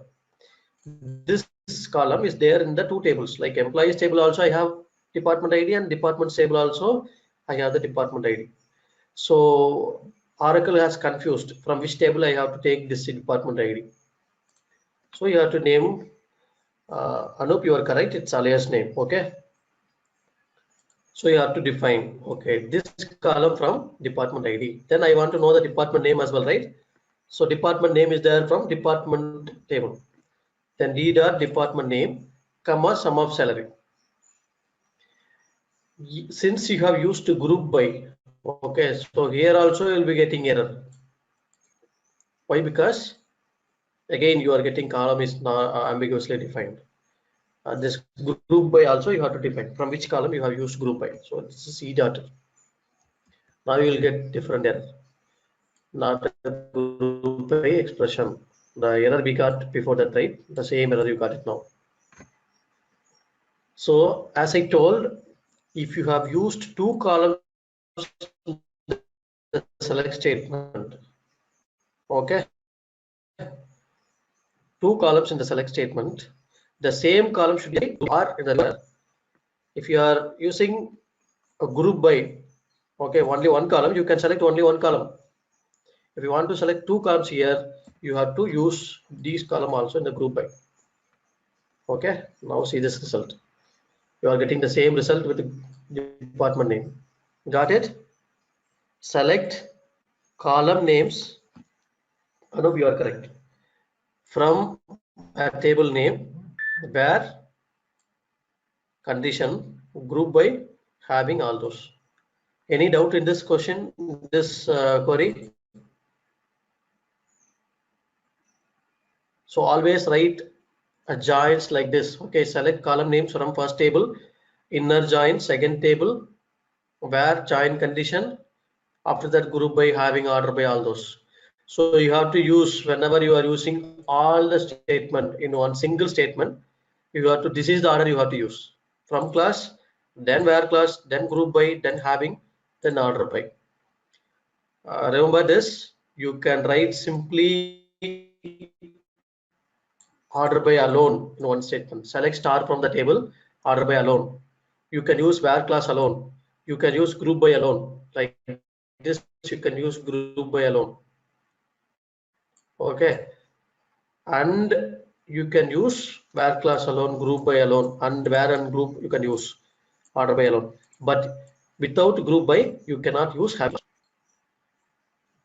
Okay. Without group by, you cannot use having class. So having is always come with, if you want to filter out a resultant from the group by resultant. Sorry, filter out on top of the group by resultant. Any doubts in this group by having order by all those? Okay, so for example, I will tell you, you have to write one query. You have the employees table. Okay, what are all the departments? I have employees more than 30. More than 30. Can you write one query? Select the departments where more than 30 employees are working. I want to know the departments where more than 30 employees are working. If I want to find out more than 30 employees, how will you say employees more than 30? Like you have to find out count, right? So first of all, you have to take count of star. Select count of star from employees. So this will give you the count of all the records. All the records. Okay, you have 107 employees. So each department, how much employees are working. So group by department ID. Group by department underscore ID. The same way. So group by department ID. So you'll be getting, so each and every department will be getting count, right? Then so which department are getting more than 30? So department ID comma this one, then you have to use having count of star greater than 30. So these many departments I'm having, only 2 departments I'm having employees more than 30. So we can see this order by class. Okay, so order by is very simple. We should have seen this order by before group by, so no issues. We'll see this order by. For example, select star from employees. It will give you the order in which it has been inserted. I'm not using any order by class now.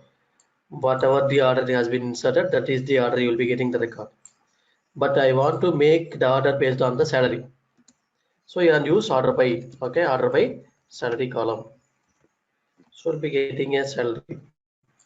By default, it will give you the ascending order. If you don't mention any ascending or descending, you'll be getting ascending order. If you want to make those who are getting higher salary will be order the reverse order, then you have to use order by salary descending. Okay, then you will get the salary like this. Okay, from top to bottom.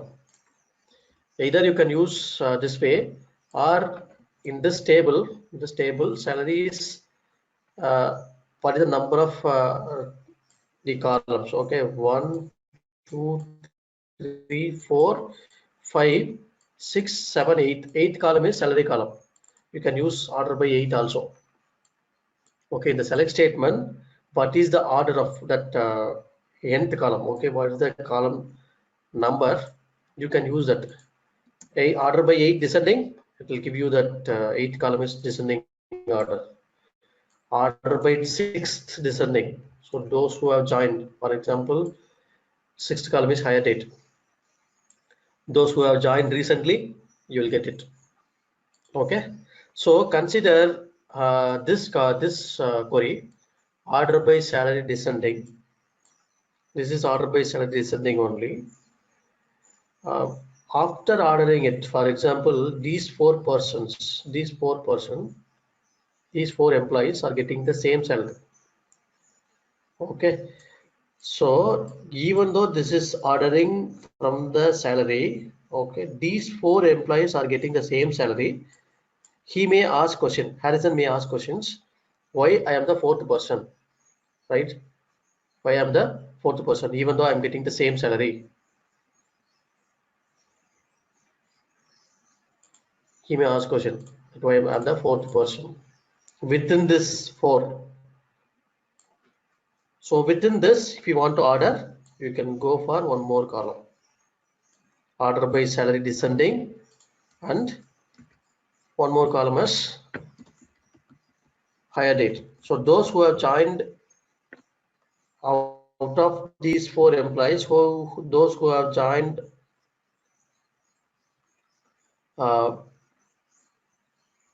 prior to employees, I'm ordering it based on the order date. I'm ordering it. So it will look for the salary column only. It will order if 2 persons are getting the same salary or 2 or more persons, then it will order based on the higher date. Even these 2 are same, then you can go for one more column. Okay, so this is what order by class. Any doubts here?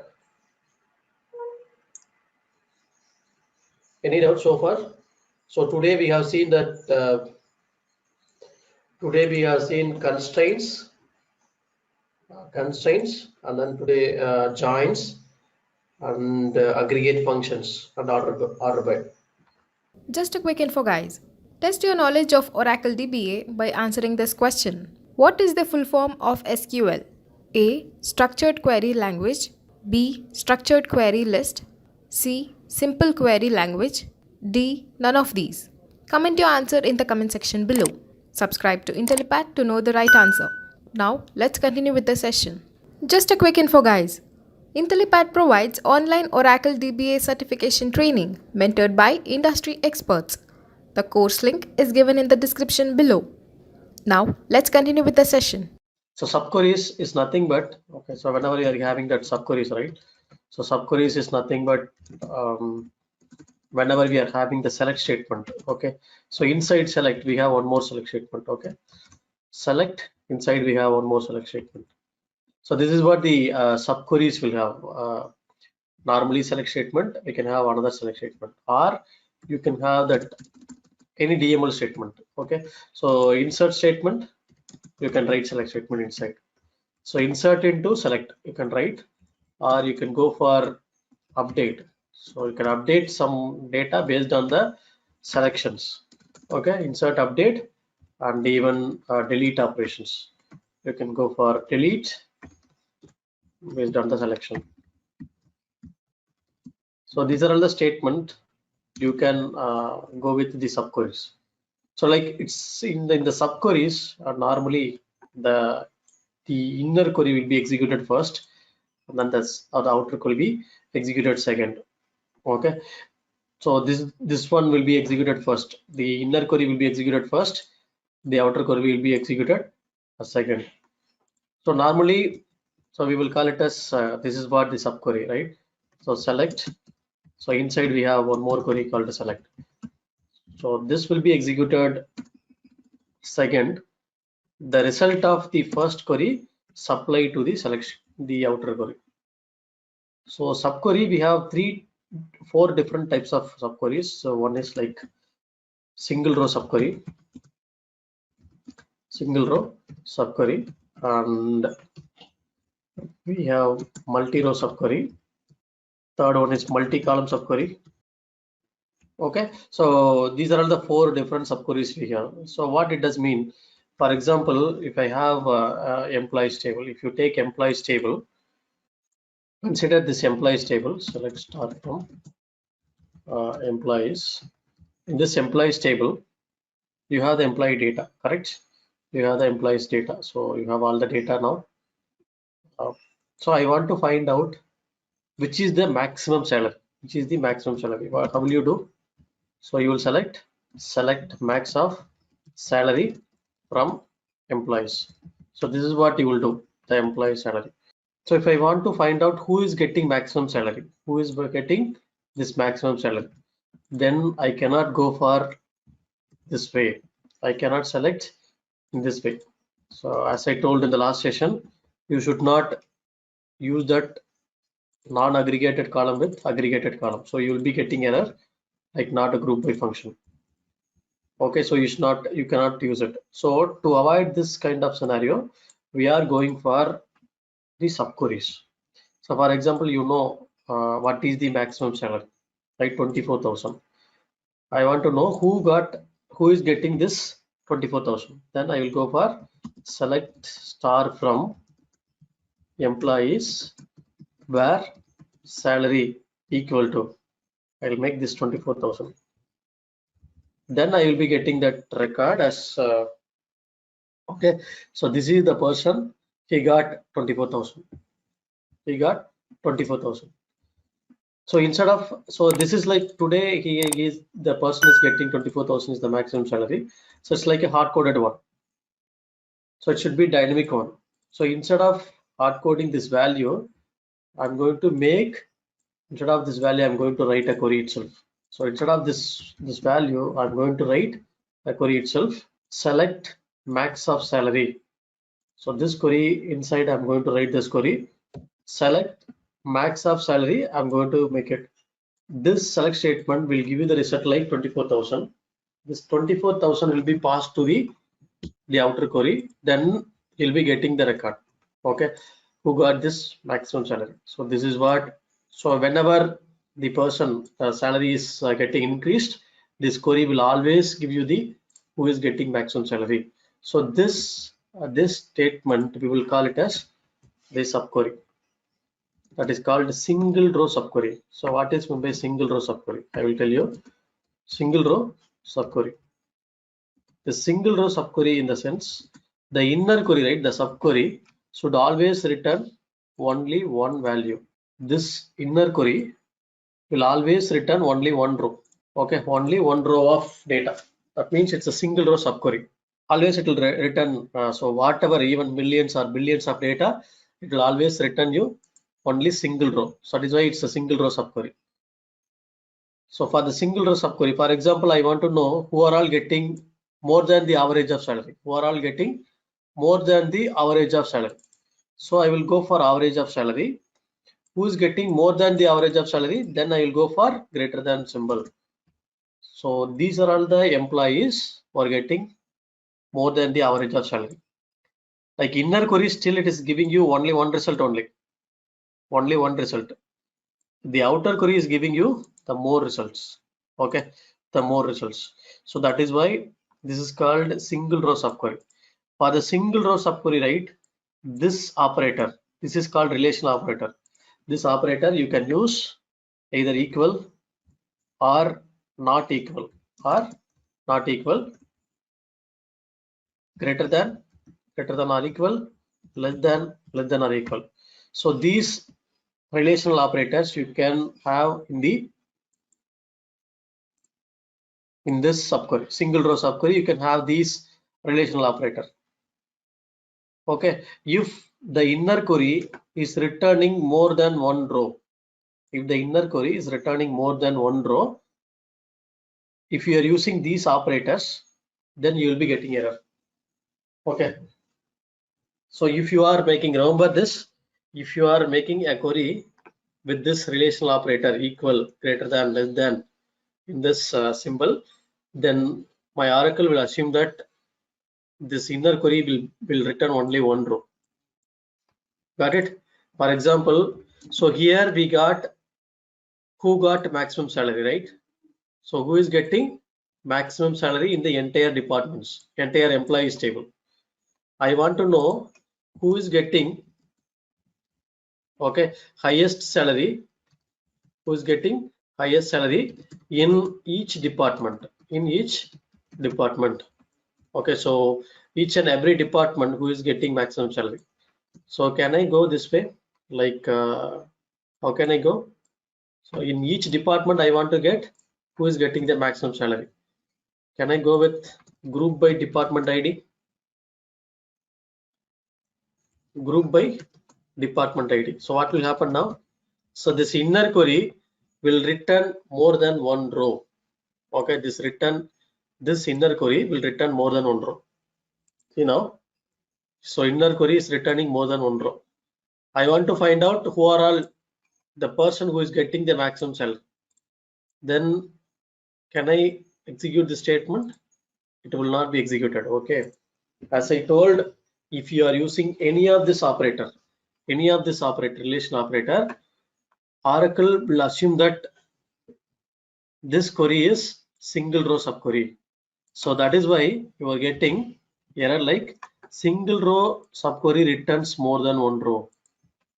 So Oracle will assume that if you are having that equal symbol or greater than or less than, Oracle will assume that it's a single row subquery. So since it is assuming that single row subquery, since the inner query is returning more than one row, we are getting right single row subquery returns more than one row. So how can I rectify this error? Then you have to go for multi-row subquery. The inner query should be returned. So outer query should handle that more than one value. For example, you are using that multi-row subquery. This multi-row subquery, right? So for this multi-row subquery, you can go for in not in.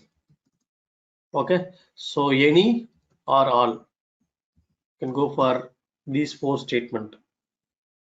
So in keyword, for example, in keyword, if I'm using in keyword, can I use in keyword? Yes. Instead of equal, you can use in keyword, right? Salary in, I'm using this keyword. What will happen now? So this is returning more than 1 row. Since you are using in keyword, it will execute, but you will be getting logical error. Okay, so syntax error you will not get, but logical error you will be getting. So what it does mean, the logical error? So our aim is to take the highest salaried employee in each department. But here, if you run this, you can find in each and every department. Okay, for example, in each and every department, you'll be getting the record. So 10th department, there is only 1. 20th department, only 1 person. 30th also 1. But see here in 50th department, I should have only 1 employee, right? Who is getting higher salary. 50th department, I should have only this salary, this salaried person. But I'm getting 6,500 as well. Why? Because since we have used in keyword, right? This in keyword will give you the result 6,500 for 40th department. Okay, so this 6,500 has been selected inside. So wherever 6,500 is available, it will pick that. In 50th department, 1 person is getting salary as 6,500. So that is why you are getting, okay, this value. You have to avoid this kind of logical error. See now in 10th, in 80th department, so you are getting almost most of the so some says 4 different salaries, distinct salaries you are getting. It's wrong actually. Okay, you need to rectify this error. So how will you rectify this error? You need to go for multi-column subquery. Multi-column in the sense, you in the inner query, right? You should not select always only 1 column. If you are selecting this, select max of salary, who are all getting these salaries will be picked up from the employees table. That is why in the same department you are getting 3 or 4 records. Got it? So to avoid this, you have to go for in the inner query, select a department ID as well. So department ID comma, sorry. So department, select department ID comma max of salary. So this query will give you that department ID with salary. So if you are making this 80th department or 50th department or 40th department, see here 40th department on salary. If you are equating these two with the outer query, you'll be getting only 1. So here also you have to use department ID comma salary. So this is what you have to use. See here, select star from employees where department. So you have to make this bracket where department ID comma salary. Why? Because here also you have to you have used department ID comma salary. So in that way, now the inner query will be returning 2 columns and more values. This will give you the correct statement. So see now, in each department you will be getting only 1 record. So 40th department you are getting only 1. 50th department also you are getting only 1. So 80th department you are getting the correct highest salaried person. So this is what you need to rewrite your query. And the next one is like any keyword or all keyword. So not in the same like not in. So any keyword, for example, what it does mean any keyword, any or all is always come with relational operator. Okay, so greater than any or less than any. So any and all, it will always come with relation operator. Either you can go for greater than any or less than any, greater than or equal to any, less than or equal to any. So you can go with any statement. Okay, so greater than all or less than all. So always these any and all statement will come with greater than and less than symbol. So here we have like I'm going to write, for example, I'm going to write select star from employees where department ID. So I'm going to use department ID in, okay, in or department ID is greater than any. So what it does mean, greater than any. So you assume that I'm writing only one statement here. It is giving this result. Okay, I have written the on subquery. I have written on subquery here. It has returned this value 30, 50, and 80. So what is meant by greater than any? Select star from employees where department ID is greater than any of this value. Okay, so greater than any in the sense greater than any of this value. So if you take department ID 10, 10 is greater than any of the value? No. So 10 will not, you will not get in the select statement. Take 20, department ID 20. Department ID 20 is greater than any of the value? No. So it will not, the 20 also you will not get. 30 is greater than any of the value? No. 40 is greater than any of the value? Yes. 40 is greater than 30. So from 40th department, you will be getting all the records. From 40th department, see here.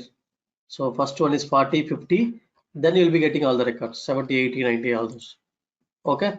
So I want to get like less than any of the value. 10 is less than any of the value. Yes. 20 is less than any of the value. Yes. 30 is less than any of the value. Yes. Up to 70 you will be getting. 70 is less than any of the value. Yes. 70 is less than 80. 80 is less than any of the value. No. So up to 70 you will be getting. From 10 to 70 you will be getting. See here. 70 you will be getting, right? Okay. So greater than all or less than all.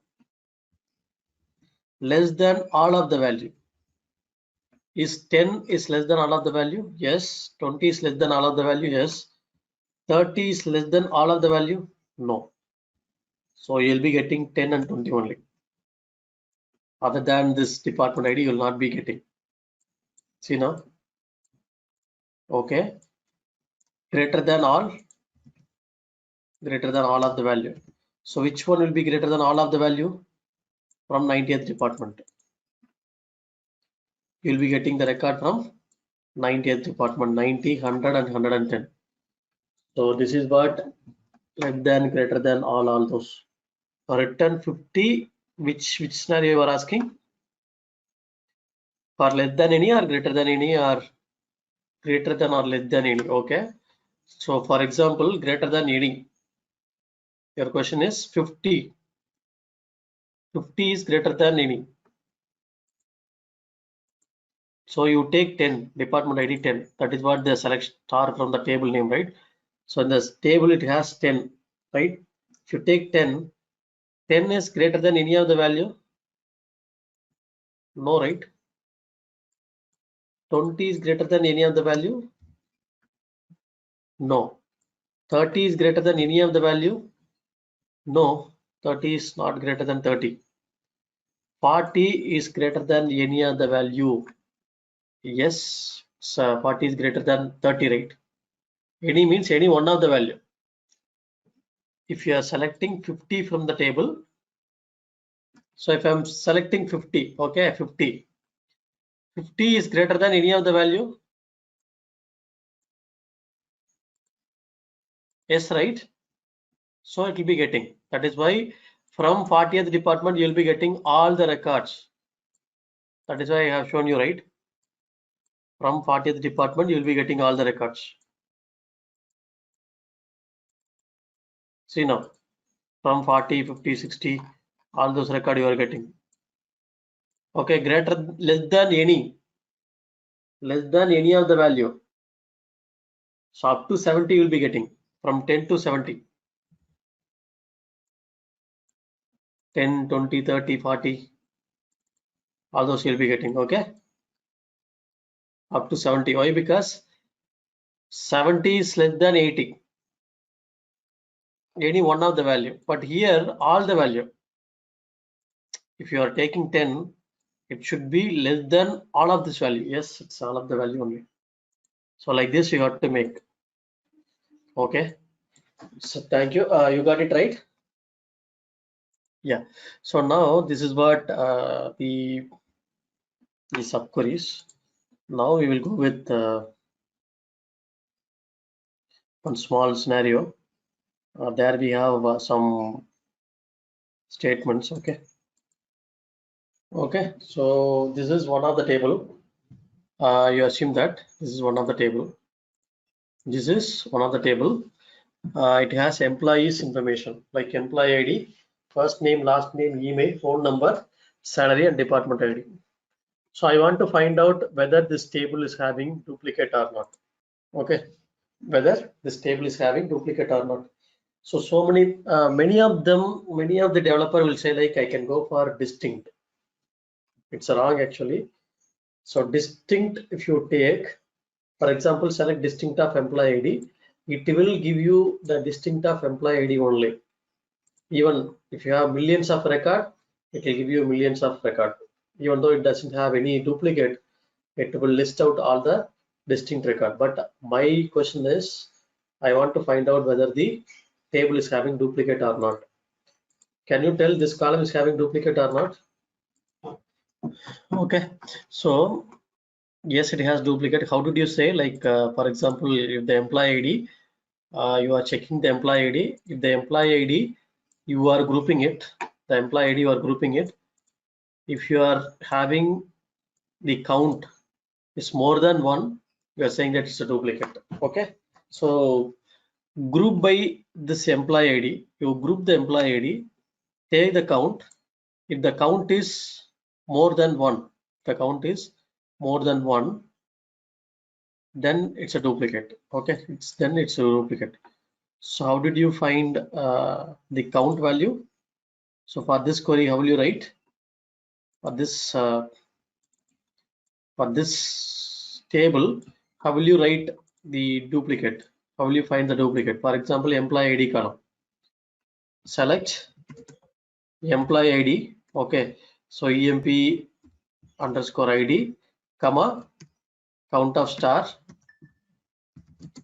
from employees group by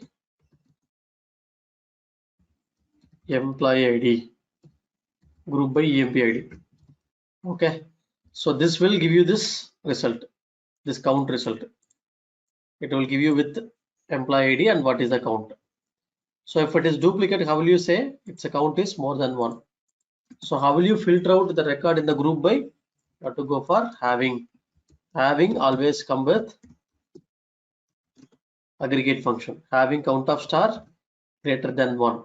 If you execute this statement, it will give you whether the table is having duplicate or not. Okay, if the query is returning any value, then the table is having duplicate. If the query is not returning any value, then it doesn't have any duplicate. So this is what the employees table. How to duplicate, how to find duplicate record. This is one of the basic question they will be asking in interview. Okay, next one we are going for set operators. Set operators. Okay, set operators in Oracle. Okay, set operators in Oracle. So we have 4 different set operators are there. Like one is like union, the other one is union all. Okay, so these are all the 4 different set operators which are available. Set operators. So we have union. So how it is differing from the joins. So joins in the sense, for example, if it is joins, you will have 2 different tables. Okay, so this is one table, this is another table. Joins is, this is one table, this is employee table or customer table. You assume that it's a customer table. This is like location table. Customer belongs to which location. Then 2 different tables will have common column between these 2 tables. like it has some location ID. The customer has been tagged with one location ID. Then it has location ID. So you can join it.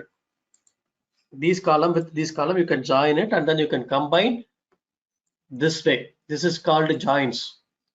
Union in the sense, for example, you have customer 1, it is one table. Okay, customer 1, it's one table.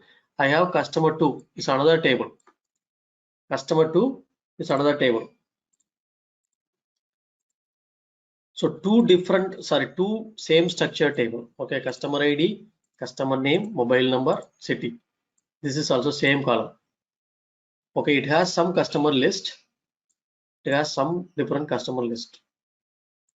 Okay, so assume that it has some 100 records, 100 customer list, and this table is having 100 customer list. I want to combine these two lists into one table. Okay, just you are taking all the content from this table and then copying it here, and you are taking all the content from here and then copying it here. Okay, this is the way. If you are copying, then this will become a union set operations. So for the set operations, you should have same structured table.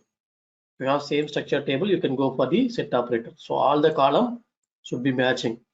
So this column should be matching with this column. This column should be matching with column. This one should be matching with this one. The column name might be different. That is why I have mentioned here mobile number and phone number. The column name might be different, but the data type should be matching. The third column data type should be matching with third column. Fourth column data type should be matching with fourth column. Okay, so this is called set operations. In set operations, we have 4 different operations. One is union. If you do union of two tables or 4 tables or 5 tables, n number of tables, it will remove duplicate. Okay, so what it does mean? It will remove duplicate. So what it does mean? So if I have the same record here, for example, customer ID. Okay, customer name, some name. Okay, mobile number, some mobile number. City, some city. Okay, the same customer data is available here also. Then if you combine these two into one single table, if you do union, you'll be getting only one record. Okay, if you do union, you'll be getting one record. Why? Because this is like duplicate, right? Full row duplicate. It will delete, it will remove the duplicate from the set operate, the union resultant. It will remove the duplicate. Union all, it will not remove duplicate. Okay, union all, it will not remove duplicate. Intersect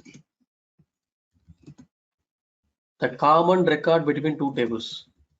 Common record. So here the common record is, if you do union all, you'll be getting 2 records as well. So if you do intersect, the common record between these two tables are only 1. If you do minus, then it will get minus. Okay, it will get minus. Okay, see here, A minus B, the same record is available here also. Then resultant, you will be getting null, minus. So minus where it will be used, mainly compare two tables. Okay, whether the same structure table, for the comparison you can use this minus operations, but the column should be same. For example, here I have one more column called country or zip code. Okay, so this is what the 2 different columns are extra. Can I able to do the union operations? Yes, you can do, provided you should not select these 2 columns from the second table. While doing the selection, right, you need to select these 4 columns from the first table, these 4 columns from the second table. You should not select these 2 columns from the second table. The columns always should be matching. So this is called union, sorry, set operation. Yeah, so you consider A is having a table name called A. It has only one column. It has some some number of records. Okay, it has some records. It has 11 records, only one column. B table, again only one column, it has some 9 records. If I'm going to do A union B, so what could be the result? So 1 you will get one time, so why? Because 1 is there, and 2 will be getting, 3 you'll be getting only one time. Why? Because it will remove the duplicate, right? Union will remove duplicate. So 4 you'll be getting, 5 one time. So even though 5 you have 2 times, 2 tables, only one time only you'll be getting. It will remove the duplicate. 7 and 8, 9 and 10 you'll be getting 11, 13 one time, 14, 15, 18, okay, and 20.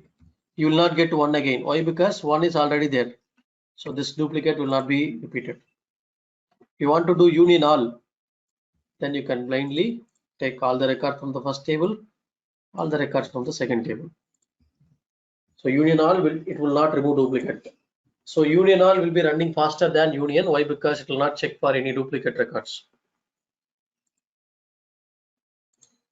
Okay, so A intersection B, so common record between both the tables. So 3 is common, 5 is common, 9 is common, 13 is common. Okay, so this is what A intersect B. A minus B, A minus B, consider A table. If the record, if any of the A record is present in second table, it will get minus. 1 is available here? No, it will be available. Okay, so resultant you will be getting 3 is available here, so it will get minus. 4 will be getting this 4. 5 is available, it will get minus. 8 it is not available, so you'll be getting 8. 9 it will get minus. 11 you will be getting. 13 it will get minus. 14 you will be getting. Then 20 you'll be getting again, and 1 you'll be getting. Why? Because 1 is not there. So this minus B will allow the duplicate. Okay, no issues. B minus A. B minus A. Can anyone tell the result of B minus A? I got 2 different answers. Okay, so B minus A means you have to consider B. If the record is available A, it will get minus. Okay, so you will be getting 2. Then 3 it will get minus. 5 it will get minus. 7 you will be getting, and 9 it will get minus. 10, 13 it will get minus. 15 and 18. So this is what the result. Okay, again consider these two table. So A is having column 1, it has 1 1 2 3 the record. The table B is having 1 2, only one column. So if you are doing that inner join, so you assume that this is what the query I'm writing. You are doing inner join of these two. You consider this is the query. Select column names. Column name is column 1. So you can say like it's a dot column 1, comma B dot column 2 from table A alias A. Okay, so comma table B alias B where A dot column 1 equal to B dot column 2. This is what you will write the inner query join. Okay, left outer, right outer, you know. So if you are writing in this way, what could be the result for the inner join for this inner join left outer, right outer? What could be the result? So can you try this? What could be the result for this inner join, left outer, right outer, full outer? So inner join, left outer, right outer, full outer. So you are selecting 2 columns here. So definitely you should have 2 columns result. So if you are clear on joins, then it is very easy. So I'm not getting any results. Okay, if you do inner join, so this is the query, right? So this is the query. So 1 will get joined with 1. So I'll be getting 1, 1, right? This one will get joined with this one. So I'll be getting 1, 1. This one will get joined with this one. Again, this 1, 1 you will be getting. This 2 will get joined with this 2. So you'll be getting 2, 2. So this is the resultant for inner join. Okay, left outer join. So you'll be getting the same result, but one more record you'll be getting. So one more record is 3 and null. Right outer join. So right outer join is the same one. Full outer join is the same of left outer join. Got it? So union. If you do union, what could be the result? So union will be 1, 2, 3. Union all will be getting all the records.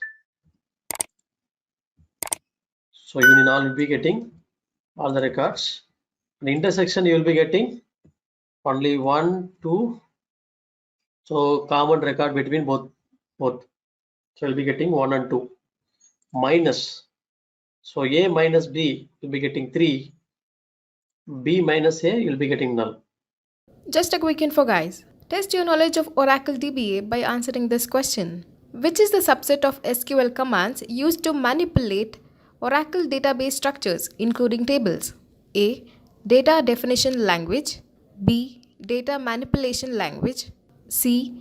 Data manipulation language as well as data definition language. D. None of these. Comment your answer in the comment section below. Subscribe to IntelliPad to know the right answer. Now, let's continue with the session. Okay, sometimes in interview, they may ask questions like this. If I have 1, 1, 1, 1, 1, 1. So what could be the result? So you'll be getting this one will be equal to this one will be equal to this one. So it'll be for 1, 1 you are getting 2 rows. Same way you'll be getting 8 rows. For this one, first one, second one, third one, fourth one. So this is the result for all the 4. Why? Because you are simply making that table A column 1 equal to table B column 2. So it will be equal, right? 1, if you take 1, it will be equal to 1. Again, the same one equal to this one. So you'll be getting 8 ones. Okay. This is what the result.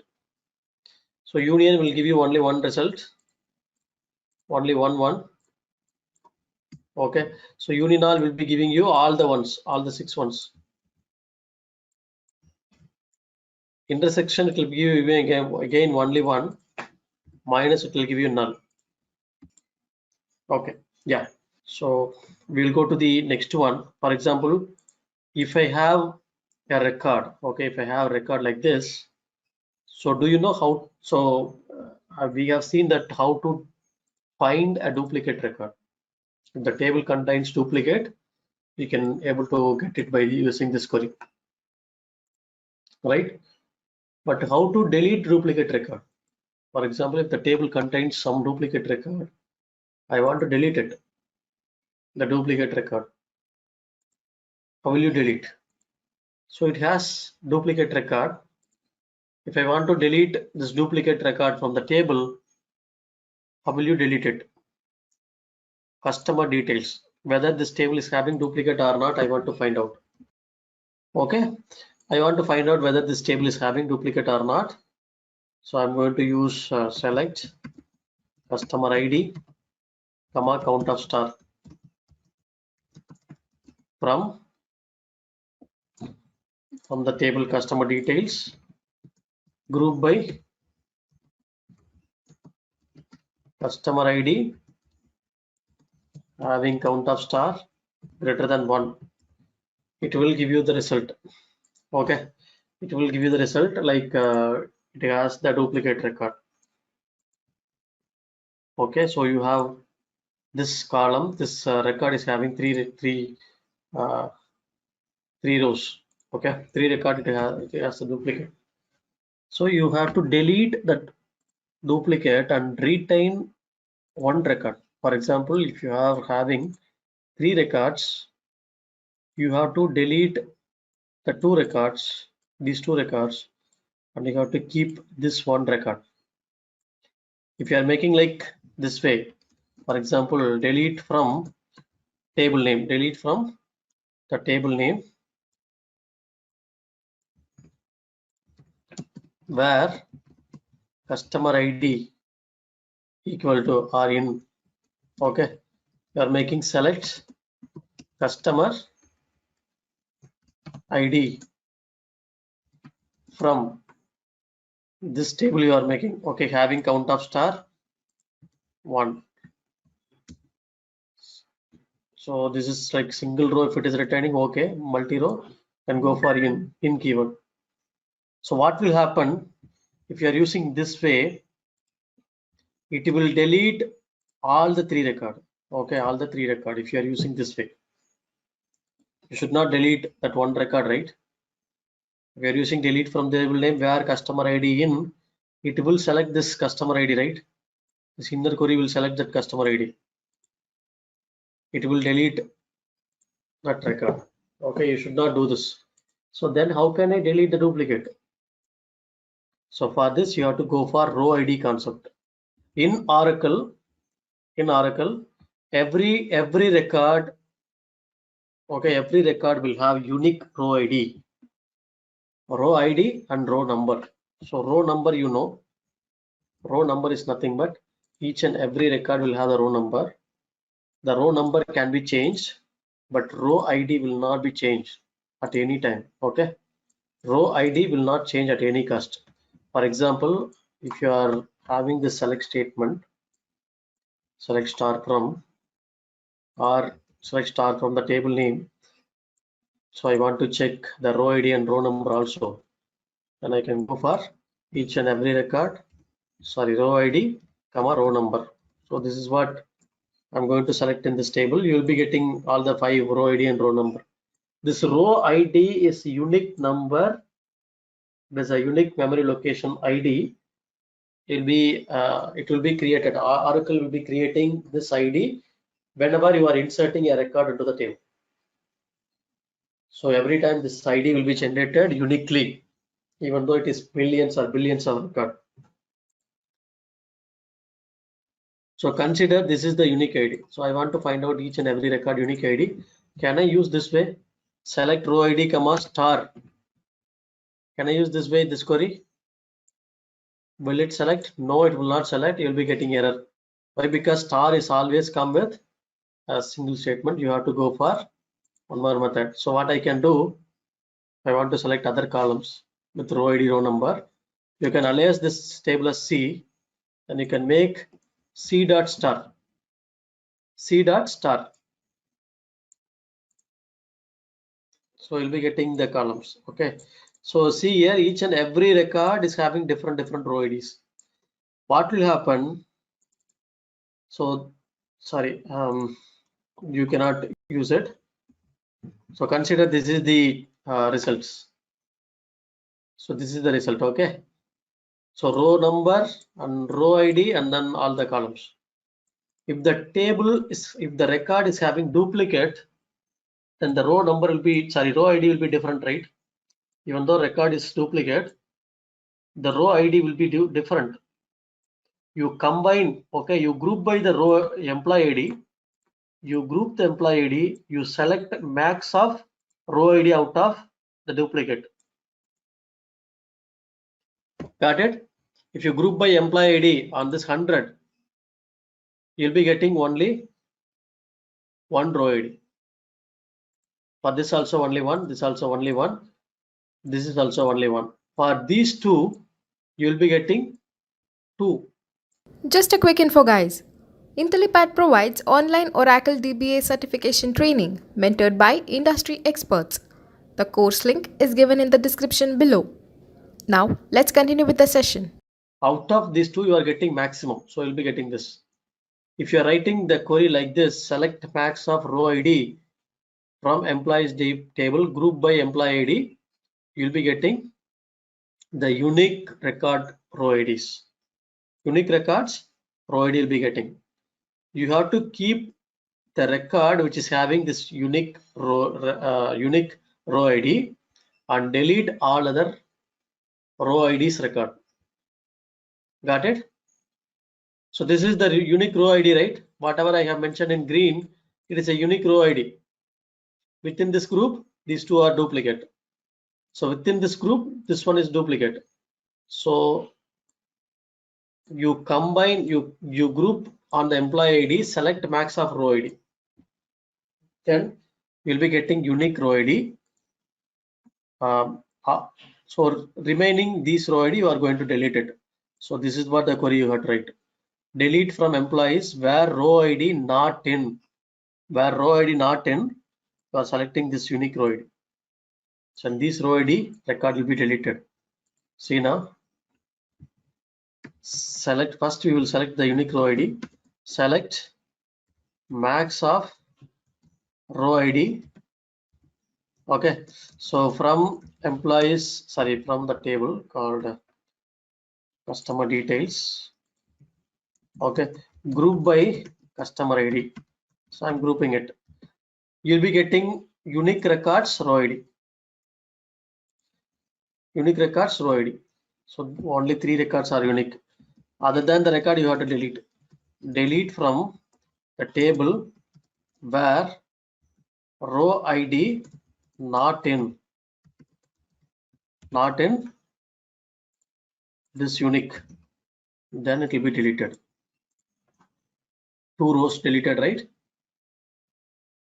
So now if you are checking this, select max of row, sorry, select some count of star, you will not be getting any record. Doesn't have any duplicate, right? It has deleted the duplicate. It will have only the unique record. So this is the way you can delete the duplicate. Any doubts? Okay, I hope you are clear on this. Deleting a duplicate record with row ID and row num column, right? Okay, so now we will go with the analytical functions. Analytical functions, here we are going to see that. So I have shared all the queries. Okay, the analytical functions, here we are going to see that rank and dense rank. 1 minute, we will see that. So what are the topics which we have in our syllabus? Okay, PLS skills subquery, we have seen return a value, set of values, all those. So this correlated subquery we will see. Okay, to number, to char, all those, right? Okay, I will take this to number, all those. Date and time format. Okay, concatenation, all those, right? No issues. This one we will take. Okay, so we will see now the analytical functions. What that it does mean, the analytical functions. Then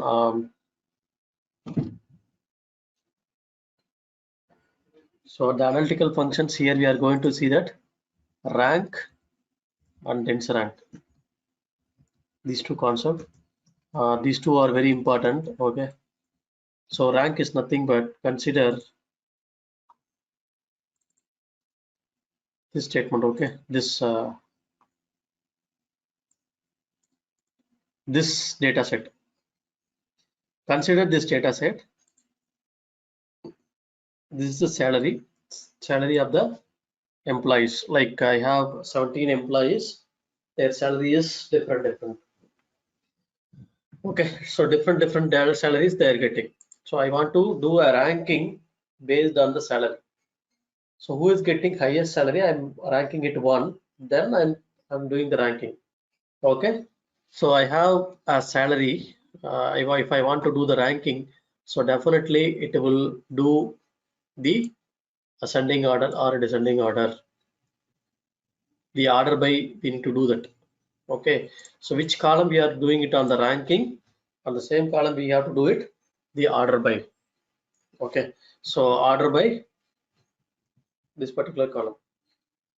So here, since I'm going to make the highest salaried person as rank 1, I'm going to make it order by descending. Okay, order by descending on the salary column. So if you are making the salary column descending order, then see the rank. Rank is nothing but 1. This person will be ranked as 1. Okay.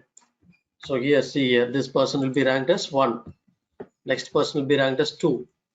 Next highest person will be ranked as 3. Next will be 4. Next will be 5.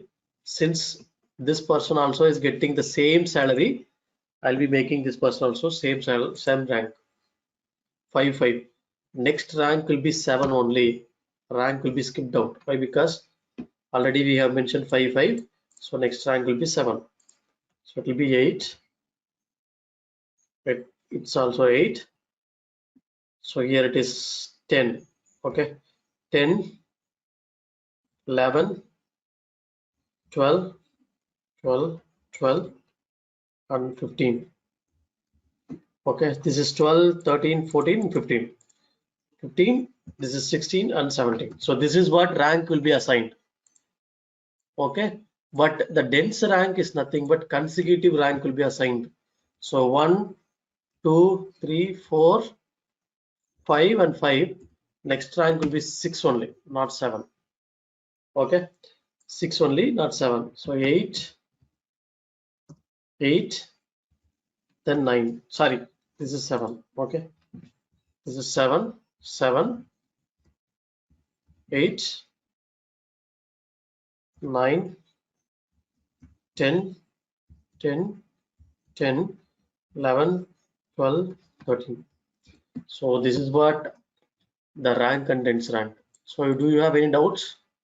So what is meant by rank and dense rank? How the rank will be calculated? Okay. So you assume that you have in the department, you have in the employee table, you have 4 departments. Okay. You want to rank the employees within the department, within the departments. So 10th department, what is the rank? 20th department, so what is the rank? So you have to define that rank. You assume that this is this data set. I have 4 different departments. It has salary. So I have the department ID. So I want to do the ranking. How will you do? So you have to group all the department first. So within the department, you are going to do the ranking. So here I have grouped the department. So here the group by is nothing but partition by. Okay. So group by is nothing but analytical function. It is a partition by. So order by salary descending and partition by department ID. Got it? So within this group, you are doing the ranking. See now, 20th, you are doing the ranking. 30th, again you are doing the 1, 2, 3. 40th, 1, 2, 3, 4. So this is what within the group you are doing that ranking. So now we will write the query. So how will you write the query? For here, for ranking, right? For the ranking, you have to write this way. So it's very simple. Rank of, okay, rank of over, within that you have to make order by. So order by ranking column. So ranking column is salary descending. So this is what the ranking. You want to do the dense rank. Dense rank will be same way, but instead of rank, you have to make dense rank. That's all. Dense underscore rank of this way. So here you have one more the group by, right? within the group you want to do the ranking, then you have to go for, so group by you always make before order by, correct? So that is why you are making partition by group by column, partition by department ID here. Got it? So rank of over partition by department ID, order by salary descending. See now, I want to do the ranking of the employees table. Second highest salary, third highest salary, or they are asking nth highest salaried person. Okay. First of all, you need to do the ranking of all the employees. How will you do the ranking on all the employees? We'll go for select column names. You have to use column names, employee underscore ID, first underscore name. So some columns only I'm going to take. Email column, job ID, salary, and department ID. These are the columns I have taken. Okay. So employee ID 1, 2, 3, 4, 5, 6 columns. Okay. Department underscore ID. Department ID. Okay. Comma rank. I want to do it. So how will you do the rank? Rank of over order by ranking column. The salary descending order you will be doing the ranking. So those who are getting highest salary will be ranked as 1 from employees. So it will be ranked now. See now, each and every employee will be ranked as 1, 2, 3, 4, 5. So those who are getting higher salary will be ranked as 1. See the rank 1, 2, 2 means next one will be 4 only. 5, 6, 7, 7, then next one will be 9. 10, 11, 11, 11, then it will be 14 only. So this is what the rank. So you can, so since you have the column name is very lengthy, you can make it like alias name, rank. So it will be alias like rank. Okay. You want to do the dense rank? You can go for dense rank instead of rank. You can go for dense underscore rank. So rank and dense rank order by all those within the department. Within the department, you want to do the ranking. So how will you do? Rank or dense rank within the department, you want to do it. How will you do? Before order by, you have to make partition by. Just a quick info, guys. Test your knowledge of Oracle DBA by answering this question. What is the full form of SQL? A. Structured Query Language. B. Structured Query List. C. Simple Query Language. D. None of these. Comment your answer in the comment section below. Subscribe to IntelliPad to know the right answer. Now, let's continue with the session. So partition by department ID. So always see here partition by department ID. So see this dense rank here. 1, 2, 2 also, next will be 3 only. 4, 5, 6, 6, next will be 7 only. This is dense rank. Now I am making that partition by.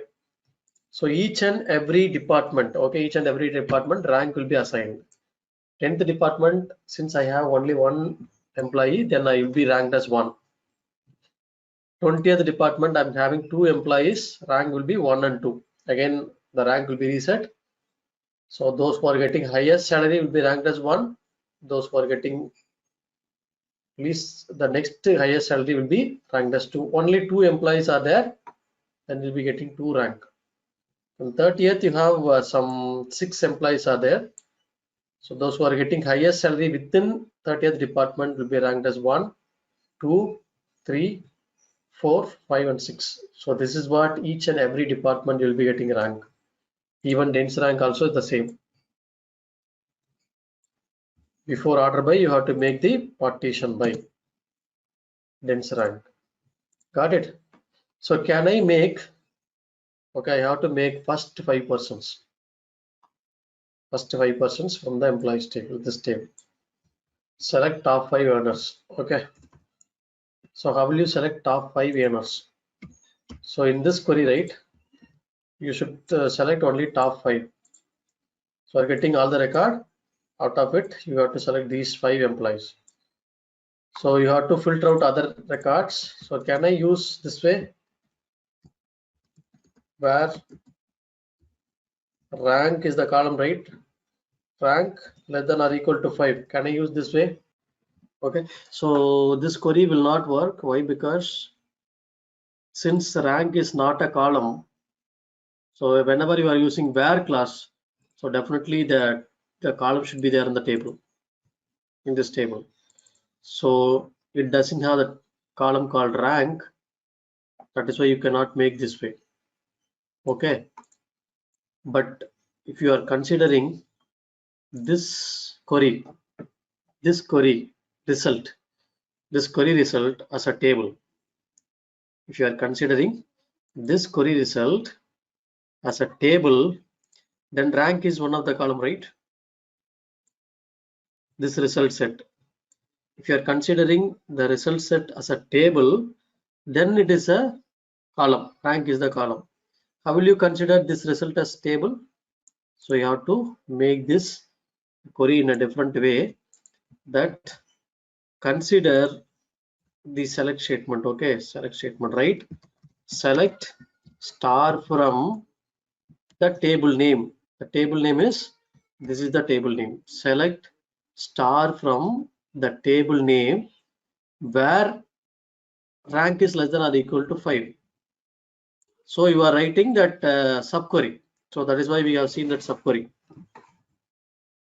Select star from the table. So this result will be act as a table now.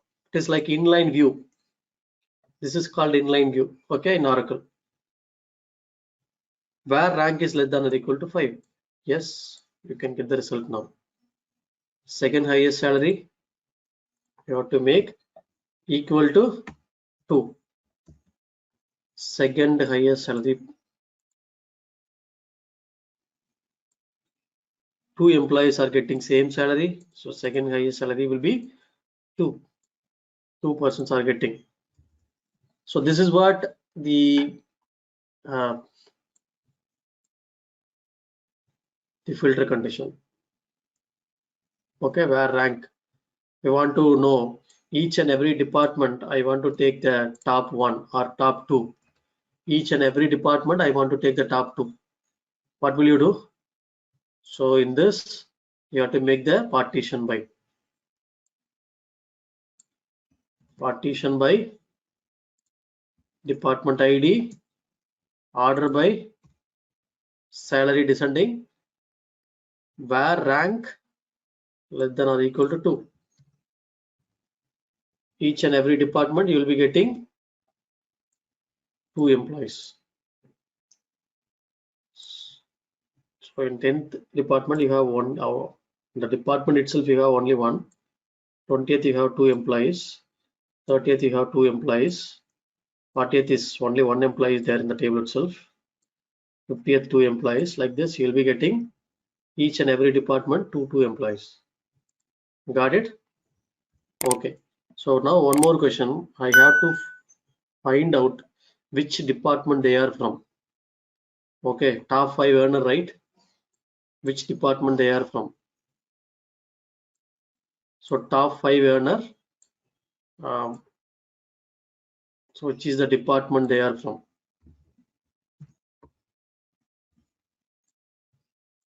So I want to know that which is the department of these 5 employees. Like 3 of them are same department. These 2 are same department. I want to know which department. The department name I want to have it. So how will you take the department name? You have to go for the joins, right? So you have to do the joins. How will you do the joins? Select all the columns from first table. First table is, this is the first table, right? So you can make it like first table is E. Inner join, or comma also you can use inner join. Second table is departments. So normally this is what you will do it, right? Departments D. Select the column names. Select the column name. Okay. From first table, this is first table. Inner join second table on condition. On E dot department ID. E dot department ID equal to D dot department ID. Department ID where E dot rank is less than or equal to 5. Okay, so here if you are making star, it will not be working. So you have to make E dot star. E dot star means all the columns from the E table, and then D dot department name. So I can make D dot. It's like a same like joins only. Select the column names from first table. From first table, this is considered as first table. Alias it like E inner join second table on condition. This is join condition. Sorry, this is like a filter condition. If you are running it, you'll be getting that results. Okay, if you're not getting that rank is order right, so you can, after this where class, you can go for order by department name, D dot department name. Sorry, not D dot department name, order by rank. So E dot. Okay, so first 3 employees are from executive department, next 2 employees are from sales department. So this is what you have to write the query. E dot star is nothing but whatever the column we have selected in this inner query, it will be available in the E dot star. It is not employees dot star. So in the E, whatever the column you have selected, that column only will be available. Okay, so we have a lot of functions which are available in Oracle database. So consider the functions are like if I'm taking the table, so I have employee underscore ID, first underscore name, first name, and then I have like a job ID, salary. Okay, so I have department ID. These are all the columns I have assumed that department ID from employees. Okay, so from employees table,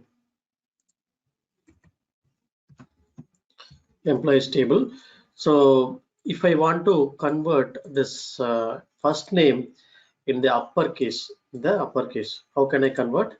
So you have to make upper of. So upper is one of the function. It is used to make the any results in uppercase. So where it will be used in real time? Okay, in real time, where it will be used, upper of, lower of, all those. For example, you know what is maybe upper of, right?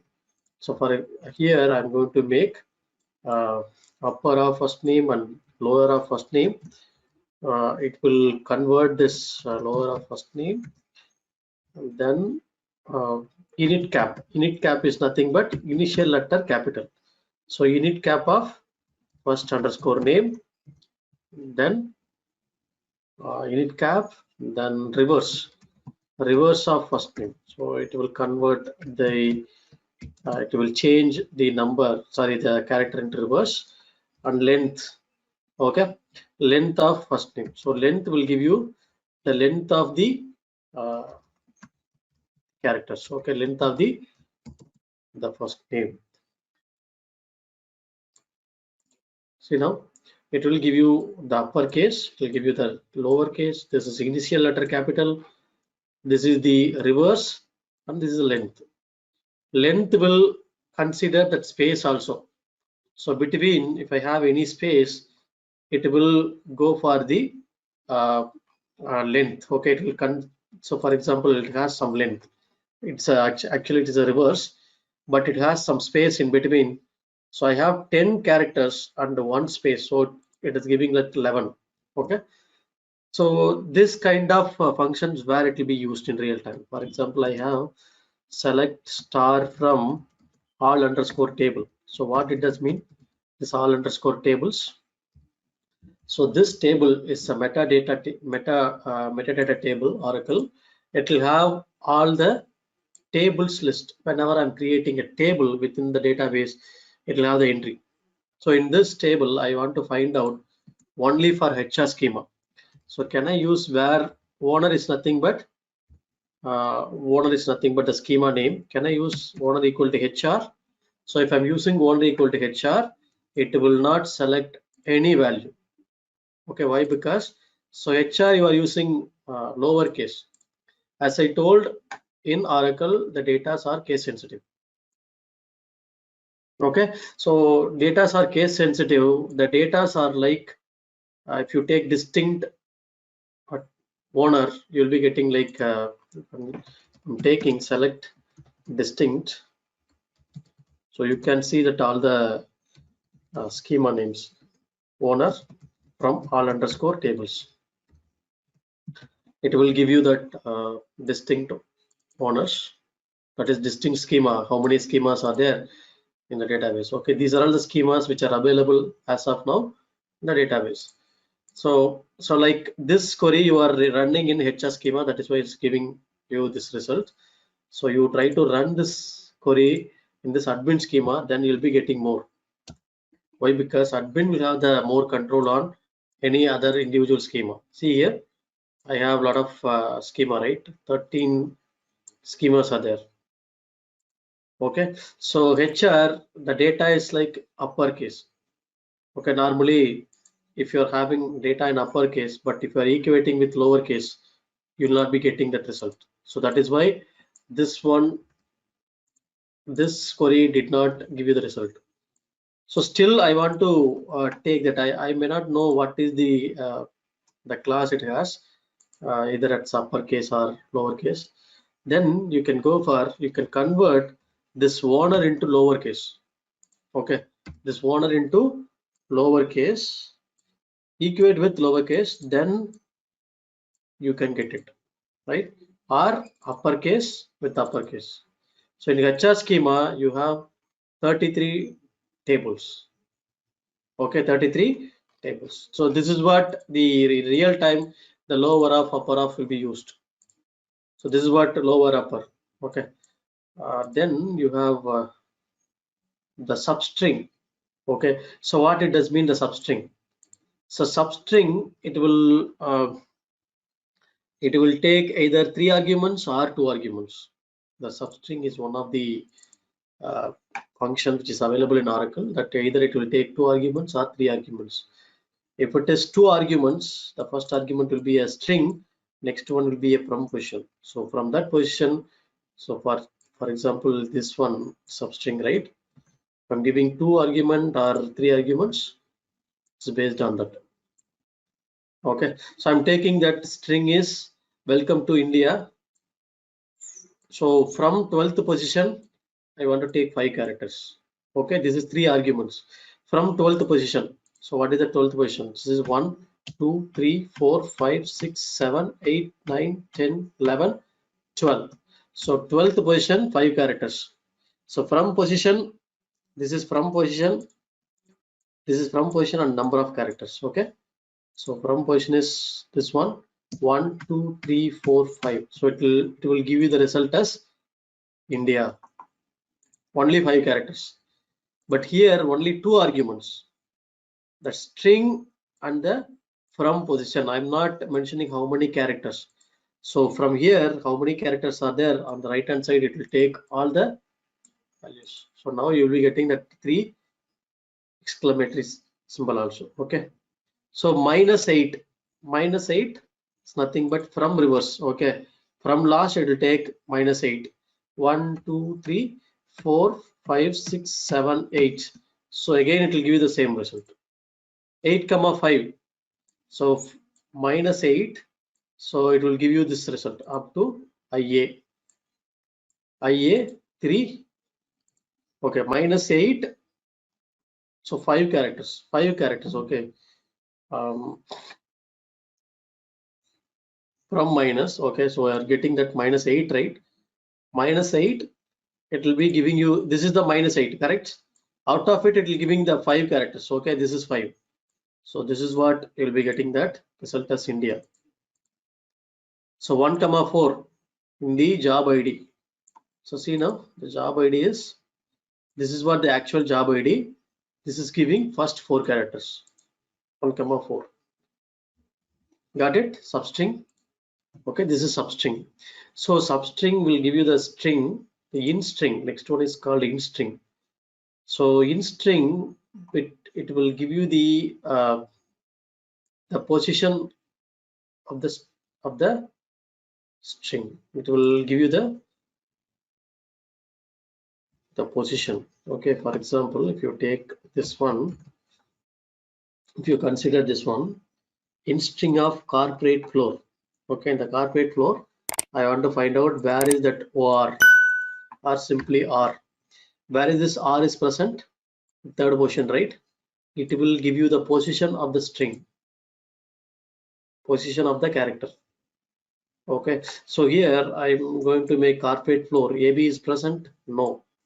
It will give you the result as 0. Okay, so this is like from the OR, right? From third position, second occurrence. This is second occurrence. Okay, from third position is, this is third position. OR I'm finding. So this is from third position, first occurrence. This is second occurrence. But while computing, compute the number from the first. So it will be having like 14. So 14 you'll be getting the result. Okay.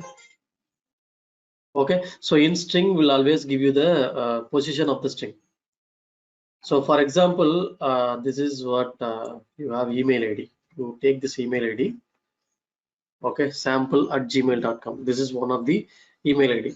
So from here, I want to take the user, okay, user ID from the mail ID.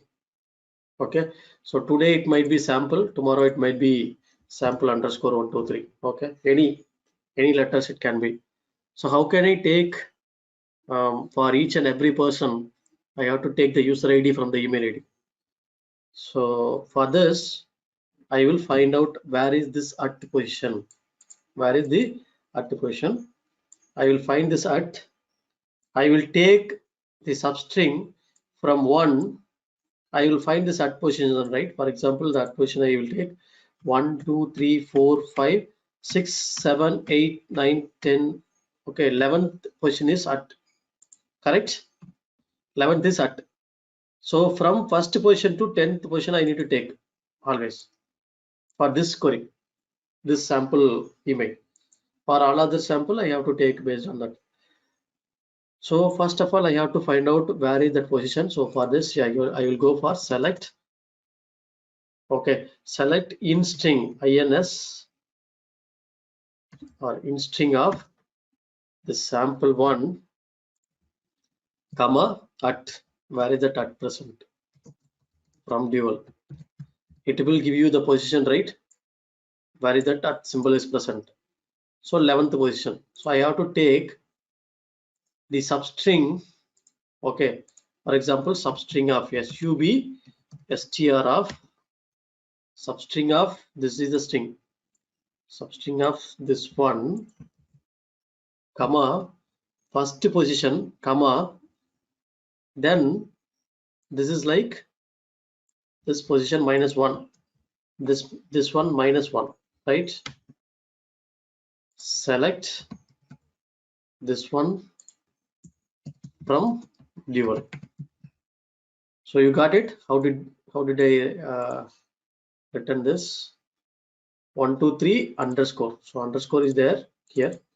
You check here, it will be available. Okay, underscore. So if I'm writing some other email ID, okay, some ABC, something I'm writing, same one you have to make it here. It will always fetch that user ID. See now. Okay. So why? Because we are finding the position of this at. We are making -1 from first position to this -1. So this is what. So sometimes in interview also they might be asking this type of questions. Okay, if I'm giving email ID, how will you take the user ID from the email ID? This is the answer. Got it? You have to make in string and substring. functions to find out. So next one is like LPAD. So what is that LPAD? LPAD and RPAD is nothing but padding. So LPAD is nothing but left side padding. Okay. So for example, here I have the welcome is a keyword. It should be 15 characters. If it is not 15 characters, then make the star on the left hand side, remaining star on the left hand side. It should be 15 characters. Okay, 15 characters length, but actually it is on 7 characters, right? 7 characters. So left hand side you have to make star. So 8 star will be placed on the left hand side, remaining 7. So this one will be placed on the right hand side, R pad. So this one, both the side, L pad as well as R pad. So totally 30 characters should be there, out of which right side it will be 15 characters, remaining 8 will be a star. So if you have doubt, you can practice it now. Then you will be getting. This one is nothing but I want to make all the salaries 15 digit. If the salary is not 15 digit, I'm making zeros on the left hand side. Okay, so salary should be a 15 digit salary. If it is not 15 digit, I'm making the remaining zeros on the left hand side. Okay, so next one I can go for the trim function. The trim function, it will remove the space. Okay, it will remove the space. It will remove the space. For example, this is what the trim. It will remove the space on the left. L trim will remove the space on the left hand side. R trim will remove the space on the right hand side, and trim will remove the space on the left hand side and right hand side. It will not remove this in between space. See now, this one will remove the left hand side space. This one will remove the right hand side space. The next one will remove the space on the left hand side as well as right hand side, but it will not remove the space on the this one. Okay, if I want to remove, then you can go with what is the function you can go with? Replace. Okay, so replace, you can go for replace of this one, comma, any space with null. Okay, one space, comma, null. So if you are making that replace of this one, then again in between space also will be removed. See now, why? Because replacing a space with null. So that is why you will be getting that results. So simply you have to use that functions. Okay, so now only we are going with replace. Replace is nothing but you are replacing some characters with other characters. Okay, some word with other word, some character with other character. In this Jack and Jill, we are replacing J with BL. It will become black and blue. See now, J with BL, right? Wherever J comes, it will replace J with BL. That is why I have made that space with null. So here also, what it does mean, why I have made this upper. Okay, why I have made this upper. So if the job, okay, is the job is manager, it will convert that manager into boss. But if any of the job ID is coming with manager like this, manager lowercase, it will not convert. So to take this manager also to boss, I have make upper of. Okay, if the lower character or upper character, it will be converting that upper lower into uppercase, and then it will convert the manager. The replace, right? See the replace. Replace. So here I have the phone number. In the phone number column, so dot is replaced with null. That means we are replacing dot with null. So we are removing the dot from the phone number. Okay, so you are replacing a character with this character with this character. Translate is nothing but position wise translation. So this is the string, and then A is translated to W, B will translate it to X, C will be translated to Y, and D will be translated to Z, and E and F I do not have any character here. Then it will be, if I'm getting E and F, it will be replaced with null. Other than these 6 characters, it will come as it is. Okay, see now. So that is what you will be getting. So try to practice this one, so definitely you can get it. Okay, so translate position wise, it will translate. So next one, so NVL we have seen already, coalesce we have seen, null also we have seen. So round function, it will round if it is more than 0.5. Okay, just more than 0.5, it will round it to 3.6. Okay, so this one will be rounded to 3.6 also, 3.5 only. Why? Because 0.3 rounded up to 2 position. So this position will be rounded for C now. How it will be rounded off? Okay, so any guess on this round function? Any guess? What could be the result on this round? Yeah, Ashish, you are correct. Okay, so this is 7.9 only. Why? Because so 2 decimal characters I want to have, but the third one is more than 5, so it will give you 7.9. Okay, got it. So this is what round function will give you. So round function, if it is more than 0.5, it will round it off. Trunc function, it will always give you the base value. This trunc rate will always give you the base value. Even though this is like 7878, it will give you 78 only, base value only. But 78 only it will give. Okay, 783. This is 7832. Okay, so ceiling and floor, ceiling, how we have the ceiling in our home, right? The same way, the ceiling will always take the top value, floor will always take the base value. Floor means the base value. So even though it is equal to around 6, okay, but it will give you 5 only. Why? Because floor value it will take, base value it will take 5.99, base value is 5. So it's like 009, it's almost 5, so it will give you 5 only. Ceiling, it will take the top value as 6. It is almost 5 only, but it will give you 6. Why? Because ceiling, the next value. Okay, so mod function, it will always give you the remainder. Always give you the remainder. So 55 divided by 4. So what is the remainder value? It will give you mod. Okay, mod function will give you the remainder.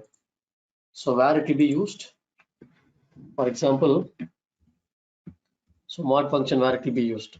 Select star from employees. In this employees table, I want to find out those who are joined on leap year. Okay, I want to find out. I want to select the employees who have joined on leap year. Okay, so how will you take the employees who are joined on leap year? Based on the hire date. So from the hire date column, I want to take the year part divided by 4, that is remainder. From the date column, how will you take the year part or month part, all those? You have to go for select. For example, I'm going with select employee underscore ID, comma hire underscore date, comma to underscore care of. Okay, to underscore care of hire date. So in this hire date, I want to take year alone. Then I can give YYY from employees. So YYY is nothing but, so from the hire date column, it will take only the year part. See now, year part alone it is giving, right? Okay, you want the month, you can go for to care of here. So it will give you month in the numeric 06, 09, all those. If you want to month in the character, you have to go for MON, or MM is different and MON is different. MM will give you numeric numbers, MON will give you the letters. Okay, the September or June. MONTH will give you whole month name. Got it?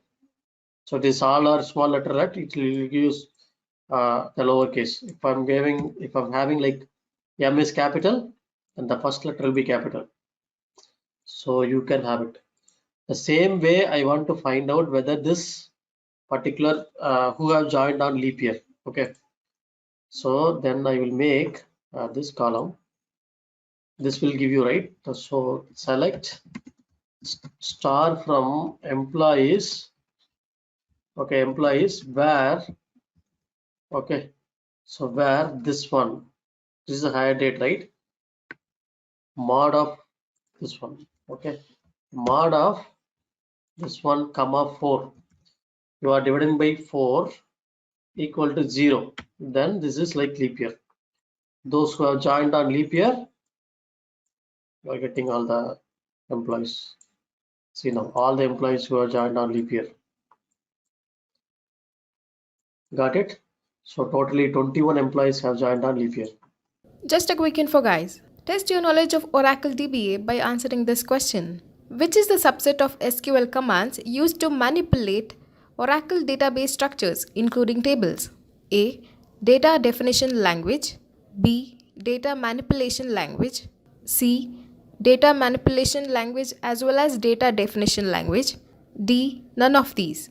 Comment your answer in the comment section below. Subscribe to IntelliPad to know the right answer. Now, let's continue with the session. Just a quick info, guys. IntelliPad provides online Oracle DBA certification training mentored by industry experts. The course link is given in the description below. Now, let's continue with the session. The function, single row functions. The first function is month between. Okay, so this function month between will tell you how many months are there in the two dates.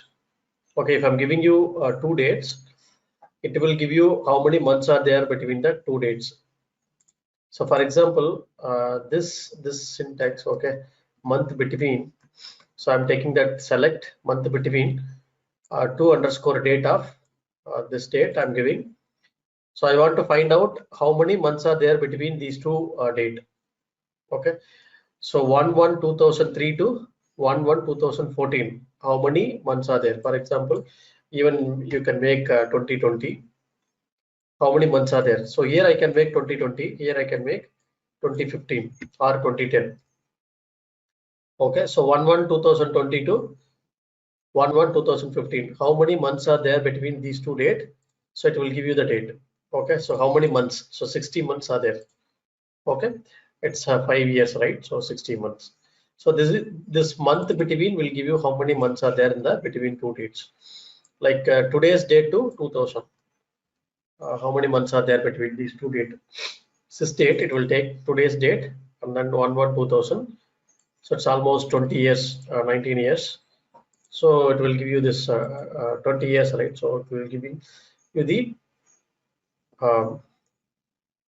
240 months. So this is the way. But this one, right? This one will give you. This is month between. If I want to find out the days between two dates, okay. So you have to give select this two date function. So this one to find this one, it to mention the date, okay, which is the format. So two date of this one. So this function is giving you this. I'm not using any month between. This is days between. How many days are there between these two date? So it will give you how many days, like 1096 days are between these two date. So this is like days between two dates. So next one, this is the days between, if I want to find out. So next one is next day.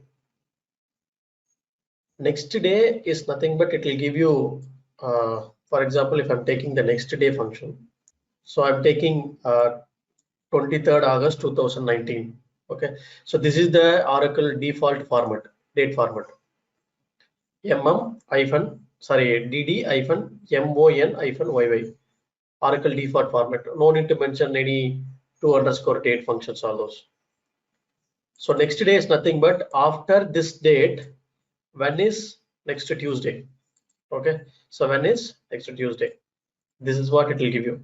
So after this date, 23rd August 2019, next Tuesday will be on 27th August 2019. So for example, I want to find out next Thursday from today's date. Next Thursday from today's date. So I can, instead of this date, I can make sys date. Sys date of Thursday. So I can make Thursday here. So it will give you next Thursday's date. Next Thursday falls on 30th January 2020.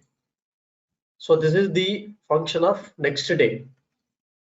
And I'm getting that last day function. So last day, what it does mean, for example, this last day function, if I'm taking last day of sys date, it will give you the last day of the month. This month I have 31st, right? 31st. So it will give you 31st of January. So if I'm adding today's date plus 25 days, if I'm adding from today's date, it will almost around 23rd or 24th of February. So what is the last date of this February? It's 29th February 2020. It will give you this result. Okay. So this is the last day, is nothing but it is used to take last day of the given date. Okay, last day of the given date. So it will give you that last date function. Then add month. Add month, it will give you how many months are there. Sorry, it will add that month. For example, if I'm giving you one date, if I want to add like 19, so 2019 I'm taking. If I want to add 3 months after this 1st August, then it will add September, October, November. So it is giving November 1st. So if I want to add 5 years from current date, okay, 60 months. So it's 26th January 25. Okay, so that is like after 5 years. If I want to find out what is the date, so this is what the date. So this is what it will give you. So these are like functions which we have mentioned in the document as well. Okay, if you take toChar, right, so it is used to convert any number into a character. Any number into a character. This toChar of this number, it will convert in this format. Okay, so this is only 19 I have mentioned, so it will be giving you 7. So it will give you 1210.7. It will add dollar symbol before this number.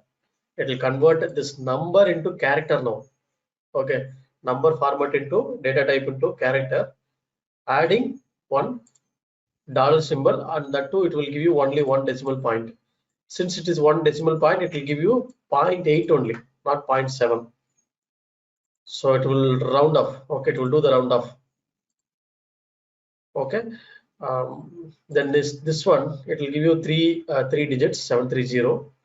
Today's date, it will convert a date into this format as a character. Okay, so either it is YYY or MON, it will give you like the first 3 letters of the month with the M caps, and the DDth. For example, today is 26th. It will give you Jan 26th 2020. So DDth, again MM means it will give you 01. Okay, 01. So I'm converting this in this. I'm converting today's date into in this format, MMDDYY. This is number now. Okay, this is number, 2 number. With that number, I'm adding 1. It will give you 2021, right? 2021. But here I have added one date, system date plus 1. What it will do? Instead of 26th Jan, it will give you 27th Jan. It will convert that 27th Jan into this format. This is hours, minute, and second. HH24 is 24 hours. It will format. It will 24 hours. It is 2009. All those. So this is 12 hours. It will convert that into PM or AM. So this is like toChar function. So one more function is there, absolute. it will give you ABS function. It will give you that absolute value. Okay. So this is what it will give you, that ABS is nothing but absolute. It will convert the minus into plus. So these are all the some of the functions. Before the functions, we need to see that all the anonymous block which are available in PL SQL. Okay, so now we are going to start with the basic of the coding, the PL SQL. Okay, so we will start with the actual PL/SQL code. Actual PL/SQL code. Okay, getting started with PL/SQL code. PL/SQL is nothing but the procedural language for SQL. Okay,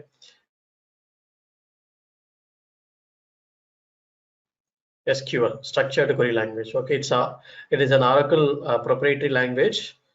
So so if I want to do a set of actions, set of code, a set of SQL queries should be executed. To be executed, then I can go for this PL/SQL. So in PL/SQL we have two types of blocks. Okay, two types of blocks. One is anonymous block. Anonymous block. The other one is named block. Okay, so first of all we are going to see what is anonymous block, and then we are going to see that named block. In named block we have procedure. Okay, functions, packages, and triggers. Okay, so these are all the different objects we are going to see. Triggers. Okay, the named block. So now we will start with anonymous block. So anonymous block is nothing but, this is the syntax of any anonymous block in PL/SQL. In PL/SQL, if you are writing any code, so this is what you have to follow the syntax. First of all, you have to declare it. Okay, so declaration part, you have to declare it, all the variable declaration, all the function declaration, procedure declaration, all those you can do it in the declaration part. Then you can go for the body of the statement. The body of the statement always starts with begin and end. So begin and end. So begin and end, you can have this body of the statement. Within this body of the statement, you can write exceptions. Okay, you can write the executable statement, and then you can write the exceptions. This declaration part, right, in any anonymous block, this declaration part is optional one. Either you can write, or you may write or may not write this declaration part.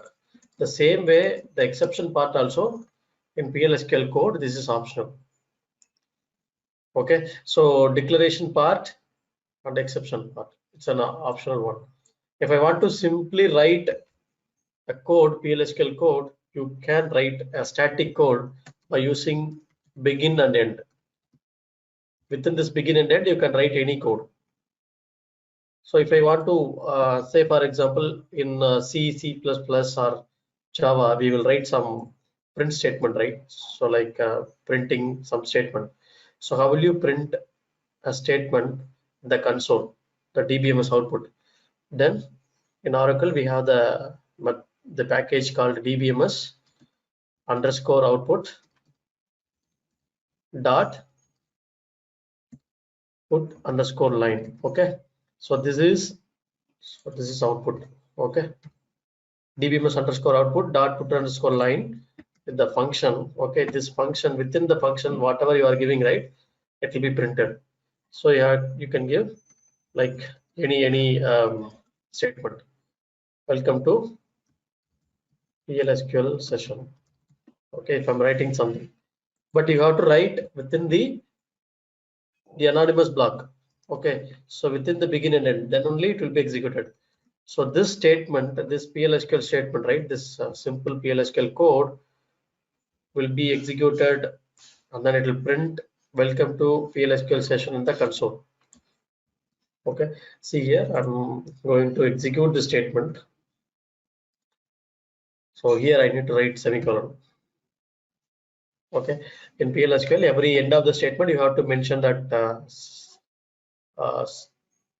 semicolon. Okay, the begin and end, right? The begin and end, you have to give that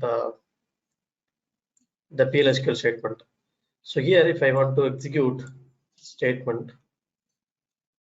if I'm executing the statement, DB executed, it will say like PLSQL procedure successfully completed. It will show you. So where it has been printed. So if I want to see that output, this one, then I have to go for view, click on DBMS underscore output. This DBMS output. Click on this, then here it will be opened. The below the screen will be opened. You have to click on this plus symbol, connect to the schema, which are the schema, then you can execute the statement. If I'm executing the statement, so here it will be, so I have erased the log here. So I'm going to execute. It is showing that PLSQL has been executed successfully. It is printing that welcome to PLSQL session. Okay, so now we are going to see that this is a simple statement. Now I want to execute some declaration as well, declaration part as well. So you assume that I want to add two numbers. Okay, add two numbers in the PLSQL code. So first of all, I can go for declaration part and begin and end. Okay, within this begin and end, I have to make the addition of two numbers. So addition of two numbers means I can get the number one. Okay, so number one, it is, what is the data type of this number? I can go for number data type, number of 8.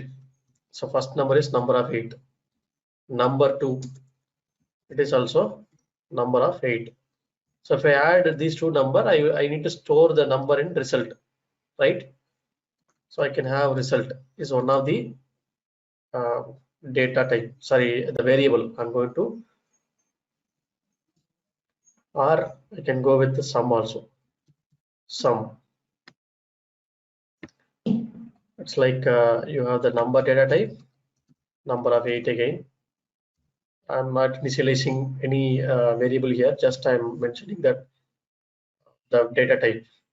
Okay, so here, so I want to make what is the n1. So n1 equal to one number. So I'm giving one number. So n1 is 20 and n2 is one more number, the 40. So I'm giving these two numbers, and so whenever we are writing the PLSQL, right, the assignment operator in PLSQL statement will be colon equal to. The assignment operator in PLSQL is like colon equal to. Got it? Assignment operator, colon equal. Okay, so that is why it is giving you the error. So you have to make colon equal, then here also colon equal. That sum equal to n1 plus n2. You have to print. So this is also sum also. You have to make colon equal to. You have to print that value in the console. Then you can make dbms underscore output dot put underscore line of. So you can write the addition of two numbers. The addition of two numbers are.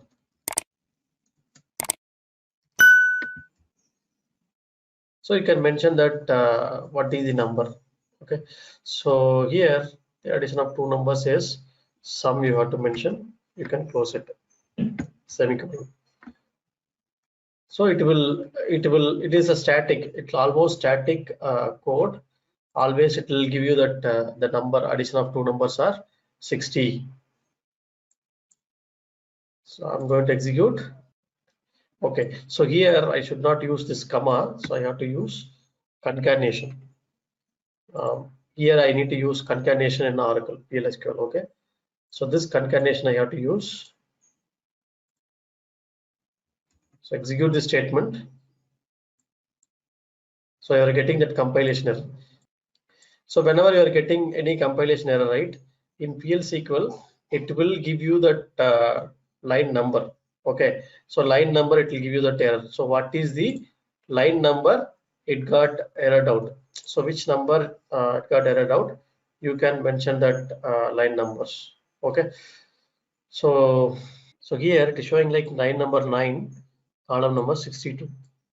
So this is the line number 9, right? 1, 2, 3, 4, 5, 6, 7, 8, 9. DB underscore, DBMS underscore, put underscore line of. Okay, so since this is the keyword, I can go for something like addition. Okay, so since we have used that sum, right? Sum is a keyword, you should not use it. So here you have to use in this way. The sum of two numbers are 60. So this is like a static code. Always it will give you that 60 only. Always it will give you 60 only. But here either you can assign a value here or you can assign a value here also. For example, here also you can mention that equal to 30 colon equal to 50. So colon equal to 50. You can give this assignment and you can execute. It will be executed. It will give you the result as the addition of two numbers are 80. So 30 plus 50, 80. I will clear it now. But I'm thinking that I need to get the input from the user. Then I have to add those two numbers. Okay, I need to get the input from the user. Then you can mention ampersand n1. Okay, this is ampersand n1. This is ampersand n2. So it's number n1 and number 2. So now you are mentioning this and symbol, right? This symbol, Oracle will expect you some input. That is why in any of the comment also, in any of the statement also, you should not give and. So you should not give this symbol. This symbol you should not give. So Oracle will expect an input from here also. So it is advised to have only whenever we want to get in the input from the user, you can go with this symbol. Otherwise, you should not go for this ampersand. Now, if I'm going to execute this symbol, it will ask you enter the value of LV for N1. So I'm entering like 100. This is enter value for N2. I'm entering like 200. Then it will give you the addition of two numbers are 300. So you can mention the addition of N1 value itself. The addition of here N1. So addition of 100. Okay. So addition of N1. So this is what I'm writing. Addition of N1 concatenation 100 and. Okay, this is a new. This is a character. So I'm making that and concatenation N2 R. So you can make numbers R. Okay, no issues.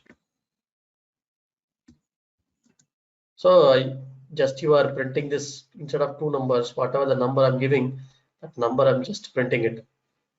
So I'm executing this one. So it will ask the first number I'm giving 20, the second number I'm giving 200. It will mention the addition of 20 and 200 numbers are 220. So even you can remove this also. Got it? So this is the way you can get the input from the user and then you can print it. This is simple anonymous block which is available in PLSQL basics block. So now I'm going to get the data from the Oracle table to PLSQL block. I'm going to fetch the data from Oracle table to PLSQL block. So you should assume that I'm going to fetch the data from the table and then I'm going to use that data in the PLSQL block, so anonymous block. So I'm going to write the declaration part, declare and begin and end. So whenever you are starting with begin, start with end. You have to write in this way. Okay. So while typing it the begin, you make it like end. That is the best practice. So here I'm going to select some columns from the table, from the employees table. Assume that this is employee table. So you cannot select all the columns. I'm going to select only one column. Select salary from the employees table. Okay, from employees table. You assume that. So if I'm going to select the columns, the table, you can select only one record at a time. Okay, where employee underscore ID equal to some only one ID. So whenever you are writing a select statement within the PLSQL code, remember you can select only one record at a time, not more than that. If you want to fetch more than one record from the base table, then you have to go for cursor. Okay, cursor is nothing but it will go into the loop. So loop, and then it will fetch the more record from the base table. But if you don't use cursor or loop, right? So normally you can select only one record from the base table to PLSQL block. So now I'm going to use only one employee ID, that is one salary. I'm going to only one column I'm going to bring. But so you need to store. So I have taken that salary, right? Whatever the salary you have taken, that column name you have to store it in a variable. Okay, so that variable you have to write select column name into one particular variable, that is v salary I'm writing. So always in PLSQL block you have to write select column name into a variable, this statement. Okay, into a variable is a syntax. So here v salary is the variable, right? You have to define it, otherwise it will get failed. Variable is v salary is nothing but number data type. You can give number of some eight digits. Okay,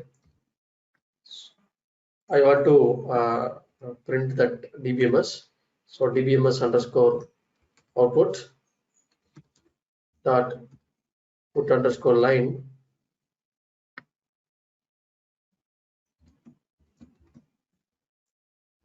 of the salary of the employee.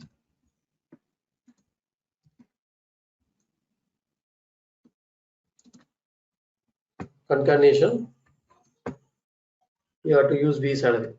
So the variable port, the data will be stored in the variable, then it will be available here, v salary. You have to make semicolon. So this is the way you have to write it. Okay, so whenever you are writing any select statement within PLSQL block, you can select only one record at a time. If you want to select more than one record, you have to go for cursor. So now I haven't written that cursor. We will do the cursor in the next session. So now I'm going to execute this statement. So the salary of the employee is employee 120 is this one. I want to take what is the employee ID here. I want to get the employee ID here. So if I want to get the employee ID, you can mention that employee ID here as VEMP ID. V employee underscore ID equal to, or it is a number data type. Number of employee ID is 4 digit. Colon equal to ampersand EMP ID. Okay, this EMP ID I'm going to get it from the user. Got it? So whatever the it will be stored in the EMP ID. Then this employee ID will be here, applied here. Okay, employee ID, I am passing it. The salary of the employee Okay, so that variable, that local variable, so here I can make. So now I'm going to execute. So enter the employee ID. So 121. The salary of the employee 121 is 8200. Okay, so this is what you can execute the statement. Just a quick info, guys. Test your knowledge of Oracle DBA by answering this question. What is the full form of SQL? A. Structured Query Language. B. Structured Query List. C. Simple Query Language. D. None of these. Comment your answer in the comment section below. Subscribe to IntelliPad to know the right answer. Now, let's continue with the session. So now we are going to see some statement, okay, some looping statement, the conditional statement and looping statement. The conditional statement in Oracle, okay, the conditional statement in Oracle. So we have so if condition, okay, this is the syntax of if condition. If condition, then the condition is true, this statement will be executed. Statement will be executed. If the condition is false, the else statement will be executed. So end. So this is the if statement. If condition, then statement, else. Either you can use this else statement or not.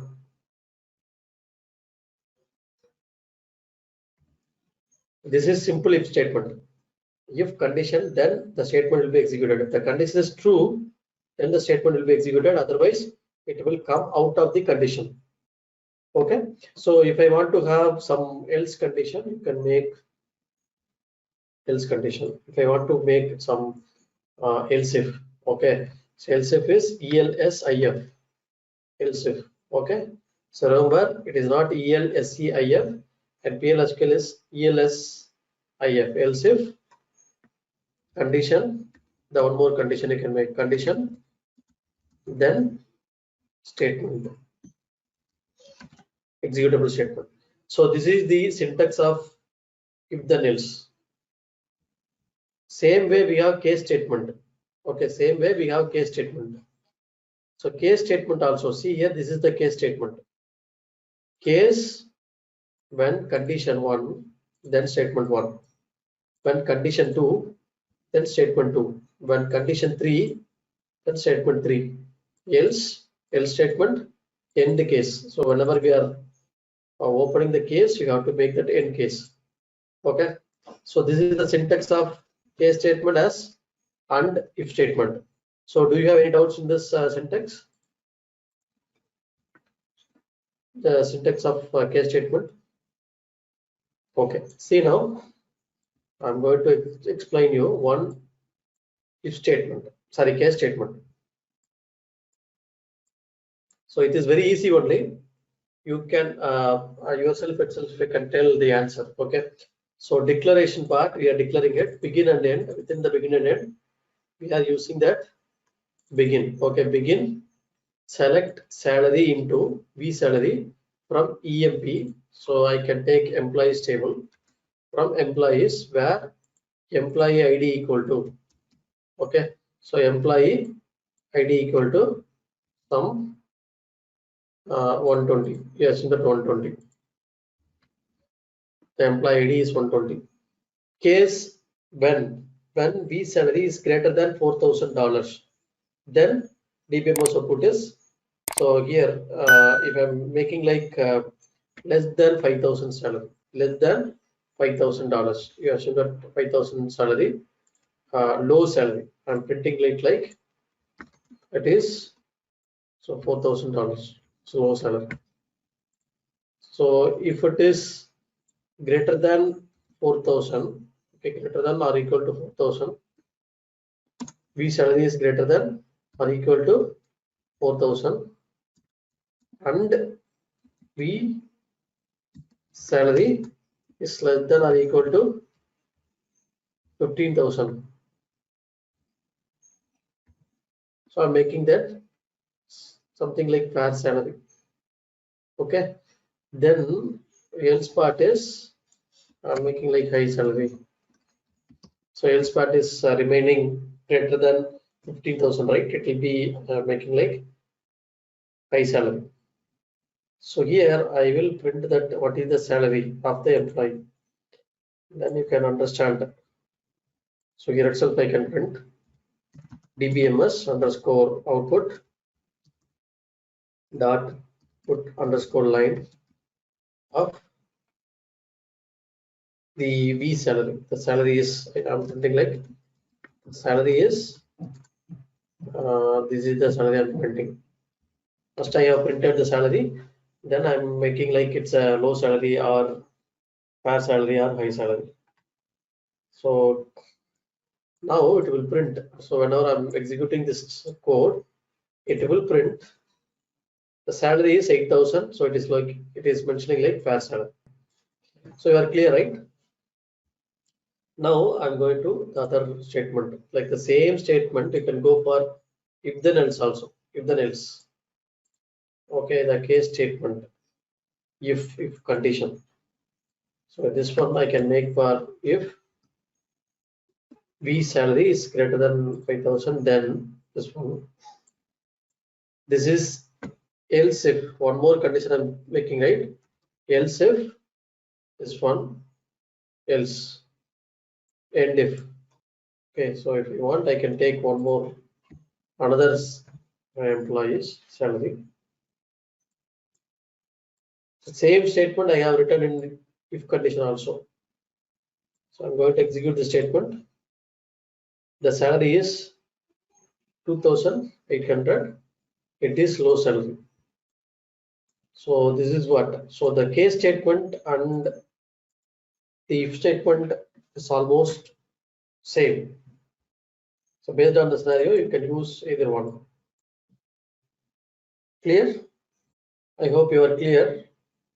The next one is like looping statement. In the looping statement, you have like 3 different looping statements. So the difference between the case and if statements, there is no difference. Okay, so either you can go for case statement or if statement. So it's again the similar statement only. So it's based on the scenario. Okay, you can use it. So in real time, most of the time you will go for if statement instead of case statement. Okay. So looping in PLSQL, we have 3 different loops. One is simple loop. So this is a syntax for loop. So loop, you have to make loop and end loop. Within that loop and end loop, you can make exit when some condition. Okay, so while loop, so while condition, then it will get into the loop. For loop, so for loop and then end loop. Okay, this is the syntax of loop. Now you assume that I want to print numbers from 1 to 5. Numbers from 1 to 5. So just I want to print that numbers from 1 to 5. Okay, so what is that? So you have to declare it first.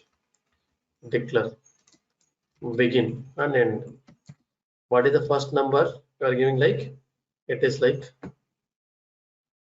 the first number is 1. Okay, you assume that I'm going with loop. So loop statement. Whenever you are making loop, you have to make end loop. Otherwise, you will forget to mention that. If you are mentioning end, you will get confused. Either it is a end statement for loop or end statement for the body of the statement. So that is why we will make end loop. Okay. So within the end loop, we have to mention that the statements. So first of all, take one value. Then you have to print the number of times. Okay. So loop and loop. So we can go for dbms underscore output. So first you are printing it dbms underscore output dot put underscore line bracket. You can mention that any number. Okay, for example, I'm mentioning like v number. Okay, it's a variable. So how many numbers you are, how many times you want to go to the loop?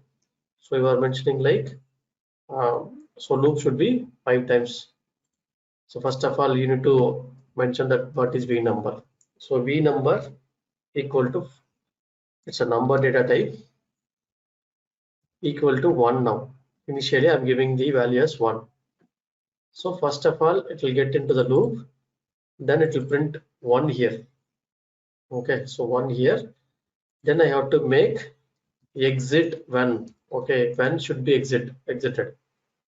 Exit when the number is, the v number is greater than or equal to 6 or 5. Okay, so I can make like 6. It will get in. So but I have to increment, otherwise it will not be incremented. Okay, so here vnum equal to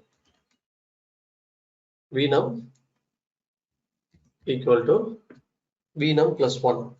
I'm just incrementing by 1. vnum plus 1. Okay, so first of all, it will take 1. It will go into the loop. dbms output put underscore line. It will print that 1 here. Now it will be 2. Exit when the number is greater than or equal to 6. So again it will go print. So like this it will go to 6 times. So 6 it will be printed, then it will get exit. Okay, so okay, 5 only. Why? Because you are mentioning the 5, right? 5 it will go into the loop, then it will print that 5. Okay, so now the value will be 6. 6 means it will come out of the loop.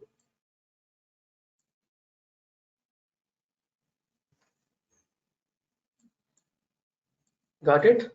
So I want to print the numbers from 1 to 10, all the even numbers. So can you rewrite the statement to print all the even numbers? I have given you the take your 2 minutes of time. Okay, so you print, I want to print the numbers as even numbers from 1 to 10. So please try, just try. So you can modify that code whichever I have pinged. Okay, so if you are taking that equal to 1 first, okay, if you are taking, so this is the answer. Executing the statement, so it will be getting 2, 4, 6, 8, 10. Okay, even you can get the 2 numbers from the user. You can print the odd number, sorry, or even number between the numbers. You can go for if statement. Yeah, no issues. No issues as this. So like if you are making 1 equal to, sorry, if your v number is 1, then if you are adding plus 2, then it will be odd number. Okay, so yeah, anyhow, so now we will check one more statement. So I want to print. Okay, so take this statement. So what could be the output of this statement? You tell me. What would be the output of this statement? Even if you want, you can put like a statement also. So what is the answer of this statement? Just I'm giving the user input as u. I'm converting this into upper of a. Okay, so this will be converted into uppercase. This uppercase there in the list. then it will print the character is in English vowels. Okay, see now. So if I'm giving some other, okay, some other letter, okay, I'm giving R, then the else part will be executed. Else part will be executed. See here, the character is not in English vowels. So I want to take the higher date of each and every employee.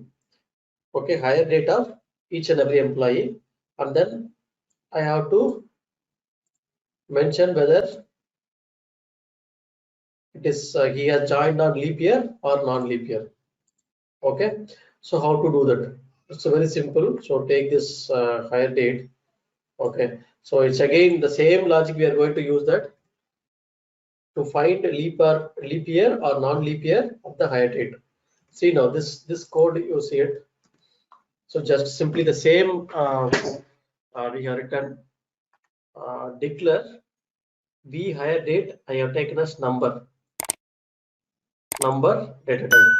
So VEMP ID is the number of 8, is also number data type, and we have taken as the employee ID we are going to get from the user.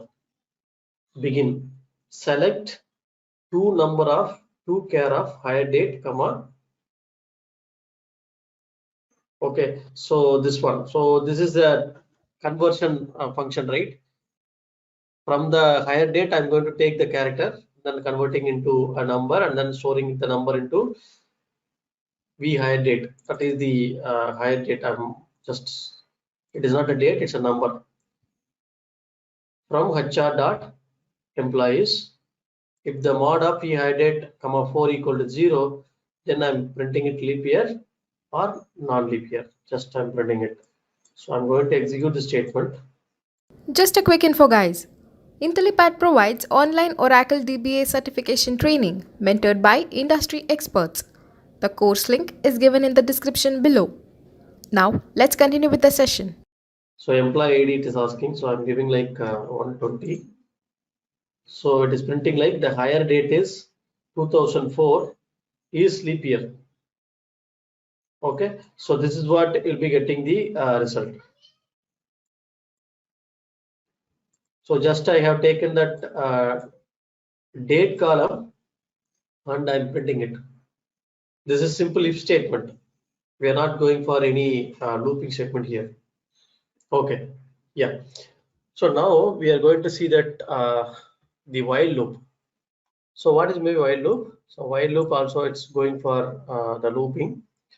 So I'm going to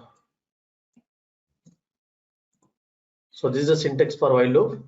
So while condition loop, that end loop, and within the loop you have to make the statement. Okay, first of all it will check the condition. If the condition true, then it will go inside the loop. Okay, I want to print the same 1 to 5. Okay, so 1 to 5 from the numbers, then I can go for the declaration part. Declare. Okay, so this is while loop is begin, right? So begin, and within the begin I have to make end, begin and end. So begin and end I'm going to use while loop. While, so I can use any conditions. Okay, while I'm taking number is less than or equal to 5, then it will go into the statement dbms output. So I'm printing like dbms underscore output dot underscore line. Okay, printing the number. So number I'm just printing it. So I have to declare the number here. First I will take the number as, so num equal to number of some 4 digit I can take, so equal to 1. So I'm giving the value as 1 first. dbms output. Okay, so while the condition. Okay, so this is what, so number I have taken, the number is first of all I have taken 1, it will go inside the 1. So number 1 is less than or equal to 5 only, it will go inside the loop, it will print, and then again it will go into the loop again, number is 2 now, so 2 is less than or equal to 5, it will print 2. So this is what it will go, and then it will have, so increment. So I haven't given that increment, right? So definitely you need to give the increment. So number equal to num plus 1. So you are incrementing it. So you have to increment, otherwise it will get failed. So just if you increment, it will be the same way you can get it. Okay, the same way you can able to get it. So if I want to the even number, odd number, the same way you can number plus 2. You can take that number as first number is 2.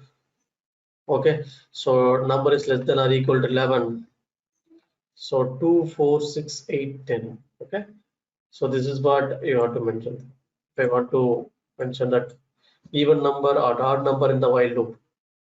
Okay, so this is the statement for simple while loop. So why? Because the statements which we are using, like while loop, if loop, for loop, all those, right? We are going to use these statements in PLSQL block. Okay, in the PLSQL block. So that is why the named block we are going to use. That is why we are seeing that the looping statements.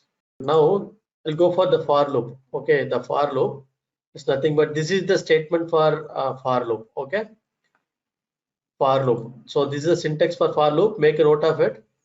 For in PLSQL, this is the for loop. Okay, make a note of it. For variable in, so it reverse is optional one. If I want to go for reverse order, then you have to go for reverse.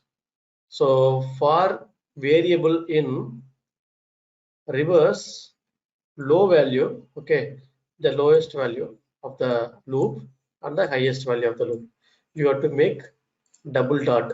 Okay, dot dot lower value and high value. So loop executable statement and end loop. For example, if I want to print out welcome 5 times, okay, welcome 5 times, so just you can follow this statement. So I is the number. So if I want to initialize, you can initialize it. So begin for I in, so for I in 1 to 5. Yes, definitely it will be on the 1 to 5 only initially. So it will start with 1 and then end with 5. Looping statement. So DBMS output dot put underscore line of welcome I. So first of all, it will print welcome 1, then it will go to 2, welcome 2, welcome 3, welcome 4, and welcome 5. 5 times it will print. Okay, it's same like again looking like the Python script, right? The same way. So in Python we will use for I in range 1, 5 loop, end loop. We will follow the indentation in Python, but here we are not following any indentation. The same way, this is the looping statement. Just a quick info, guys. Test your knowledge of Oracle DBA by answering this question. Which is the subset of SQL commands used to manipulate Oracle database structures, including tables? A. Data definition language. B. Data manipulation language. C. Data manipulation language as well as data definition language. D. None of these. Comment your answer in the comment section below. Subscribe to IntelliPad to know the right answer. Now, let's continue with the session. Okay, so next one in our PL/SQL, we have constant and the null value. Okay, dealing with constant and null value. So if you are declaring a variable, right? While we declare the variable, whenever you are declaring a variable as some value, okay, for example, if you take, okay, you take this code, declare, okay, so I'm declaring it date of birth. I'm declaring a date of birth. So just it's a simply a date equal to 22nd December 2015. So this is the date I have taken. Begin, within this body of the statement I have changed it, date of birth equal to 23rd December 2015. That is some other date I have changed it. Okay, so what will happen? So which date of birth it will print here? In Oracle memory, first it will allocate in the date variable, it will allocate this particular date. After that, again, it will replace DOB with 23rd. So it will print like 23rd December 2015. But if you are thinking that, so it's like a global, right? It's a global variable. So here it's a local variable to this body of the statement.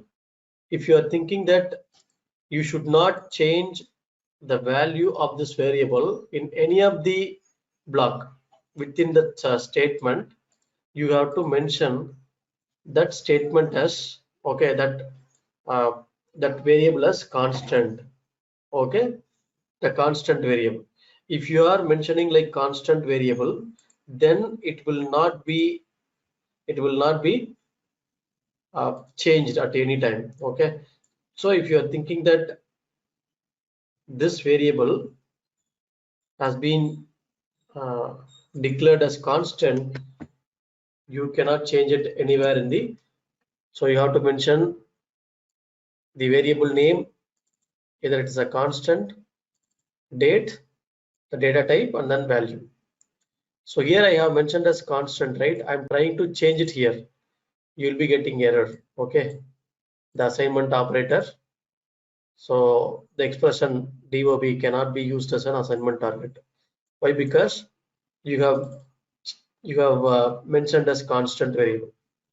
So if any PLSQL code, if any of the variable you have mentioned as constant within the body of the statement, you cannot change it. Remember this. And same way, for example, if you are mentioning the data type as null, okay, not null, you are defining this is as not null. Okay, so date is not null. If you are mentioning as not null, here you are assigning a null value. Here you are assigning a null value for the date. You cannot do this. Why? Because you have defined this data bus as not null. It's a not null constraint. Same like it cannot allow the null value here. See now, if you are trying to make a null value, it will throw an error. Okay, so wrong type, it will throw an error. So if I'm going to the commented out, this line commented out, then it will be executed. So it will be executed now. Okay, so you know the difference between constant and, okay, so shall we go for 5 minutes of break? So we'll go for 5 minutes of break and then we'll continue. Yeah, okay. So in PL SQL, so we have a data type called Boolean. Okay, we have the data type called Boolean. So it will accept either a true or false. Okay, true or false. So you can make true or the conditions. For example, if you are giving like if A is greater than B, then return A is greater than, or you can give like it's a true. If A is greater than B, then you can return true. If you can mention that the conditions, right? So this Boolean data type is available in PL SQL. Consider this particular statement. Consider this particular statement. If I'm giving value like this, okay, so it is very simple. Declaration part, I'm declaring it. A is a Boolean data type, so Boolean data type, same like whatever the data type we have, it's a Boolean data type equal to true. I'm giving a value as true, and B I'm giving a value as false. Okay, if A and B, so and will always give you true if both are true. Both are true, then it will give you a true. So now if one is true, one is false, this condition will not be satisfied. Okay, then this will be satisfied. It will give you the line to condition is true. So that is what it will give you the result. Okay, so add the condition. So it's a logical and line to condition is true. If I'm making this also true, this is also true, then it will give you line 1 condition is true. Line 1 condition is true. So this is what it will give you the result. So Boolean data type. So now you can tell, so answer for this statement, answer for this statement. I will take this statement. So you can tell the answer for this statement. So look at the statement, look at the statement. Okay, so look at the statement. So I have declared A as true, B as false. So up to here I have written A is true, B is false. So whichever the line will be executed. See here the same statement I have given. It's a true and false, right? If A and B, so true and false will be false, right? So as I told, and condition will take both of the statement. So if A and B are like true and false, this line will not be executed. Okay, this is simple if only. It will come out of the if. Then this is or condition, A or B. So true or false. So or condition, if any of one of the statement is true, then it will be executed. Then it will be execute line number 2. Okay, this is not of A. Not of A means A is true, not of A means it is a false. This line will not be executed. Since this line not executed, the else part will be executed. So as of now 2 and 4 will be executed. Okay, then not of B, if not of B is nothing but true, then 5 will be executed. Okay, so the answer is 2, 4 and 5. So it's looking like simple, but still we are doing some mistake. Okay, so okay, now we are going to see that percentage type and percentage row type. So this is attribute of PLSQL, percentage type and percentage row type. So what it does mean, the percentage type. For example, we have written one statement to take the data from the base table, correct? To take the data from base table, we have written one select statement. Am I correct? We have written one select statement, right?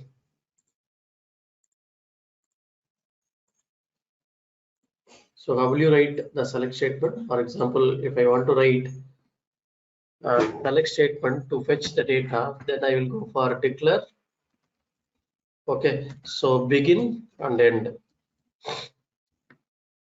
Within the begin and end, I will go for select.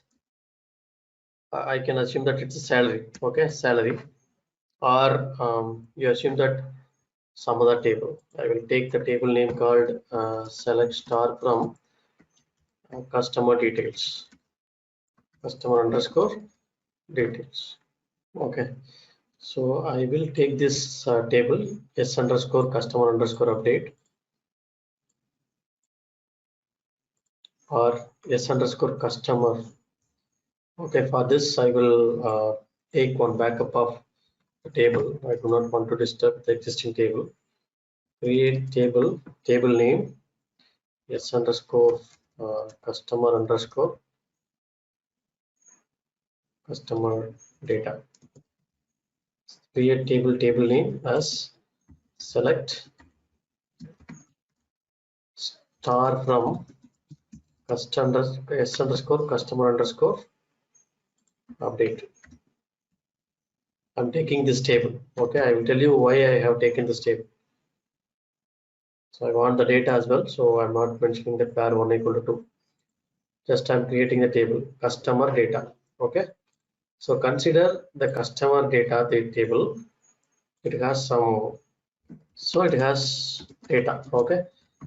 I'm going to use this table for the PLSQL block.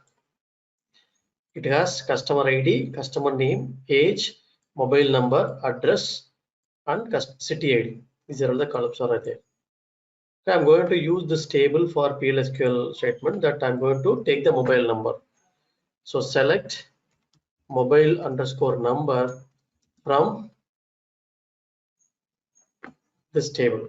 From this table where customer underscore ID equal to 1002. This number. Okay. So where this ID. So since I'm going to use this as a PLSQL block, I have to use select mobile number into v mobile number. So variable I have to use. What is the data type of this v mobile number? This number data type, right? So we can use v underscore.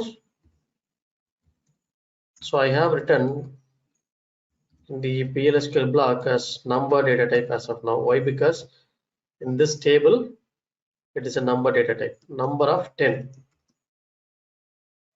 Correct? The number of 10.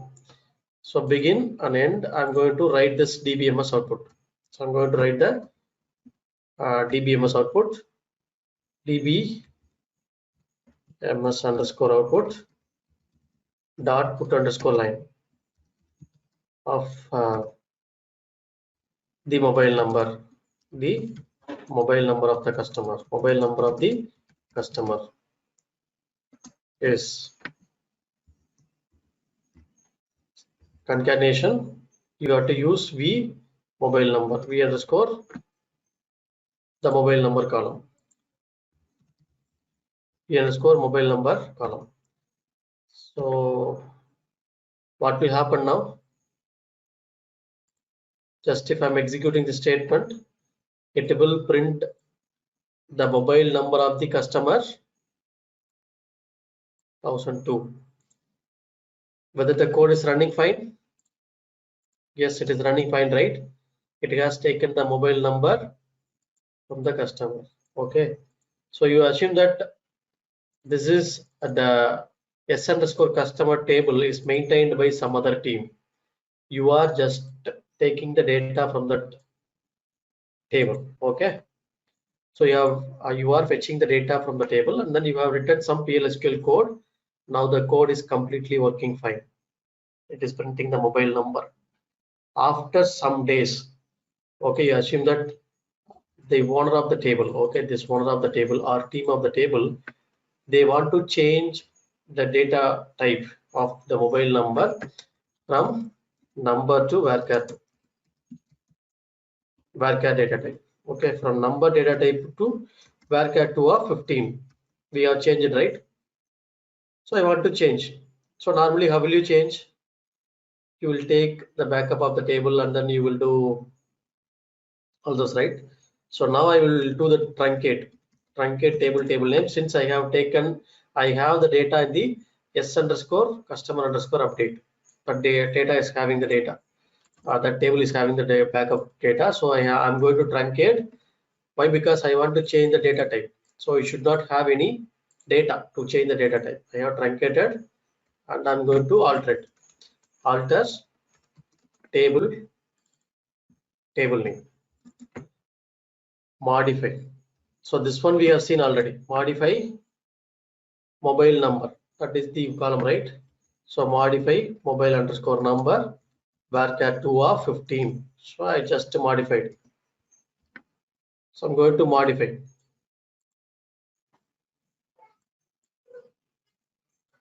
has been altered. Now I'm going to insert the data.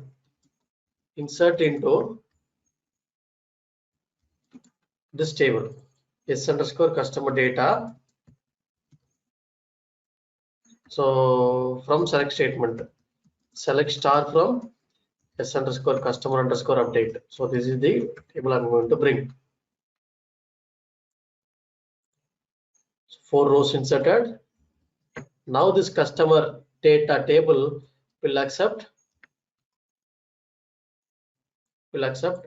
varchar also. Okay, varchar also. So this customer data table for the customer ID 1002, it's number only, but one more customer I'm going to insert it. So I'm going to show you the customer data table, how it will be. This is the data. Okay, so now I'm going to insert one more customer data. Insert into table name s underscore customer data. Okay, or I'm going to update it plus 91 something. No issues. Okay, insert into table name values. I'm going to one more customer ID. I'm going to insert customer name and then age. Okay, age of the customer and then mobile number of the customer. I'm going to make it like, since it is a varchar, it will accept the numbers now. Okay, so this one dot number dot number. Okay, so I'm updating the mobile number now. Then address. So some address I'm writing. Some city ID. Is it a valid data now for the table? Yes, it will get inserted. One row inserted. I'm going to commit it. So the source team, they have done some changes. Assume that. Up to now your code is working fine. Now also this code will work fine. Okay, works fine. See now, it will work. But if you change this customer ID from 1002 to 1005, will the code work fine?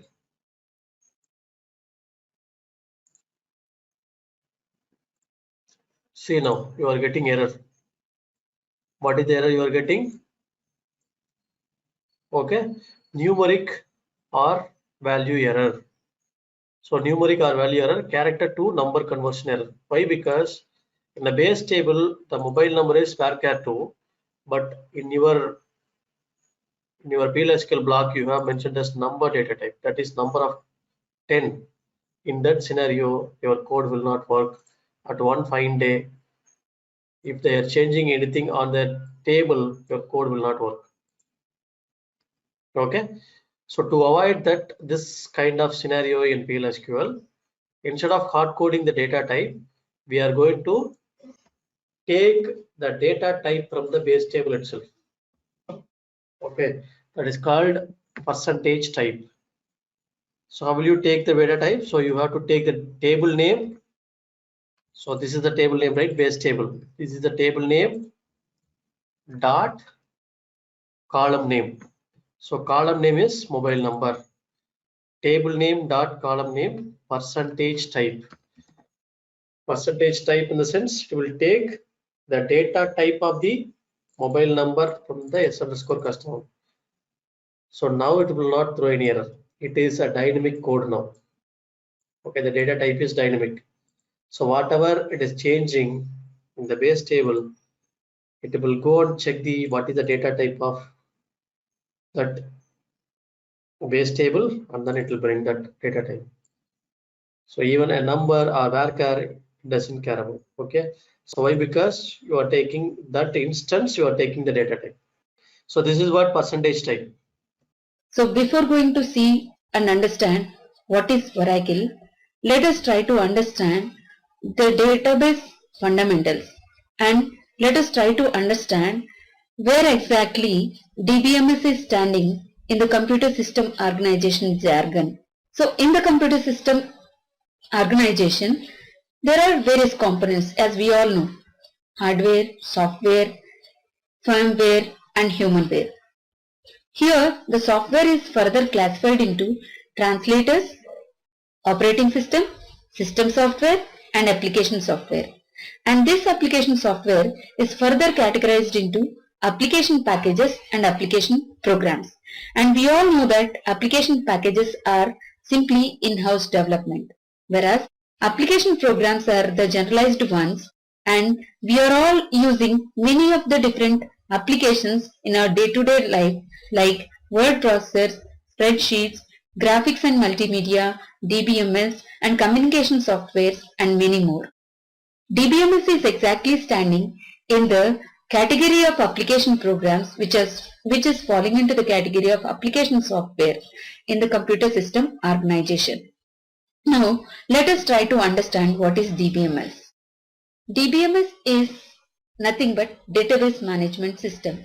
The name itself is implied that it is not a single thing, it is a combination of two things. They are database and management system. Before trying to understand what is database, let us try to understand what is data all about. Data is the basic building block of any DBMS. It is a collection of facts that are recorded. For example, when a student gets admission into a college, he or she may fill up the registration form. At the time of filling the registration form, they may provide the details such as name, father's name, marks obtained in the earlier qualification, and then age, phone number, etc. So each and everything whatever is filled up by the student is considered to be a fact that gets recorded for maintaining the information about the student during his tenure in the institute. So each and every individual fact about a particular component is considered to be our data. But whenever we have collected the data just like that, and if it is not processed, it is having no meaning at all. For example, I have recorded the data such as Johnny and 21. Right now, I couldn't be able to extract any meaningful outcome from it. I don't know what Johnny is and what 21 is.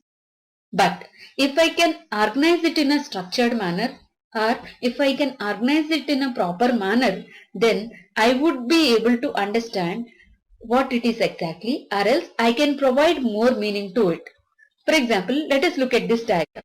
So in this picture, there is a person who is telling that my name is Johnny. So here, when I took Johnny alone earlier, it has not given me any information saying whether it is an individual, whether it is a male or a female, whether it is an animal, what it is exactly. But now I can understood that my name is Johnny is being told by this person, so I can understand that his name is Johnny. So this processed data is considered to be an information. So Johnny and 21 alone is considered to be human data, whereas my name is Johnny and I am 21 years old is considered to be an information. Then what do you mean by information? Information is simply, it is a processed data.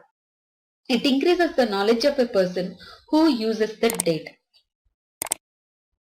Now let us try to understand how to organize data. See here I have got the information recorded about few individuals. Individual 1 has the name Ram Kumar, second individual's name is Anil Kumar, Anil Sharma, and third individual's name is Ramesh Jain, and other details are recorded. Here this data is just got collected and it is not in a particular organized manner and it is not processed. Meaning Ramesh Jain is a person who is residing in so and so address and his phone number is so and so. This is not the information I am providing. See, an information is a processed data or it is the data which is specified in a particular context. Here I have collected the data but I am not using it in a proper context. Therefore there is no particular meaning for it. So how do I organize this data? By using a database. What is a database? It is an organized collection of related data or information. It is a tool for organizing, storing, maintaining, calculating, combining and retrieving the information. How do I organize? So one example of organizing the data is by using a tabular representation. So here I am putting all the names of the individuals I have collected is kept inside a table with column as a heading address is second heading and phone number is the third heading of the column. So this entire thing I am going to call it as a database, and this structure I am going to call it as a table or a relation. A table is simply a collection of related data. Here, how do I say that it is a collection of related data? Ram Kumar is related with this address and this address is related to phone number. So Ram Kumar is related to address and phone number. Similarly, address is related to Ram Kumar and phone number is also related to Ram Kumar. So a table is a collection of related data. So the total rows we have in the table together with the column headings is collectively called as a database. We all know that a database is an organized collection of related data or information. Now let us try to understand the terminology of it. See, here each and every row we have in this particular table is considered to be called to be a record or a tuple, or we can even call it as a row. So let us try to understand what is a record. See, this entire red dotted line is considered to be our record. A record is a collection of information about a single entity. Here, each and every individual is a single entity. What are the additional details other than name he is having? He is having address and phone number.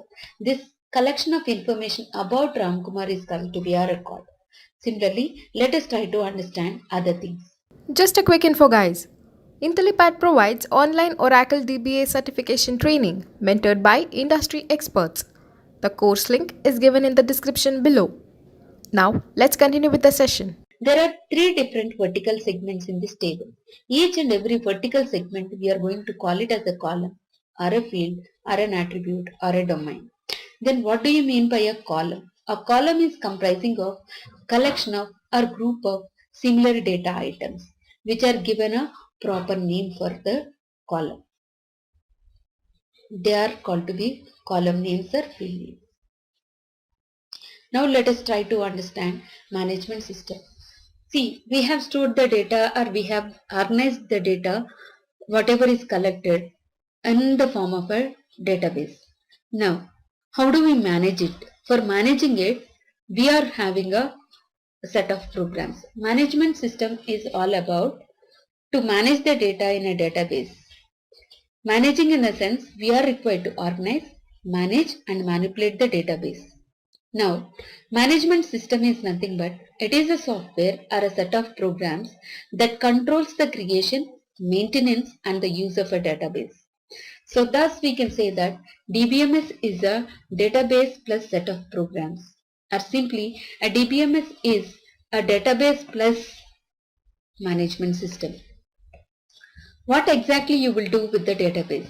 You will insert new data into the database, you will modify the existing data in the database, you will delete the unnecessary data from the database, and you will also query the data present in the database, meaning retrieving the data out of the database. So based upon the size of the database, databases are classified into four categories. They are normal database whose size is below 10 GB. Large database whose size is ranging between 10 GB and 100 GB. And very large database whose size is between 100 GB and 1000 GB. And extremely large database is the one whose size is more than 1000 GB. Now let us try to look at different data storage mechanisms we have. Let us consider right from the decade 1960s.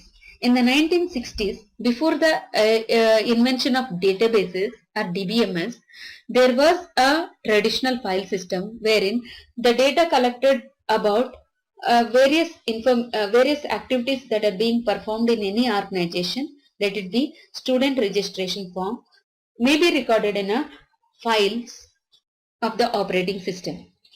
So whenever we wanted to store the files of students in the operating system files, so for getting the data of a particular individual, you need to write a separate program for extracting the information. Not only that, same student information may be placed in many more files. Like if you are storing the information about the student in admission form, once the data gets recorded. In the accounting form, data gets recorded. In the academics, there is again student data gets recorded for the third time. So there is so much of duplication in the data, and not only that, data retrieval is difficult. And then correctness to the data, meaning data integrity is nothing but data correctness. Correctness to the data is again a question mark. And not only that, security cannot be provided in a proper manner, because for a data normal files and an operating file system, so we cannot be able to put user ID and password. So that is where you cannot provide proper security by using traditional file system. And in 1970s, two models were introduced. They are called hierarchical model and network model. So let me talk about what is a data model. A data model is a conceptual tool for describing data and the relationships among them. So what it tells us, actually, it tells us what is the data that is present in the database, and are there any relationships existing among one data element and the other data element? If so, what are they? So here there are two categories of data models that were being introduced in 1970s. They are hierarchical model and network model. In the hierarchical model, the data is represented in the form of a tree structure. Whereas in the network model, there is no proper parent-child relationship, but they are represented as a graph. Here, the data is connected with other data elements by using links. And in 1980s, one more data model was introduced, that is relational model. In the relational model, the database is going to maintain the data in the form of a table. Whatever the table we have seen earlier in the earlier slide, that is an example of relational model, where a table is a collection of rows and columns. And then in the year 1990s, from 90s onwards, there are more two data models were introduced. They are object-oriented model and object-relational model. Coming to object-oriented model, it is based upon object-oriented features. See, everything in the real world is an object. So whatever the information you wanted to maintain about an employee or about a student or about a product or about a customer, let it be anything, it can be represented in the form of an object. If you are able to store the data in the form of an object, then the model is said to be an object-oriented model. And the other model we have here is object-relational model. What it is exactly? It is a combination of object-oriented model and object-relational model. So here, this is a relational model that is using the object-oriented features. So the data which is getting stored into the tables is of type objects, not a simple data type. Then we will be calling it as object relational model, or simply we are going to call it as object-oriented RDBMS. From 2000 onwards, many more models were introduced. Now, we are going to see RDBMS. Before going to see RDBMS, let us try to understand what is the drawback of flat files and traditional file system or file management system. Let us consider a scenario. In a particular organization, there are three departments. One is orders department, accounting department, and payroll department. So this order department is maintaining the data about customer master file, inventory data in the inventory master file, and returned orders information is maintained in backorder file. So whenever they wanted to see the details of a customer, they need to write a program for accessing the customer master file. Similarly, for accessing the inventory details, they need to write one more program called program B to access it. And similarly, program C for accessing the order file. And it is the same case with accounting department. Accounting department is having the invoice details and customer master. For the customers who have placed the order, how many have paid the amount, how many have received the invoice but not paid. These are the details that are getting stored in inventory pricing and customer master file. So to access them also, we need to write a separate program for everything. It is the same case with payroll department also. Payroll department is having employee master. Just a quick info, guys. Test your knowledge of Oracle DBA by answering this question. What is the full form of SQL? A. Structured query language. B. Structured query list. C. Simple query language. D. None of these. Comment your answer in the comment section below. Subscribe to IntelliPad to know the right answer. Now, let's continue with the session. So whenever we wanted to extract any amount of information from a database file, which is stored onto an operating system file, you need to write a program for it. So for doing that, we need to have a specialized application programmers who can spontaneously develop the programs based upon the query, whatever you wanted to post. And not only that, one more drawback with file management system is customer master file is there here as well as here also. There is a repetition of the data that gets stored here. It wastes not only memory space, it also causes so much of difficulty in terms of inconsistency. We'll see them in the coming classes. And coming to the next one with DBMS, what is the advantage over a file management system when we have a DBMS? See here, in the earlier example, I have taken 3 departments: orders department, accounting department, and payroll department. So what we have is, we have an operating system. The operating system is connected with database. A database is simply it is like a folder which gets stored onto the operating system, that is comprising of the data about customer, the data about inventory master, data about backorder file, and data about employee master. This gets stored onto the operating system. Now, with the help of a DBMS, which is in the middle layer between your program and the department, what it does is, it will not allow you to store the same kind of a data of different departments multiple times. Instead, what you do is, you will be storing the data only in centralized location, only one copy of it.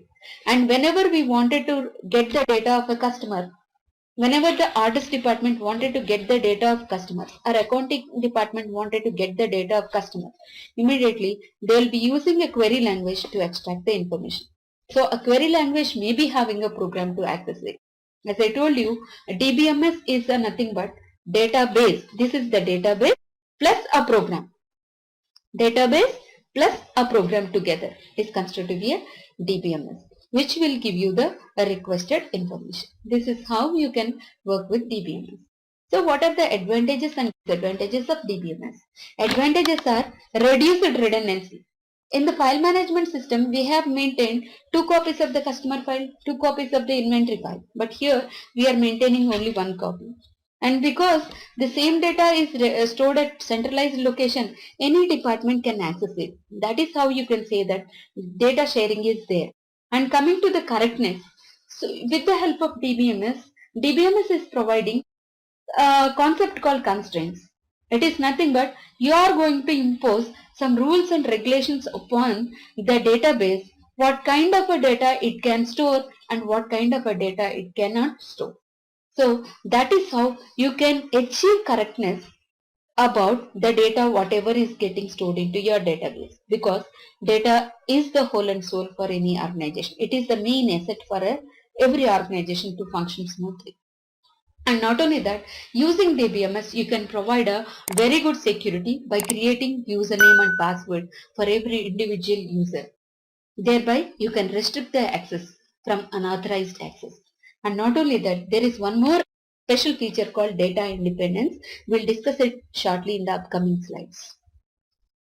What are the disadvantages of DBMS? The disadvantages of DBMS are need good hardware configurations, require professionals to manage the database, need to take regular backups, and data security must be very robust. Applications of DBMS. Where we can use DBMS? We can use it in banking, we can use it in airlines, we can use it in universities, sales, online, retailers, manufacturing, and human resources, and many more. What is RDBMS? RDBMS is a database management system based upon relational model, which was introduced by E.F. Codd. He is a mathematician basically. He is not an engineer. In RDBMS, the basic storage structure is a table.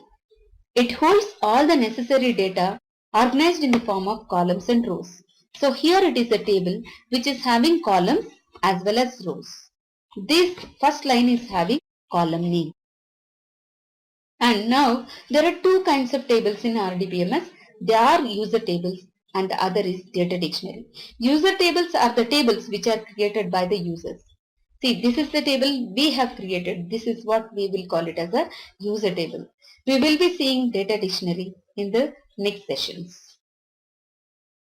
Now, let us try to understand the architecture of RDBMS or architecture of DBMS in the form of levels of abstraction. What do you mean by abstraction? Abstraction is nothing but it is the amount of detail you want to hide. How much amount of information you wanted to hide. See, every user need not know the internal details of DBMS, how the data is stored and how it is being maintained. That is where you are required to hide some amount of information. So you will use levels of abstraction to reveal different levels of details to different user groups. There are basically 3 levels of abstraction. The bottommost layer is called as internal or physical schema. This is where it will tell us how the data is stored. Second layer is called as conceptual or logical schema. It will tell the structure of the entire database. And finally, external or view schema. This is where the user will be interacting with the database. So here, between each and every layer, there is an inter-schema mapping.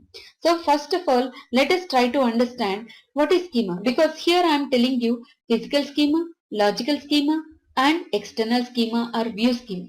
What exactly schema is? Schema means arrangement. What it tells us, how we wanted to arrange the things that we have to store. It tells us how we are going to store the data, whatever we wanted to store. So here the physical schema or physical storage is telling us how raw data items like 1, Ravi, Hyderabad, H2, etc. are stored in the physical storage. Upon the hard disk, how the data gets stored. What is the organization you have used? What is the data type you have used for storing the data? All these details are maintained by the physical level. And coming to the second level, that is the internal level. It deals with the structure of the entire database such as attributes. Attributes are nothing but column names of each table and the relationships among them.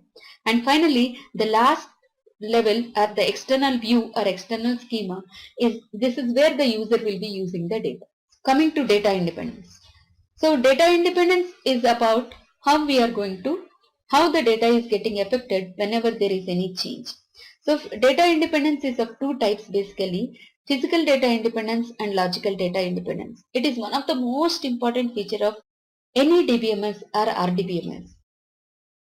This is where you will provide the security also. So what is data independence all about? Any change in any level of schema of a database. How many levels are there? 3 levels.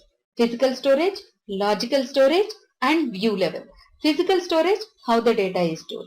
Logical level, it will talk about what are the relationships existing between the data. Final level, that is where user will be using.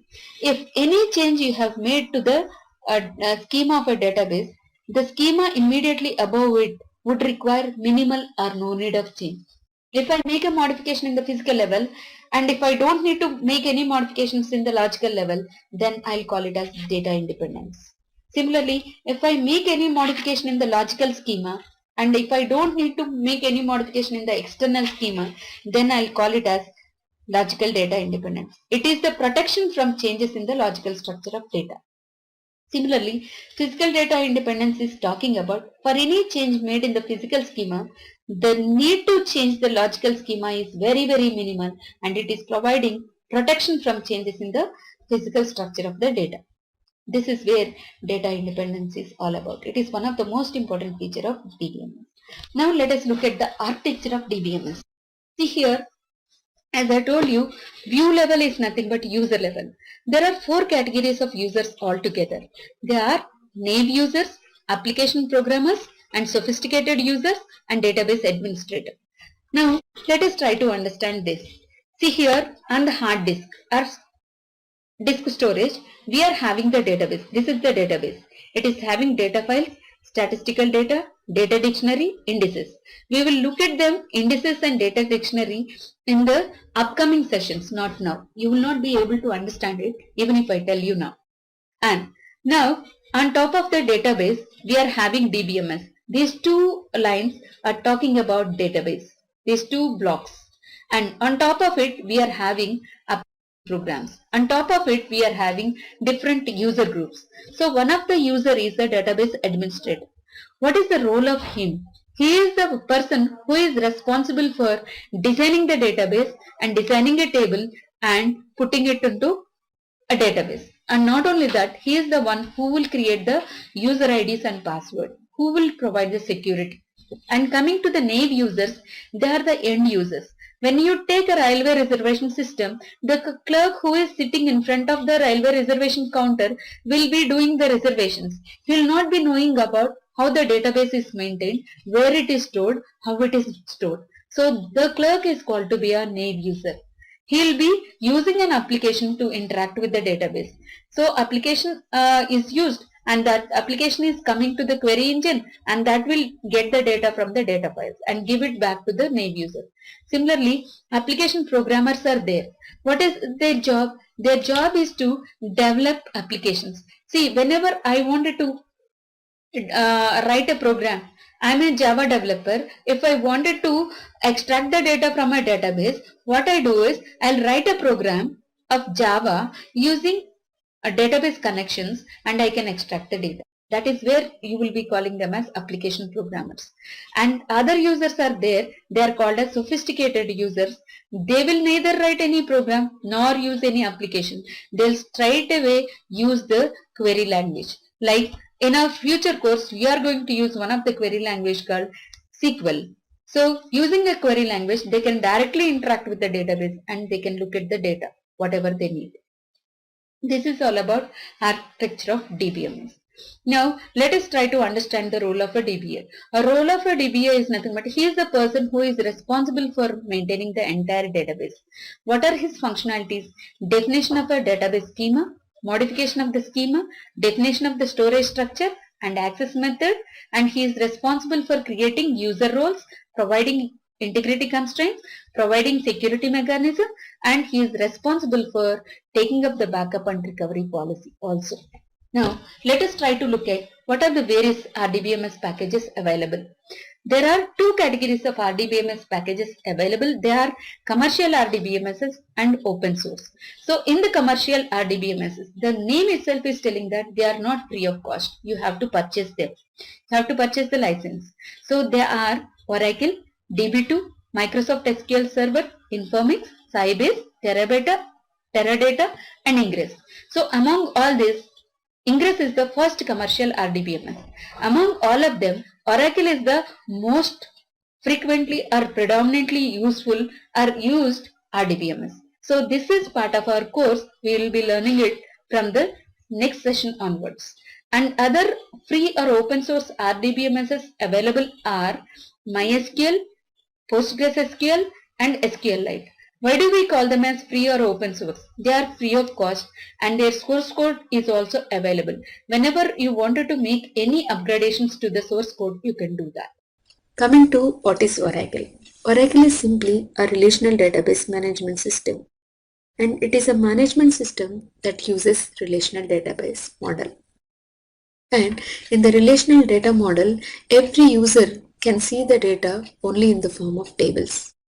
And this Oracle is produced and marketed by Oracle Corporation.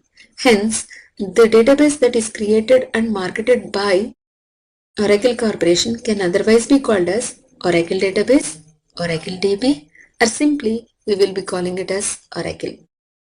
Now, who have developed this Oracle? This is developed by Lawrence Ellison, simply Larry Ellison, and his two friends and also a former co-worker in the year 1977. Oracle Database runs not only on Windows, it also runs on most of the major platforms like Windows, Unix, Linux, and Macintosh operating system. And Oracle is one of the first and the foremost database which is designed for enterprise grid computing. Now let us try to see what is grid computing all about. It is the enterprise grid computing basically provides the most flexible and cost-effective way to manage the information and applications. Grid computing is an IT architecture where it provides groups of independent modular hardware and software components can be connected and rejoined as and when the user or the business needs them. That is all about grid computing. It is used to manage the information and applications in a most flexible and cost-effective way. And here, this is the Oracle database, which is having the data which is represented in the form of tables, where each and every table is having rows and columns. Now let us see the versions of Oracle. As I told you, Oracle was developed by Larry Ellison and his two friends in the year 1977. Though it was developed in 1977, the first version was released in the year 1979. It is not commercially released actually. In the year 80, they have released version 2 and it is the first commercial SQL database. 82, they have released version 3 and it is the first portable database and the first RDBMS that supports symmetric multi-processing. So this is mainly meant for providing warehousing features. And in the year 84, they have released version 4. It introduced read consistency. And in the year 86, they have released version 5 and it is provided with the features like client-server architecture and row-level locking. In the year 88, they have released version 6 and it is provided with financial applications built on Oracle, meaning Oracle Apps and Oracle Financials, all of them were released in the year 88. And in the year 92, they have released version number 7, which is provided with an extra feature called varchar2 data type. Along with that, stored procedures, functions, triggers, and all the PLSQL programming was introduced from version 7 onwards. In the year 97, they have released version 8. It is the first web-based database. Not only that, it is an RDBMS, over RDBMS, along with table partitioning feature. In the year 98, they have released version 8 type. It is a web-based, internet-based. Not only that, it is provided with Java support, SQL-J support, XML and Oracle Intermedia. In the year 2001, they have released version 9.9, which is a rack, and not only that, it is provided with OLAP and then native XML database.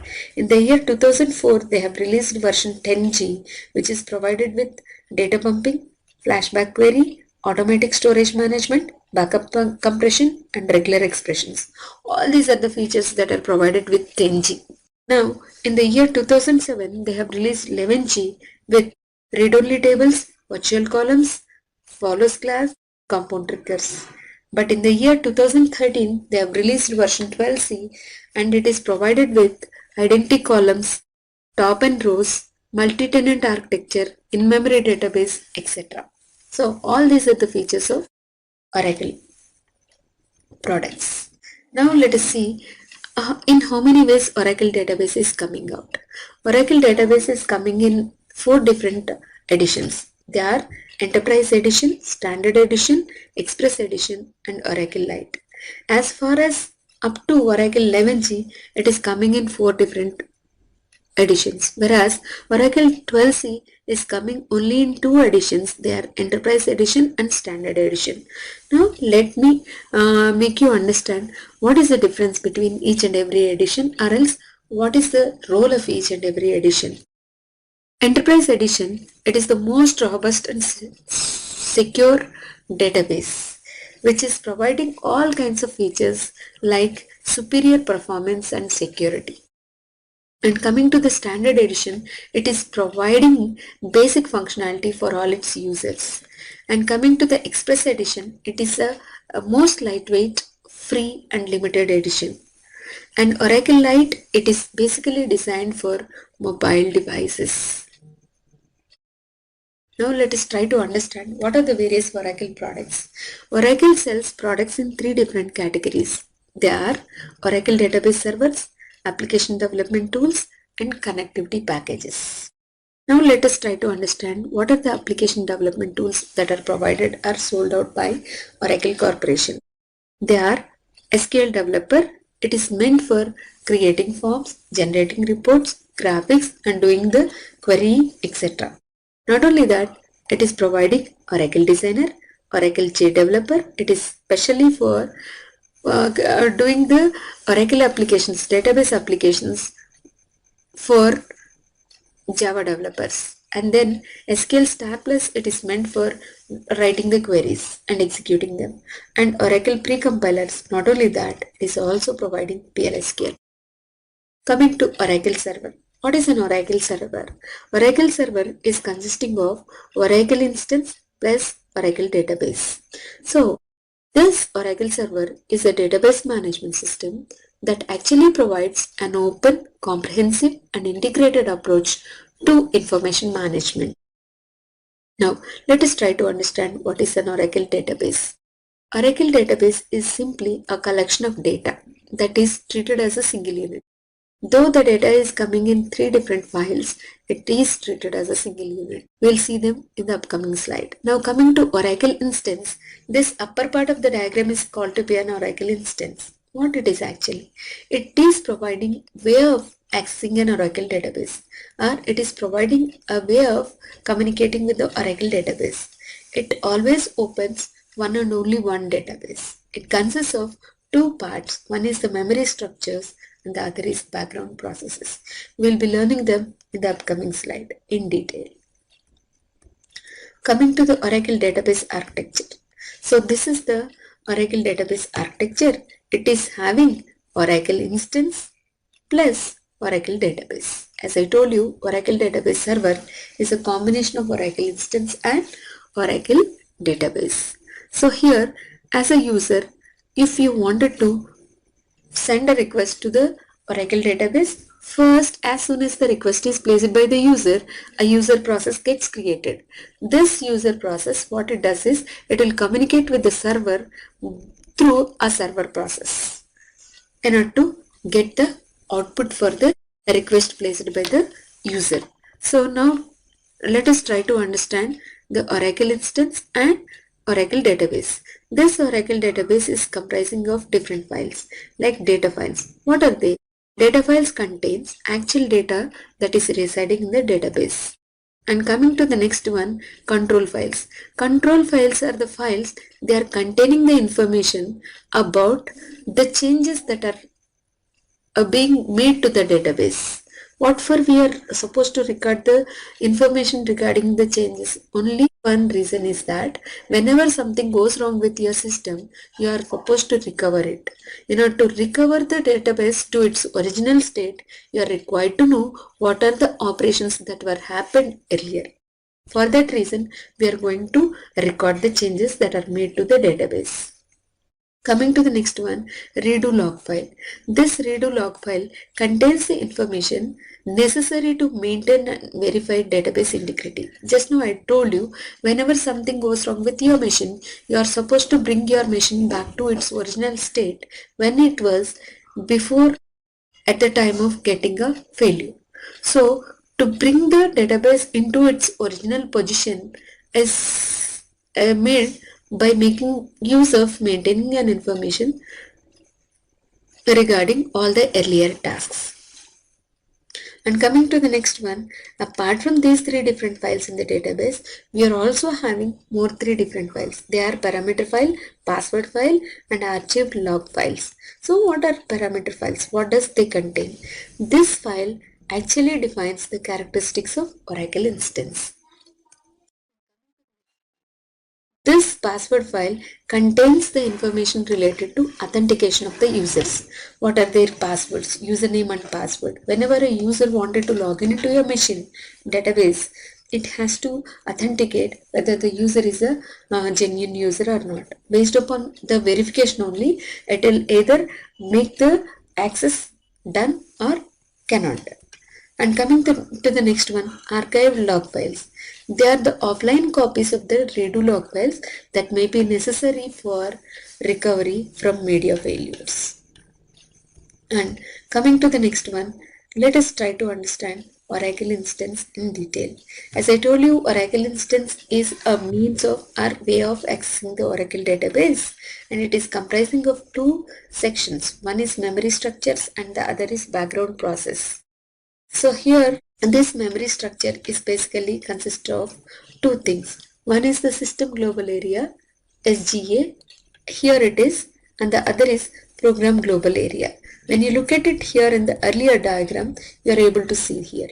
See, when a user places a request, user process gets created, and this user process is, when the connection is established, it creates a server process. This server process, through a PGA, it is able to interact with the Oracle instance. So now let us try to understand what this Oracle's memory structure is. System global area and program global area. So what does they contain? System global area is a shared global area used for storing the database information shared by database processes. Now it contains the data and control information for Oracle server. Where does it get stored? It gets allocated virtual memory of the computer where the Oracle resides. We can also see the details related to SGA by typing a command show SGA. And coming to program global area, it is a global area, the memory which is allocated whenever a server process is started, wherein it holds all the server processes. Just a quick info, guys. Test your knowledge of Oracle DBA by answering this question. Which is the subset of SQL commands used to manipulate Oracle database structures, including tables? A. Data definition language. B. Data manipulation language. C. Data manipulation language as well as data definition language. D. None of these. Comment your answer in the comment section below. Subscribe to IntelliPad to know the right answer. Now, let's continue with the session. Coming to the next one, memory structures and background processes. Here in this Oracle instance, we are having different memory structures and background processes. The memory structures are buffer cache and then shared pool, library cache and data dictionary, redo log buffer and large pool. We have seen redo log buffer. We are storing the information about what are the tasks we have done earlier at the time of failure. So coming to here, buffer cache, it stores the Oracle data in memory for users to view or change.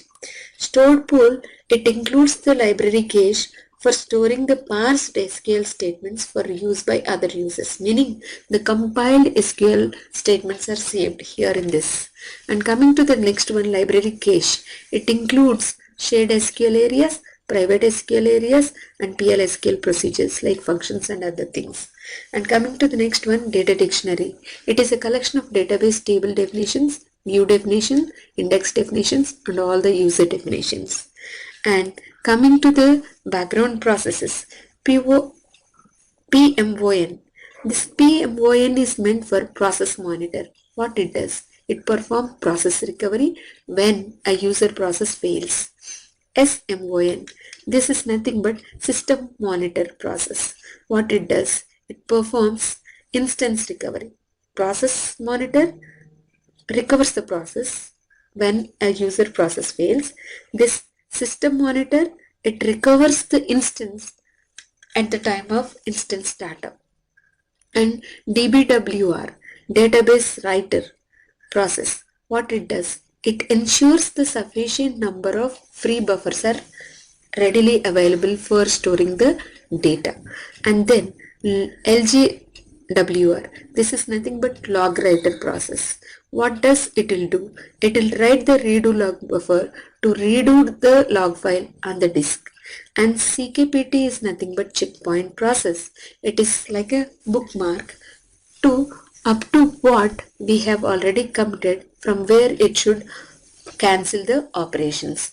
Apart from these things, we are also having other processes such as RECO, it is a recovery process, SNPN, it is periodically refreshing processes. So these are the various processes that are part and parcel of Oracle instance. Why am I teaching all these things?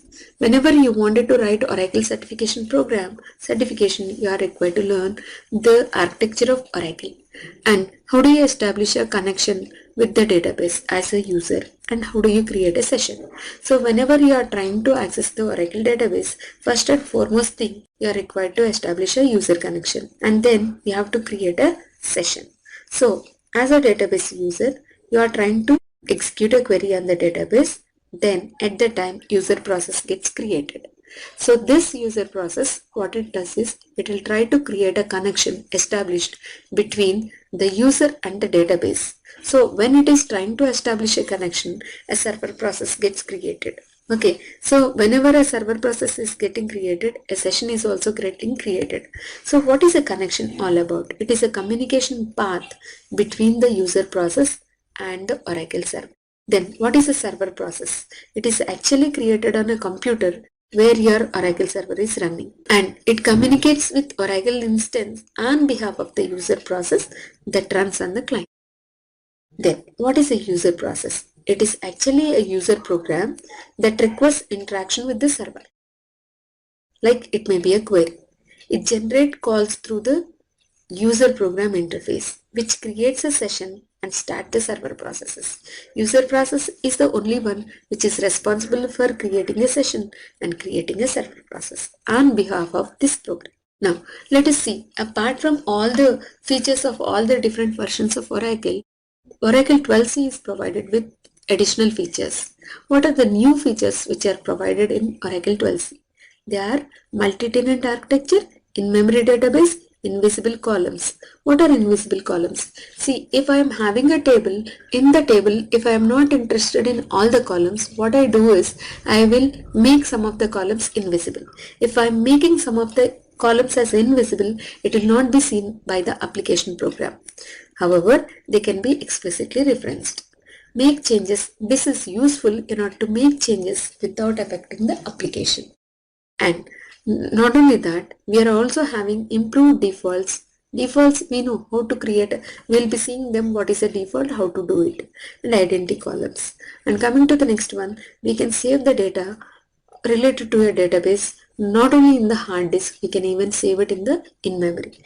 And now let me make you understand what do you mean by multi-tenant architecture. In the earlier versions, what we used to have is, upon the single server, multiple databases used to reside. For example, on my machine, if I wanted to work with both the Oracle as well as with the MySQL, both the databases are residing on the same machine, same server. That is what you can call it as server consolidation. Similarly, upon a single database, multiple users may be created or multiple schemas may be created. That is what you will be calling it as schema consolidation. Coming to the next thing, database to instance relationship. Before 12c, the relationship between database and the database instance, Oracle instance, is that for one database, only one instance gets created. But later, for one database, many instances have got created. But from 12c onwards, with the multi-tenant architecture, one to many databases, n number of databases can have only one instance, or many databases can be there with many instances. See here, if I am having a single server, what I can do is I can connect many other databases called pluggable databases. That is possible with multi-tenant architecture. Multi-tenant architecture, one set of background processes, one SGA, one root container, but multiple pluggable databases. Actually, every database instance is having an SGA, but here you are not going to have an SGA for every separate database, whichever is getting pluggable. You are going to have only one set of background processes. You are going to have only one set of SGA. You are going to have only one root container, but multiple databases that are plugged in. So how many databases can you plug in? At the most 252 databases. Just a quick info, guys. IntelliPad provides online Oracle DBA certification training mentored by industry experts. The course link is given in the description below. Now, let's continue with the session. So, if you're looking for a job as an administrator for a database, especially Oracle DB, so these would be the interview questions that are most commonly asked. So, we have shortlisted in this particular video 25 questions, and we are going to be going through them one by one. And we're also going to be discussing the answers to those questions one by one. With that out of the way, without any further ado, let us begin. So, firstly, we have mention Oracle DBA characteristics. right? So essentially in Oracle DB, you have four characteristics that you need to mention if this question is asked. So firstly, there are four criteria. So firstly, we have the main storage structure. So there are essentially two storage structures inside Oracle DB, which is the logical storage structure and the physical storage structure. Then we can move on to the architecture. In architecture, we have what is known as the grid architecture. So grid essentially means that the database is comprised of multiple nodes, and all of the nodes together comprise a cluster, and the database is spread across that cluster. And then we have ACID compliance, and Oracle DB is fully compliant with ACID. So this property essentially ensures that in the case of any power failure or any sort of corruption or mishap, right, the data will remain intact and valid. So any database which complies with those norms is ACID compliant, and the data is stored as data blocks, extents, segments, and table spaces. Moving on to the next question, what is Oracle? Right. So Oracle can often be confused for a multitude of things. Oracle is an organization itself, but Oracle is also the casual name that we like to refer Oracle DB as, right? So Oracle is also a database server, and the Oracle DB manages data in a very structured way. It allows users to store and retrieve related data in a multi-user environment so that the users can concurrently access the same data. So even if there are multi-users in your environment, they can still access the data from a common source. All this is accomplished while delivering high performance. So Oracle is also optimized in a way where, despite the number of users that are there who are basically accessing your services, the performance, the query delivery times, and everything would still give you a quota of really high performance. A database server also prevents unauthorized access and provides efficient solutions for failure recovery. So when you're using Oracle, you also have pretty good security, and you also have efficient solutions in the case of any sort of failure in the database, any hardware or software failure for that matter. And there is also a standby state, which basically means that your database will be replicated by taking the backup of the primary database that is there.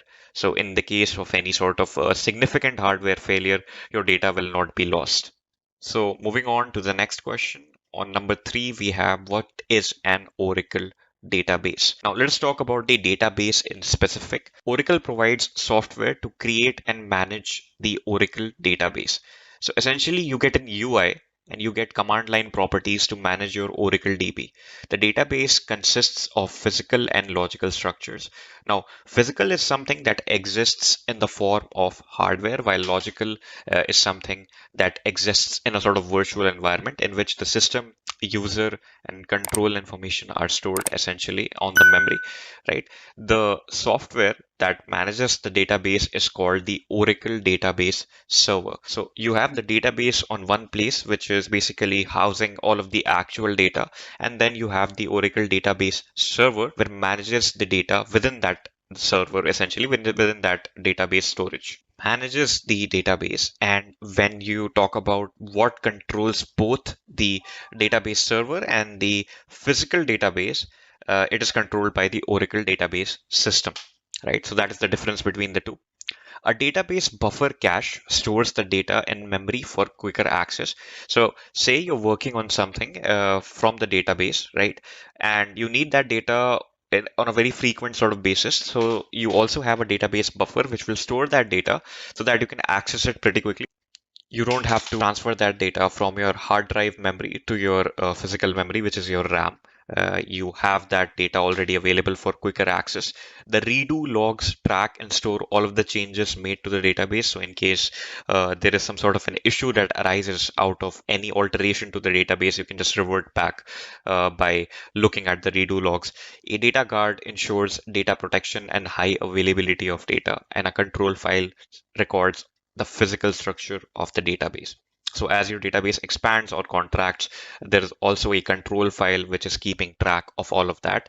And your data is essentially protected because no external entity can access it. And high availability simply means that despite the number of users who are using the database, your database would be extremely accessible without any performance delay. So now we can move on to what is an Oracle index, right? Now, an index is an optional structure associated with the table to have direct access to rows that can be created to increase the performance of data retrieval. An index can be created on one or more columns of a table. So, what does this mean?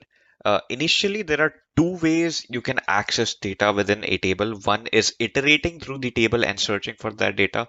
The other option is simply indexing values, right? So whenever you index a value and associate a particular column to an index, you can instantly access that column without having to iterate to the column name. So indexing is something that increases the performance of your querying of the database.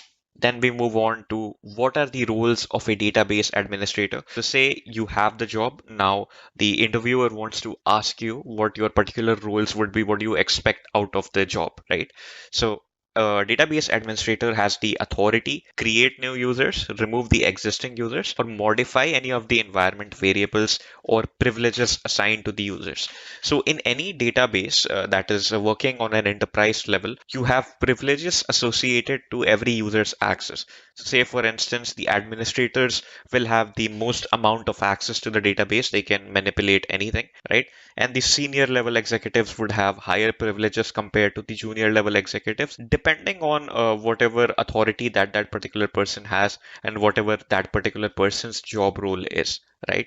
So the database administrator's job is to basically manage those privileged tables. So let us talk about the duties that the database administrator has to perform. Manage database storage. So he has to manage the entire database. Administer users and security. So he has to monitor all of the privilege levels that the users have for that database. Manage schema objects. So he has to see all of the objects that are present inside of the database schema. Monitor and manage database performance. So one of the key roles that the database administrator has is to manage the database performance, which means that whatever we are querying on the database, if there is any sort of problem with that, performance issues with that, or if it's taking too much time, it directly falls upon the database administrator to look into why that is happening. Right, and he has to constantly monitor it so that the service runs smoothly. Whatever website is running on that database or whatever organization is running on that database, all of those services run extremely smoothly. He also has to perform backup and recovery. So he has to back up the entire database. So in case of any data loss, we are able to recover that data. And his job is also to perform recovery in the case of an actual data loss, right? And also he also has to perform automation of jobs with regards to the database and scheduling of them as well. Moving on to the sixth question, what are the different Oracle database objects? So we were talking about schema objects earlier on. So what are the different sorts of objects that can exist in the Oracle database, right? So firstly, we have the most common ones, which is the tables. Now in any SQL database, you have tables. Tables are essentially your structured data format to store information, which have rows and columns associated to it. So these are actual physical things that exist within your database, right? So tables you're actually creating. Then you talk about views. Now views are something that are not actual tables. So essentially you're creating views in your RAM, right? So these table can exist in your hard drive space. When you're creating a view of that table, so you're essentially creating a temporary space in which you're storing the values present within the table so that you can look at them in a sort of an aggregated format or a sort of a combined format. So those are views. Then you have indexes. Now indexes are also considered as objects because they are referring to a particular point in the memory where the values exist, right? So they are treated as objects. Synonyms. Now we are going to be discussing about synonyms later on in an interview question. We'll get to the definition then. Then we have sequences and table spaces. Now, a sequence is an object which is used to generate numbers. More significantly, numbers in a sequential order. So if you are having a primary key column in your data table. Sequences are the objects that handle that in a sort of a consequential manner. You have 1, 2, 3, 4, 5, 6, 7, 8, 9, 10. So a number sequence is obviously being generated and handled internally, so that with every new record addition to your table, a new number is generated and added as a primary key to your table. So those are handled by sequences. And then we have table spaces. These are the storage units, the logical storage units where your database data is stored. So what are the benefits of ORDBMS now? ORDBMS simply means Oracle Relational Database Management System. So what are the benefits of using this, right?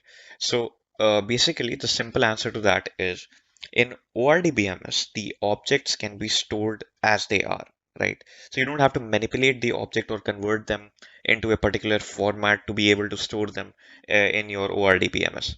The language of the DBMS can be integrated with an object-oriented programming language.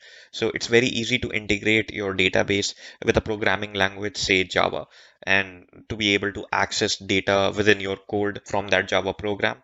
The language may even be exactly the same as that was used in the application, which does not force the programmer to have two representations of his objects. So usually what happens in modern web development or application development is that you have to handle uh, databases separately when you're dealing with your application and when you're dealing with your database. So in your database, you're essentially entering different commands, and while you're creating your Java program or any other program, you're entering different commands to handle the objects in that database.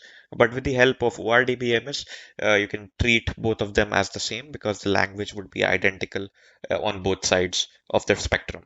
Then we can talk about the common Oracle database administrator tasks. So what are these tasks? Uh, this could be asked to you because they want to know what would you be doing as a database administrator? What would be your common job roles, right? So firstly, it could be installing Oracle software. So if your organization does not have the Oracle database already installed, it would be your job to install it as an administrator, or it could be your job to update it as well with any other software patches or any update in the database itself. Then you have to create the databases. So for each category that your organization has, for each department that your organization has, whatever structure your organization wants to follow as a database, you have to create those databases within your system. Then you have to perform upgrades to this database and software whenever any sort of new release comes up, as we discussed earlier, starting up and shutting down the database. So it's also important in the sense of saving power, saving electricity, or basically for maintenance, you have to start and shut down the database itself. So you need to know how to do that. Managing the database's storage structures. So you have to look at the structures which are used in your database, and you have to basically manage that. So a database is made out of physical and logical storage structures. So as we discussed earlier, you have to manage those. And then we have managing users and security, already discussed. Managing schema objects such as tables, indexes, and views. Making database backups and performing recovery when necessary. Proactively monitoring the database's health, taking preventive or corrective measures when required, and monitoring and tuning performance. So, as a database administrator, these would be your jobs. Then we can move on to the tools that Oracle provides to you with regards to helping you manage the database. So, following are the products, tools, and utilities we use in achieving our goals as a database administrator. So we have two essentially. So first is the Oracle Universal Installer, abbreviated as the OUI. Universal Installer installs the Oracle software and options. It can automatically launch the database configuration instance to install a database. So this tool helps you install the Oracle database onto your server or onto your system, and you can also configure it to automatically launch the database configuration assistant. And this is another tool that we are going to be talking about, which is the DBCA. Now, this tool creates a database from the templates that are supplied by Oracle. So if your organization is compatible with one of the templates, you can use those templates from the get-go instead of designing everything on your own. And you can also create your own templates with the help of this particular tool and then deploy it in the configuration part of things. In this case, it enables us to copy a pre-configured seed database, thus saving the time and effort of customizing and generating a database from scratch. Right, so instead of typing create commands for all of the databases and all of the tables and everything, you can simply use this particular tool to generate it from a template. And then we have three other tools that we can use, which is the database upgrade assistance. So the name says it pretty much. This tool helps you guide your upgrade process without having to manually install the upgrade onto your database. Then you have the Oracle Net Manager. This tool guides us through the Oracle network configuration. So if your database exists across a network, or if you have to supply that data across a network, your net manager helps you with managing all of the network aspects of your database. And then you have the Oracle Enterprise Manager. This is the primary tool which is used for managing your database uh, from a web point of view, right? So you can simply open up your browser and type in the address for Oracle DB with the port number, and you can create or upgrade your database from a visual UI. You can configure the network, you can configure the single interface for managing your database. In addition to that, Oracle Enterprise Manager will also provide you with an interface for performance advisors, right? So you can use this particular tool to basically monitor your database as well and get recommended on how you can increase the performance of your database, right? The utilities such as SQL Loader and Recovery Manager are also present on this tool. So the SQL loader is a pretty convenient tool which is used to basically import data from external files into databases. So say you have some files present in file format on your file system. You can open the Oracle Enterprise Manager, use the SQL loader tool to basically import data from that file directly into the database. And then you have obviously the Recovery Manager, which helps you recover lost data. So what are the differences between a cluster and a grid? Both very commonly used terminologies in a database. So as we discussed earlier on when we were discussing the grid architecture, that a grid is essentially a collection of nodes and the database is spread across those nodes. But that is also the definition of a cluster. So we need to differentiate between the two. So clustering is one technology used to create a grid infrastructure. It is used to create one. Simple clusters have static resources for specific applications by specific owners, while grids can also consist of multiple clusters. So here is where the difference is. Although you can call a single cluster a grid, but if you combine multiple clusters together, that could also be called a grid, while that is not the case with clusters. So these are sort of used for dynamic resource pools shareable among many applications and users. A grid does not assume that all of the servers in it are running the same set of applications. Applications can be scheduled and migrated across servers in the grid, right? So grids can also share resources from and among independent system owners. So if your Oracle grid has a multitude of applications running across its servers, it's very easy to basically schedule their job activities, and it's very easy to migrate those applications as well, right? And with a grid, you can also determine what sort of resources you want to utilize for each of these jobs or applications present throughout your entire infrastructure. Explain the architecture of an Oracle grid. So we discussed what a grid is. Let us understand it by diagrammatic representation as well, right? So if you understand this particular concept by diagram, it will help you explain it a lot better to your interviewer as well. So to understand this diagram, on the right hand side, we have the server blade farm. Now this is where your web application would be running, right? So what happens is what you're going to be doing from the web application is you're going to be calling for data or whatever you're doing on the server side. It does not have to be a web application. It could just be a simple call for data from the database. On the left hand side, we have the database, which is a cluster. Now this could be a combination of clusters as well, but we are only looking at one cluster over here. So within the cluster, we have a multitude of servers as well, which is server 1, 2, 3, and 4.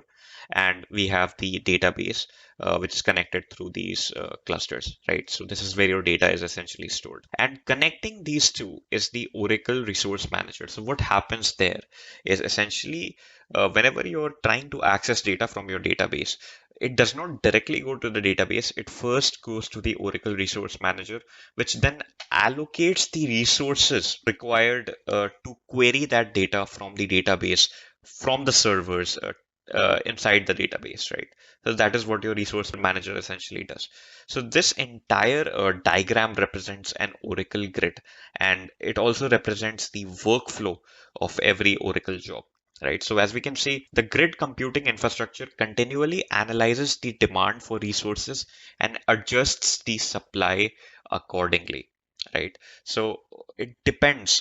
Basically, if your web application is demanding a particular resource a lot more than the other resource, it will basically adjust in that manner, right? So say on one RAC cluster, there's not a lot of calls, there's not a lot of querying, right? So obviously more resources would be allocated to your other RAC cluster where the data is being called upon frequently. And on question number 12, we get into more sort of theoretical concepts pertaining to the data itself. So what does data normalization mean? So this could be a question that could be asked of you from any sort of database administrator interview or any developer interview as well. What does data normalization mean? So it is the process of implementing a set of rules in a relational database that ensures prevention of data redundancy and dependency, right? So data redundancy essentially means that say you have multiple tables present in your database.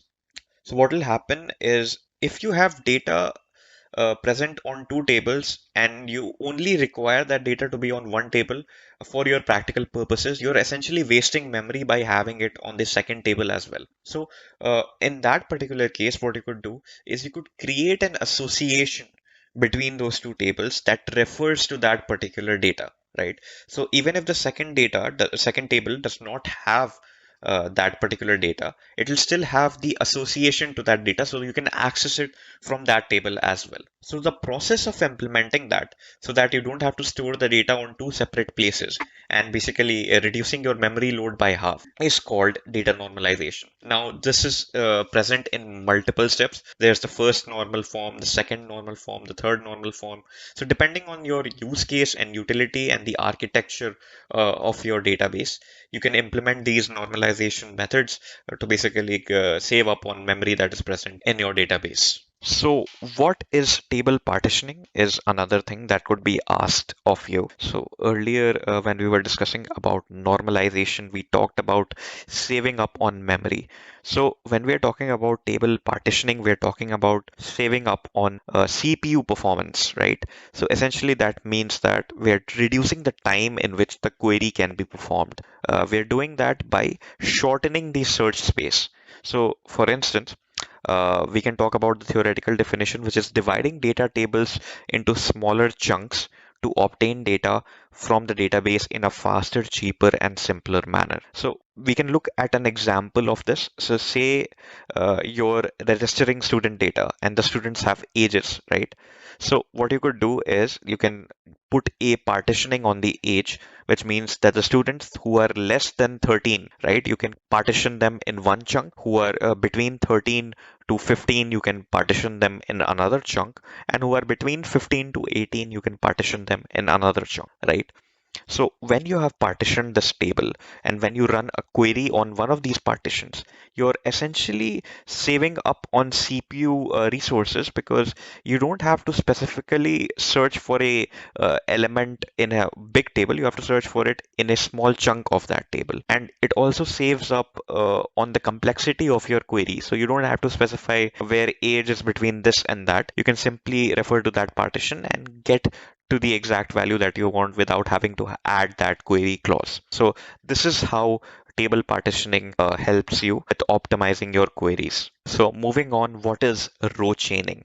Now, row chaining is another one of those things that could help you store a large amount of data without actually overloading your table, right? So say, for instance, a data block in your table cannot hold a particular value. So say, for instance, you have a integer type data block and you have to store a really big value in that integer type data block. So what you can do in that regard is you can row chain, right? So say if your values in the integer block can't be filled in that integer block, you can essentially associate that block with a row itself and you can chain rows together. So that is what row chaining is. When you can't store values in a single table, you can chain rows of that table to other rows in external tables or in external data objects, right? So that is what row chaining is. Just a quick info, guys. Test your knowledge of Oracle DBA by answering this question. What is the full form of SQL? A. Structured Query Language. B. Structured Query List. C. Simple Query Language. D. None of these. Comment your answer in the comment section below. Subscribe to IntelliPad to know the right answer. Now, let's continue with the session. Then what is recovery catalog, right? So if you're a database administrator, you need to be familiar with what a recovery catalog is. So these are used when there is any sort of data loss or corruption in the database.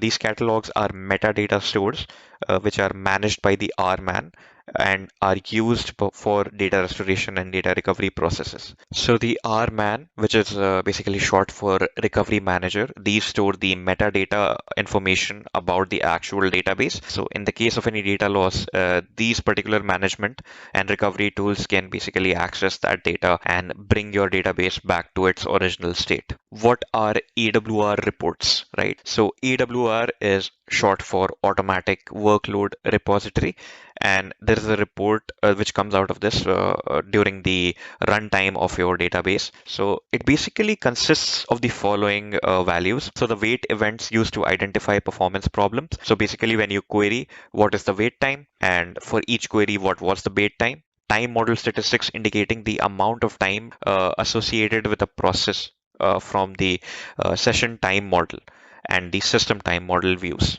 So these would give you the comprehensive time statistics related to the processes which are running on your database, and active session history statistics from the active session history view. So whatever sessions are active currently in your database, you can get the statistics from that. And you can also get system and session statistics from the system stat and the session stat views, object usage statistics, and resource intensive SQL statements. So with all of this information, essentially as a database administrator, you can make changes in your database, and in the queries that are performed on the database, you can make suggestions with your report to basically enhance the performance of the database and the querying time that it takes. And based on that, based on the entirely same concept, we have ADDM. Now, ADDM is an automated tool, which is the Automatic Database Diagnostic Monitor. So this is present with the paid versions of Oracle DB, and it is an utility which is basically performing an analysis of the AWR report that was generated earlier on. And based on that report, it would give you suggestions, and it could give you basically configuration changes that would help you enhance the performance of your database. So the ADDM identifies potential bottlenecks in your performance. So anything that is essentially holding your database performance back, it will identify that. And in the analysis, it will basically include the following: the CPU load that is being put on your CPU by the database activities, the memory usage of that database, the input output usage of that database, if there is any resource intensive SQL statements that are put into that database, PL and SQL statements with Java essentially. So any application that is running SQL libraries and accessing your Oracle DB database, whether that is resource intensive or not, that particular Java process, RAC issues, application issues, database configuration issues, concurrency issues, and object contention. So these are the things that would be the part of the report that your ADDM would generate. Then we can talk about a specific condition. So this could be a very common occurrence if you are an administrator. So they could ask you if you have the job and somebody comes up to you and asks you, up until yesterday, a query was taking 1 minute to execute. Now the same query is taking me 4 minutes to execute. How would you resolve that, right? So this is basically a time performance issue, and this could be a very frequent occurrence. So as an administrator, these could be your approaches, right? You can look into the network issues. So say if your database is present and spread across a network, or it's transmitting data across a network, you can look into any sort of network bottlenecks that are happening that might be causing this sort of delay in the query. You can look for any change in the query structure. So for instance, that person is saying that up until yesterday, the same query was taking 1 minute and now it's taking 4 minutes. You can look at the query itself to see if there are actually any sort of significant changes in the query which is causing the performance issue. You can look at the table statistics, right? So you can look at the current view of the table, which is the table present in the real time, and you can look at the table statistics, right? And you can see if there is any mismatch with that, and that could be the cause of the delay that is happening. And you can also look for the inconsistencies in the table size, right? So it might be a use case, it might be a case where the person was trying to access the table when it was smaller earlier on, right? So for instance, that person might have been running an average query, right? He might be calculating the average of a column when the table was like 10 records, right? And now the table is like 1000 records, right? So it is taking him 4 times as much as it was taking him earlier to process that amount of data. So that could be the issue. You can check for that. You can check for the hardware usage. Now you can check for hardware usage because you want to see if any other applications are taking up your hardware resources, which is essentially causing the delay in the query performance time. And then you can also try other queries on the same table or on the same database to see if their performance has also been affected if you're not able to figure it out, right? So these are the sort of approaches that you can take when you're troubleshooting a performance delay. Then how to import tables from a different schema, table or table space. So these are the objects that are there as logical and physical memory structures present in your database where naming is different between the source and the target, right? So say for instance, you have two different schemas present in your grid, right? And you want to import data from one schema to your present schema that you're currently using. And the data naming, the object naming in both of these schemas is different. So what would you do in that particular case, right? You would basically use these following commands, which is the remap schema. If you're taking the entire schema from your target and basically importing it to your source, you'll use the remap table if you're importing a table which has different naming schemes, and you'll use the remap table space if the table space naming scheme is different. So these are the commands that you can use when you're importing data from an external source. In Oracle terminology, what is a synonym, right? So synonym is an identifier that can be used to reference another database object in an SQL statement. The types of database objects for which a synonym may be created are a table, view, sequence, or another synonym, right? So synonym basically act like aliases, and you can essentially refer to other database objects. Instead of using their table names, you can use the synonym to refer to them, right? The other good thing about synonym is that you can basically associate a view with a synonym. So even if the view is present in your temporary RAM, you can still associate it with a synonym and still have access to it so that you can do some sort of a complex query analysis. Then we have the question, which is what phases does an instance pass through while starting up? So instances in Oracle database, what phases do they pass through when they start up, when they are initiated? So first phase is no mount, right? This is the first stage, and in this mode, the instance is started. In the second stage, the instance is started and the database is mounted. And the database is not open, so you cannot access the data still. The database is still closed. However, you can perform the maintenance jobs that are required at that particular stage. And the final stage is the open stage. And as the name suggests, then the database becomes open and the data is accessible, right? So the default open mode is what we call as read write. And depending on your privileges, you can either read from it or you can perform both read and write operations to it. And you can also use the read only mode if you don't want to alter any data values in the database by mistake. So it is also a safety measure aside from a security measure. Moving on number 22, we have what are the types of shutdown modes on an Oracle database. So you have essentially three types of shutdown modes on an Oracle database. The first is normal. So this is the most general shutdown procedure that is followed when you're closing up the database. So in this mode, no new connections are allowed and the database is closed after the session disconnects themselves, right? So if there are no active sessions currently, the database is automatically closed. No new connections are allowed and the existing active transactions are rolled back. So if any current query is running, right, and the database is shut down in normal mode, basically what will happen is the transactions would be cancelled. Changes made by an active transactions are lost in this option, right? So basically, if you've made changes by your query running only half, right? So what will happen is if the shutdown happens in between that query, the database will revert to its original form and you will not have access to whatever you have changed during that procedure. Transactional. So in the transactional mode, no new connections are allowed and Oracle waits until all active transactions are completed, right? So basically what will happen is no other sessions could be basically created and Oracle will wait for all of the active transactions to complete. So all of the active queries that are running will first be completed, and after the last query is completed, the database would be shut down. And then you have abort. So this happens when you have to shut down the database on an emergency basis. So basically what happens is the database is not shut down cleanly. This could also lead to data corruption. So the database will essentially have to perform instance recovery next time it is started.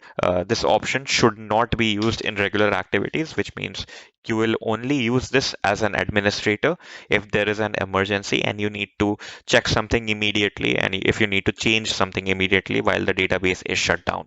What is the difference between shared server architecture and dedicated server architecture? So this answer is quite straightforward, but it depends on how you go about it from an database standpoint. When a user connects to a database, he will essentially send SQL queries to the database to execute.